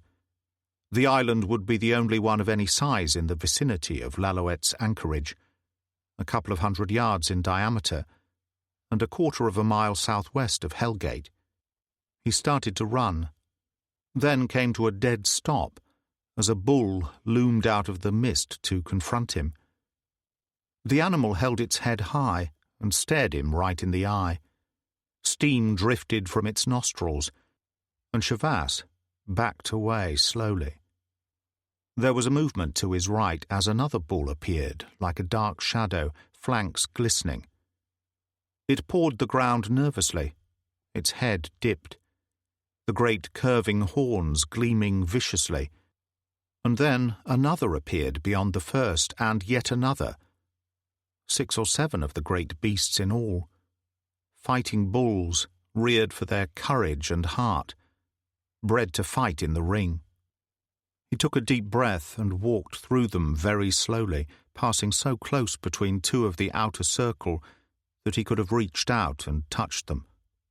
He kept on going, stumbling through tussocks of marsh grass, and emerged on a sandy shore. There was a sharp cry, followed by 2 shots close together, and sand fountained into the air on his right. The dinghy drifted out of the mist perhaps 20 yards away. In a single frozen moment of time, he saw clearly that the Alsatian was muzzled, but not for long. The AK assault rifle cracked again, and as Chavasse turned to run, the Alsatian took to the water. He didn't have long, a minute or a minute and a half at the most, before it ran him down. He tugged feverishly at his belt as he stumbled on. There was a technique for handling big dogs, but its successful application depended entirely on keeping calm and having a hell of a lot of luck in the first few seconds of attack. The belt came free. He looped it around each hand, then turned and waited, holding his hand straight out in front of him, the belt taut. The Alsatian came out of the mist on the run and skidded briefly to a halt. In almost the same moment it moved in, mouth wide. Chavasse pushed the belt at it, and the old trick worked like a charm. The Alsatian grabbed at it, teeth tearing at the leather. Chavasse jerked with all his strength, bringing the dog up on its hind legs, and kicked it savagely in the loins. The Alsatian rolled over, and he kicked it again in the ribs and the head. It howled terribly, writhing in the mud, and he turned and moved on as the 2 Chinese arrived. Another shot followed him, and from somewhere near at hand there was a roar of pain. The bulls. In the heat of the moment he had forgotten about the bulls. There was a sudden trampling, and one of them appeared, blood streaming from a wound in the shoulder. Chavasse dived for the shelter of a clump of reeds and dropped on his face as heavy bodies crashed through the mud. There was a cry of dismay. A shot was fired, and someone screamed. When he raised his head, he saw an old bull lurch out of the rain, one of the Chinese hanging across his head, impaled on the right horn. The bull shook the man free and started to trample him. There were 2 more shots somewhere in the mist, and then a terrible cry. Chavasse had heard enough. He He moved out of the reeds quickly and took to the water. A few moments later he reached another patch of dry land, checked his compass, and started to move southwest towards Hellgate. It took him the best part of an hour to reach the vantage point from which he and Darcy had viewed the house that morning. He crouched in the reeds and peered across the lagoon. If anything, the mist had thickened, and everything was indistinct, ghost-like. More than ever like a sad Russian landscape. By now, Lalouette would be tied up at the landing stage on the other side of the island at the rear of the house, and if anything was to be done, it would have to be done from here. To his left, reeds marched out into the grey water, providing plenty of cover for perhaps half of the distance. The final approach would be in the open. No other way. He was still wearing the nylon waders Malik had provided, and now he sat down and pulled them off. Underneath he was wearing a pair of trousers so wet that they clung to him like a second skin. He moved round towards the line of reeds and waded into the water, crouching low. For the first time since his jump for freedom on Lalouette, he felt cold, really cold, and shivered uncontrollably as the water rose higher, and then his feet lost touch with the bottom, and he started to swim. He paused at the extreme end of the reeds and trod water. There was about 50 yards of clear water left to cover. He took a couple of deep breaths, sank under the surface, and started to swim. When he sounded for air, he was halfway there. He surfaced as gently as possible, turned on his back to rest for a brief moment, then went under again. In a very short time his body scraped the black mud of the bottom as he neared the island. He came to the surface and floundered ashore into the shelter of a line of bushes. He crouched there in the rain, sobbing for breath, then got to his feet and moved on cautiously through the derelict garden to the house. There was no sound, not a sign of life. Nothing. And a strange kind of panic touched him. What if they had left? What if Rossiter had decided to get out while the going was good? And then Famia Nadim appeared at the end of the overgrown path he was following. She wore rubber boots to the knees and an old naval duffel coat, the hood pulled up. She was the same, and yet not the same. In some strange way, a different person. She walked on, hands thrust into the pockets of her coat, face serious. Shavaz waited till she was abreast of him, then reached out from the bushes and touched her shoulder. Her expression was something to see. The eyes widened, the mouth opened as if she would cry out. And then she took a deep, shuddering breath. "I couldn't believe it when Rossiter said you were alive." "He's here. You've seen him?" She nodded. "They came back in the other boat about an hour ago with Mr. Jones. Though he isn't Mr. Jones anymore, is he?" Shavaz put a hand on her shoulder. "How bad has it been?" "Bad?" She seemed almost surprised. "That's a relative term, I guess. But we mustn't stand here talking like this. You'll get pneumonia. Through those trees is a derelict summer house. Wait there. I'll bring some dry clothes, and then we'll decide what's to be done." She faded like a ghost, and he stood watching her through the quiet rain, conscious of the stillness, drained of all strength. God knew what Rossiter had done to her, but she had been used harshly. Must have been, for such a profound change to have occurred so quickly. The summer house reminded him of childhood. The roof leaked, and half the floorboards were missing, and he slumped down against the wall underneath the gaping window. He used to play in just such a place 1,000 years ago. He closed his eyes, tiredness flooding over him, and a board creaked. When he looked up, Rossiter stood in the doorway, Famia at his side. Her face was calm, completely impassive, pure as a painting of a medieval Madonna.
Chapter 14. The cellar into which two more Chinese guards pushed him was so dark that he had to pause for a couple of moments after the door was closed, waiting for his eyes to become more accustomed to the gloom. "Darcy, are you there?" he called softly. "Over here, Paul." There was a movement in the darkness, and Shavas reached out. "What happened when I jumped the boat? Are you all right?" "A knock on the head, that's all. What about you? I thought you'd be long gone." Shavas told him. When he had finished, the Jamaican sighed. He certainly must have got through to that girl. Shavas nodded. "It doesn't make sense. She knows what happened on the Leopard. How can she possibly believe anything he says?" "There could be a very simple explanation," Darcy pointed out. "She's fallen in love with him, you mean?" "Could be more than that. Might be one of the strong sexual attractions that some people have for each other. It's possible. I suppose so. Immaterial now, anyway." Shavas moved through the darkness, hand outstretched until he touched the wall. "Have you explored?" "Not really. I was still unconscious when they first dumped me in here." Shavas moved along the wall, feeling his way cautiously. He touched some kind of flat board, felt for the edge, and pulled. It came away with a splintering crash, and light flooded in. The window was barred, the glass long since disappeared. It was at ground level, and the view was confined to a section of what had once been the lawn stretching down to the landing stage, which Shavas had been unable to see from the other side of the island. The landing stage had definitely seen better days, and half of it had decayed into the lagoon. The rest was occupied by a 40-foot sea-going launch. which had obviously once been a motor torpedo boat, and L'Alouette. 4 men passed by, carrying boxes between them, and went towards the launch. They certainly weren't Chinese, and Chavas strained forward and managed to catch the odd word as they passed by. "Albanian," he whispered to Darcy, which makes sense. Remember the incident on L'Alouette when Hossein took a swing at Rossiter? He told him he'd have a lot to answer for when they reached Tirana. The only European communist nation to ally itself with Red China rather than Russia. It certainly explains a great deal. The men returned from the launch.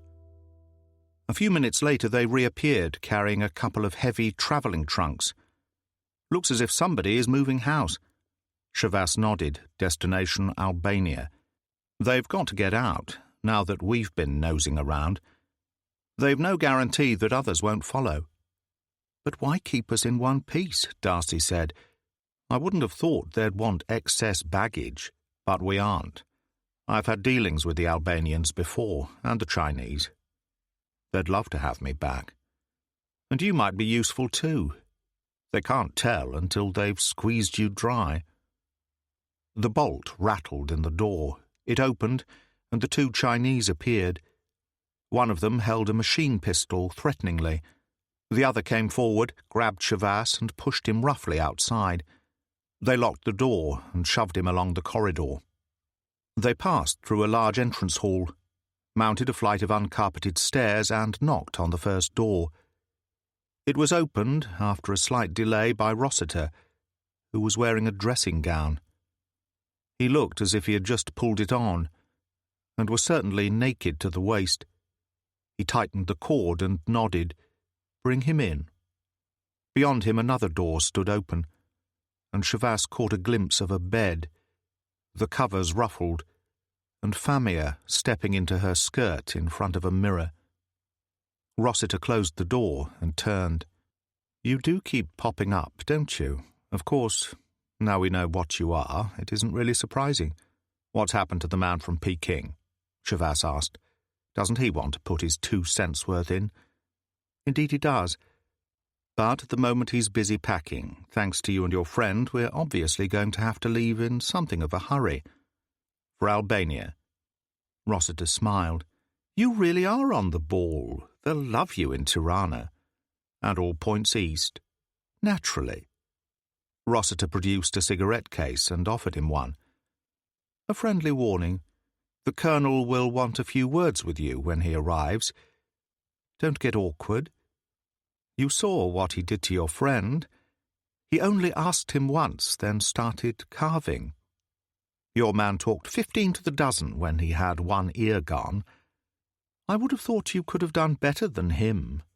"He was an old man," Chavas said, "trying to make a little extra money. There was no need to do that to him." Rossiter shrugged. "All over the world, thousands of people die every day. Your friend Malik was just one more. If his death helps our cause, then he lived and died to some purpose." "Word perfect," Chavas said. "They must have done a good job on you back there at Nom Bec." "You just don't understand. Your kind never does." Rossiter was grave and serious. "I was like you once, Chavas, until I was helped to find a new answer, a truer answer, a new meaning for life. So now it's all right to kill people, old men and women, for the cause. Don't you see that? What's one life, more or less, mine or yours? We're all expendable. How many men have you killed in your career? 10? 20? I don't notch my gun, if that's what you mean," Chavas said, feeling strangely uneasy. "Have you ever killed a woman?" Chavas's mouth went dry, and for a brief moment a face floated to the surface, the face of a woman he would have preferred to forget. Rossiter smiled, the strange, saintly face touched with something very close to compassion. "I thought so. The difference between us is only in kind. The first and most important lesson to learn is that it isn't what we do that is so important as why we do it. I serve a cause. Freedom for every man, justice, equality. Can you say as much? What do you defend, Chavas? Imperialism, capitalism, the church, decay everywhere, the people crushed and strangled, unable to breathe. God. When I think of the years I spent serving corruption, with all its faults, I'd rather have my way than yours. How many have the Chinese butchered in Tibet in the last 5 years? 500,000, give or take a few. All for the sake of the cause. Rossiter looked slightly exasperated. You just don't see, do you? No one matters, no person or persons. We're working for tomorrow, Chavas, not today. Which significantly was the exact opposite of the teachings of the creed which he had been raised and educated to serve. Chavas knew now that he really was wasting his time, but kept probing. So anything goes, even feeding poor old Montefiore heroin. I first met Enrico Montefiore when I returned to Europe after the Korean War was over. My superiors had sent me to Vienna, because they had decided that I was in need of psychiatric treatment to overcome the effects of what they were pleased to call Chinese brainwashing. Montefiore had been on drugs for years. One evening we received a call from a private sanatorium where he was a patient. He was extremely ill and thought he needed a confessor. And you were sent? Rossiter nodded. The start of a fruitful friendship. He came to, how shall I put it, depend on me? When I finally decided to give up holy orders, I persuaded Montefiore that he needed quiet and isolation. So he bought this place under an assumed name. He was badly in decline by then. I've had to look after him like a baby for the past 3 years, in between assignments for your bosses in Peking. Tirana, Chavas, let's get it right. Albania has proved a very useful European foothold for us. Of course, the Chinese have found me invaluable, for obvious reasons. They're in a rather difficult position as a rule. An Englishman can pass as a Russian if he speaks the language. But what can a Chinese do? There are plenty of Hong Kong and Malayan Chinese living in Britain these days, indexed and filed, probably checked regularly by MI6 or Special Branch. Much better to be there and yet not there, if you follow me. Which is where your service for immigrants came in. Exactly, only it wasn't my service, it was Jacquot's. There he was running these people across the channel by the boatload, West Indian, Pakistani, African, Indian. It was perfectly reasonable to have the odd Hong Kong Chinese in there as well. It was a bright idea, and Chavas nodded. Full marks for using your wits. So Hossein wasn't the first. If I told you how many, you'd feel rather sick. He smiled cheerfully, and Chavas shrugged. But no more. They're not going to be too pleased about that when you get back to headquarters. Though I don't know, it couldn't go on forever, and I do have you, after all, a very useful prize. There was nothing Chavas could say that would erase the faint, superior smile from Rossiter's face. And then for some reason he recalled his conversation with Father de Souza. I was almost forgetting. I've a message for you. He lied with complete conviction. From de Souza. The effect was shattering. Rossiter seemed to shrink visibly. Father de Souza? That's right. He has a parish near the East India Docks in London. When I wanted information about you, he seemed the obvious person to see. How is he? Rossiter's voice was a whisper. Fine. He asked me to let you know that there isn't a day in which he doesn't remember you in his prayers. He was rather particular that I should tell you that. Rossiter's face had turned pale, and he spoke through clenched teeth. I don't need his prayers, do you understand? I never did, and I never will. The bedroom door opened and Famia emerged. She was wearing a raincoat and headscarf, and carried a small suitcase. She ignored Chavas and spoke to Rossiter. I'm ready. Shall I take this down to the boat? For a brief moment they might have been alone, for all the attention they paid Chavas, trapped by that curious intimacy that only belongs to people hopelessly in love with each other. For Shavas, this was the most interesting discovery of all. That Rossiter obviously genuinely cared for the girl. He put a hand on her arm and guided her to the door. "Yes, you take your case down to the boat. We'll be along later." One of the guards opened the door. She looked through Shavas briefly, her face blank, as if he wasn't really there, and went out. As the door closed, Shavas said calmly, "What did you do? Put something in her tea?" Rossiter swung round, the look on his face terrible to see. His hand dipped into his pocket and emerged clutching the Madonna. There was a sharp click, and the blade jumped into view. Shavas crouched, arms up, expecting an attack at any moment. The door opened and Ho Sen entered. "Trouble?" he inquired in Chinese. Rossiter seemed at a loss for words. In some way a different person, the awkward pupil caught out and having to justify himself to the schoolmaster. A look of contempt appeared on Ho Sen's face. He walked towards Shavas, hands behind his back, and kicked him in the stomach when he was close enough. It was expertly done. The work of someone who knew his karate. Shavas was able to appreciate that much at least, before he keeled over. He rolled around a couple of times and fetched up against the wall. He lay there concentrating on recovering his breath, while the voices droned somewhere in the distance, indistinct, meaningless. The Colonel's foot had not caught him in the crotch, where such a blow could have had a permanently crippling effect, but in the lower abdomen, obviously by design. Shavas had at least been able to tense his muscles to receive it, and although sick and sore, he was already capable of some kind of movement when the two Chinese guards picked him up. He played it to the hilt, dragging his feet on the way out and groaning softly. They took him down the stairs, across the hall, and descended to the basement. When they reached the cellar, they dropped him to the floor. The one who carried a machine pistol over his shoulder now unslung it, holding it ready in his hands, while the other got out a key and unlocked the door. The man with the machine pistol leaned down and grabbed Shavas by the collar, pulling him to his feet. Shavas drove the stiffened fingers of his left hand under the chin into the exposed throat, a killing blow when expertly delivered. The man didn't even choke, simply sagged to the floor like an old sack, dropping his weapon. Shavas came to his feet and lifted his elbow into the face of the man behind. The surprised Chinese gave a stifled cry and went backwards into the cell.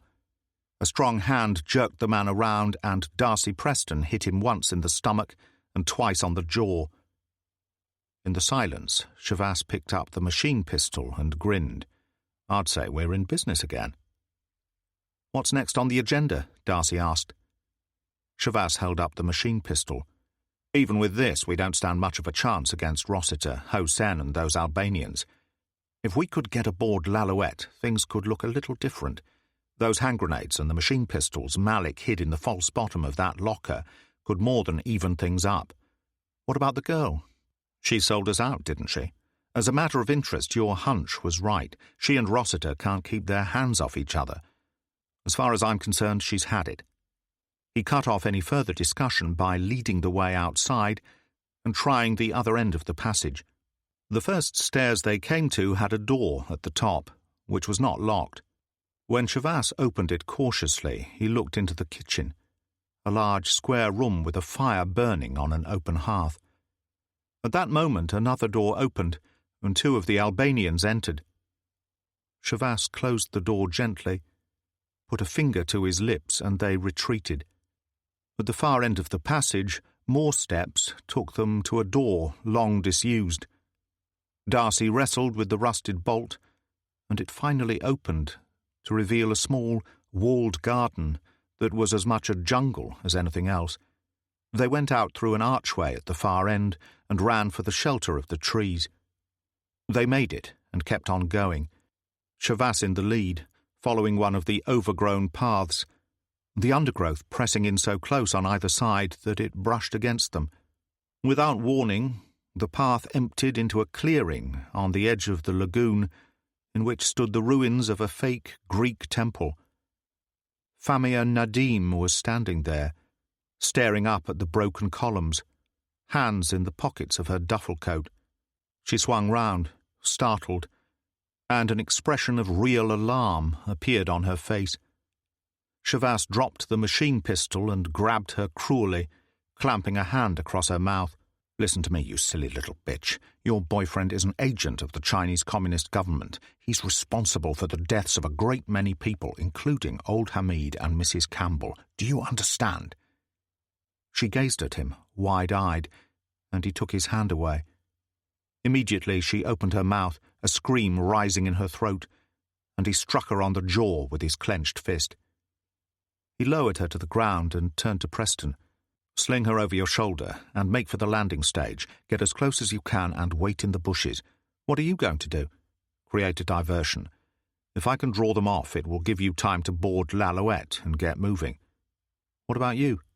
"I'll swim out from here and join you on your way past. And if I'm not there in time, don't start getting all heroic on me. Just get out of here. You're in charge?" The Jamaican picked up the girl, slung her over one shoulder, and moved away into the undergrowth. Shavas retrieved the machine pistol and hurried back towards the house. He already had a plan of sorts. The house was wholly constructed of timber. With the right encouragement, it should go up like a torch, and there was one obvious place to start. He moved back through the tangled garden and entered the basement again. This time, when he cautiously opened the door at the top of the second flight of stairs, the kitchen was empty. He went in, removed the glass chimney from the oil lamp on the table, and scattered its contents across the floor. He made a brief search through the cupboards and found a half-full can of paraffin in one of them. He emptied it to good effect, then moved towards the fire. Behind him, the door opened, and Colonel Ho Sen entered. If he was armed, it didn't show. And in any case, the machine pistol already had him covered. Ho Sen actually smiled. "No sporting chance, Mr. Shavas?" "In a pig's eye," Shavas said. "The Breton half of me's in charge at the moment, and we always pay our debts. This is for Jacob Malik." The first burst caught Ho Sen in the right shoulder, spinning him around, and the second shattered his spine, driving him out through the open door. As he fell, Shavas picked a burning log from the hearth and tossed it into the centre of the room. There was a minor explosion, and he only just made it to the cellar door, flames reaching out to engulf him. As he went out through the garden, he could hear cries of alarm from the other side of the house, the Albanians, from the sound of it, running to see what had gone wrong, just as he had hoped. He gave it another minute, then ran for the trees. As he reached their shelter, L'Alouette's motor burst into life. So Darcy had made it after all. Behind him there was a sudden crackling as flames exploded through the windows, blowing out the glass. A bullet splintered the trees above his head, and he swung round, emptying the machine pistol in a wild burst that sent the Albanian who had fired at him in headlong retreat round the corner of the house. Shavas ran head down, and shots chased him through the undergrowth, slicing through the pine trees above his head. He burst from cover and plunged headlong into the lagoon as L'Alouette appeared round the point, about 50 yards out. As he started to swim, L'Alouette altered course towards him, slewing to a halt broadside on as Darcy spun the wheel and cut the motor. The Jamaican ran for the rail and pulled Shavas over with easy strength. "Get going, for Christ's sake," Shavas gasped. As Darcy vanished into the wheelhouse, a bullet ricocheted from the rail as the first Albanian arrived at the water's edge. Shavas turned and saw Rossiter appear from the trees with the other 3 men. The outboard of L'Alouette roared, and Darcy took her away in a burst of speed, bullets chopping into her hull. Chapter 15.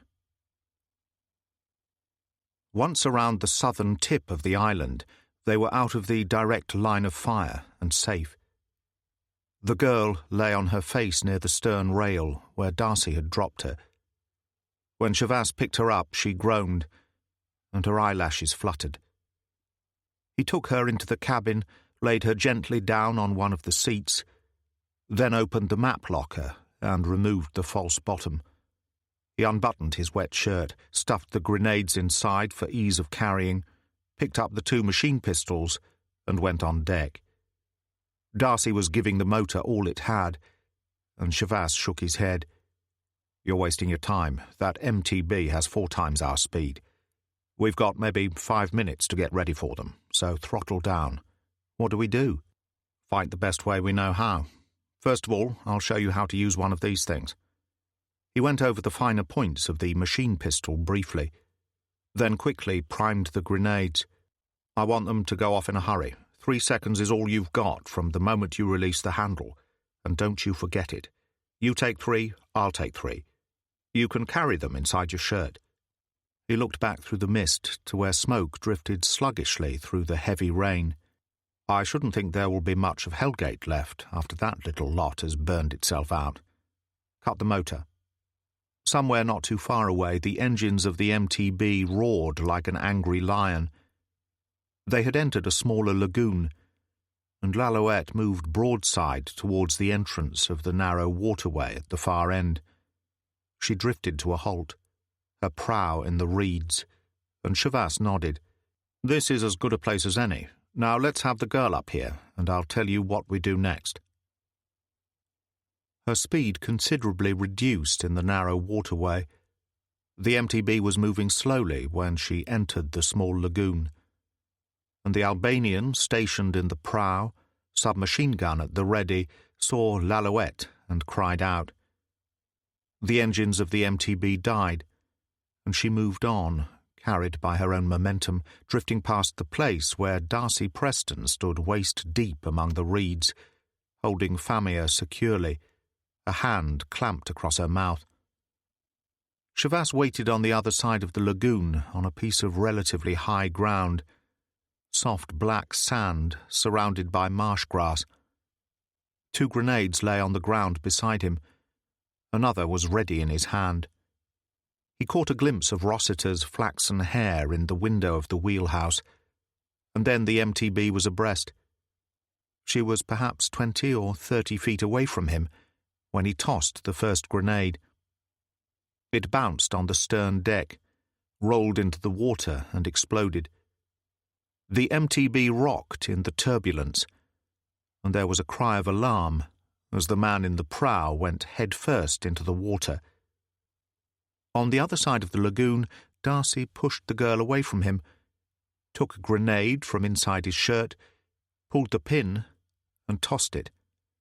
It had further to go than he had realized, and fell short, sending a fountain of water skywards. As he took out another one, the girl screamed and flung herself on him just as he threw it. It fell into the water no more than 15 feet away, and the blast flattened the reeds and blew them both over. Darcy surfaced, reaching for the girl, and found himself under heavy fire from 2 of the Albanians who crouched by the rail of the MTB with submachine guns. In the wheelhouse, Rossiter gave the engines full power and spun the wheel, and in the same instant, Chavasse's second grenade exploded under the boat, blowing most of the stern away and taking the propeller with it. The MTB shuddered and bucked like a live thing. As she slowed, Chavasse tossed his last grenade. It landed amidships and exploded with shattering force. Rossiter was at that very moment emerging from the wheelhouse, and the blast blew him into the water. The MTB heeled over, black smoke pouring from the engine hatch. 2 of the Albanians still crouched at the rail, firing towards Darcy. Chavasse moved a few yards to one side, to a place where he could get a clear view, and drove them both over the side with a long burst from his machine pistol. There was some kind of explosion in the engine room, and flames burst through the hatch. The entire boat lurched to one side, rolled over, and started to sink. It was all over. In the sudden quiet, The only sound was Famia's hysterical crying as she floundered through the shallows, trying to pull free from Darcy Preston's restraining hand. Shavas slung his machine pistol and swam towards them. When he was close enough to their side of the lagoon, he started to wade, reaching for the girl's left hand. She struggled fiercely, with a strength that was frightening in its power. For a moment, the three of them were caught in a mad tableau, Shavas hanging onto one hand, Darcy Preston the other, at the same time trying to hold his machine pistol out of the water, under the mistaken impression that it would cease to function if wet. And then it happened, like something out of a nightmare. Out of the water, amongst the floating wreckage, Rossiter rose like some terrible phoenix, his clothes soaked in blood. That strange ascetic face was calm, devoid of all expression, the wet flaxen hair plastered into a skull cap. The girl screamed his name, struggled violently and tried to plunge towards him. In the same moment, his right hand went back. There was a click and a flash of steel in flight. Everything seemed to happen at once.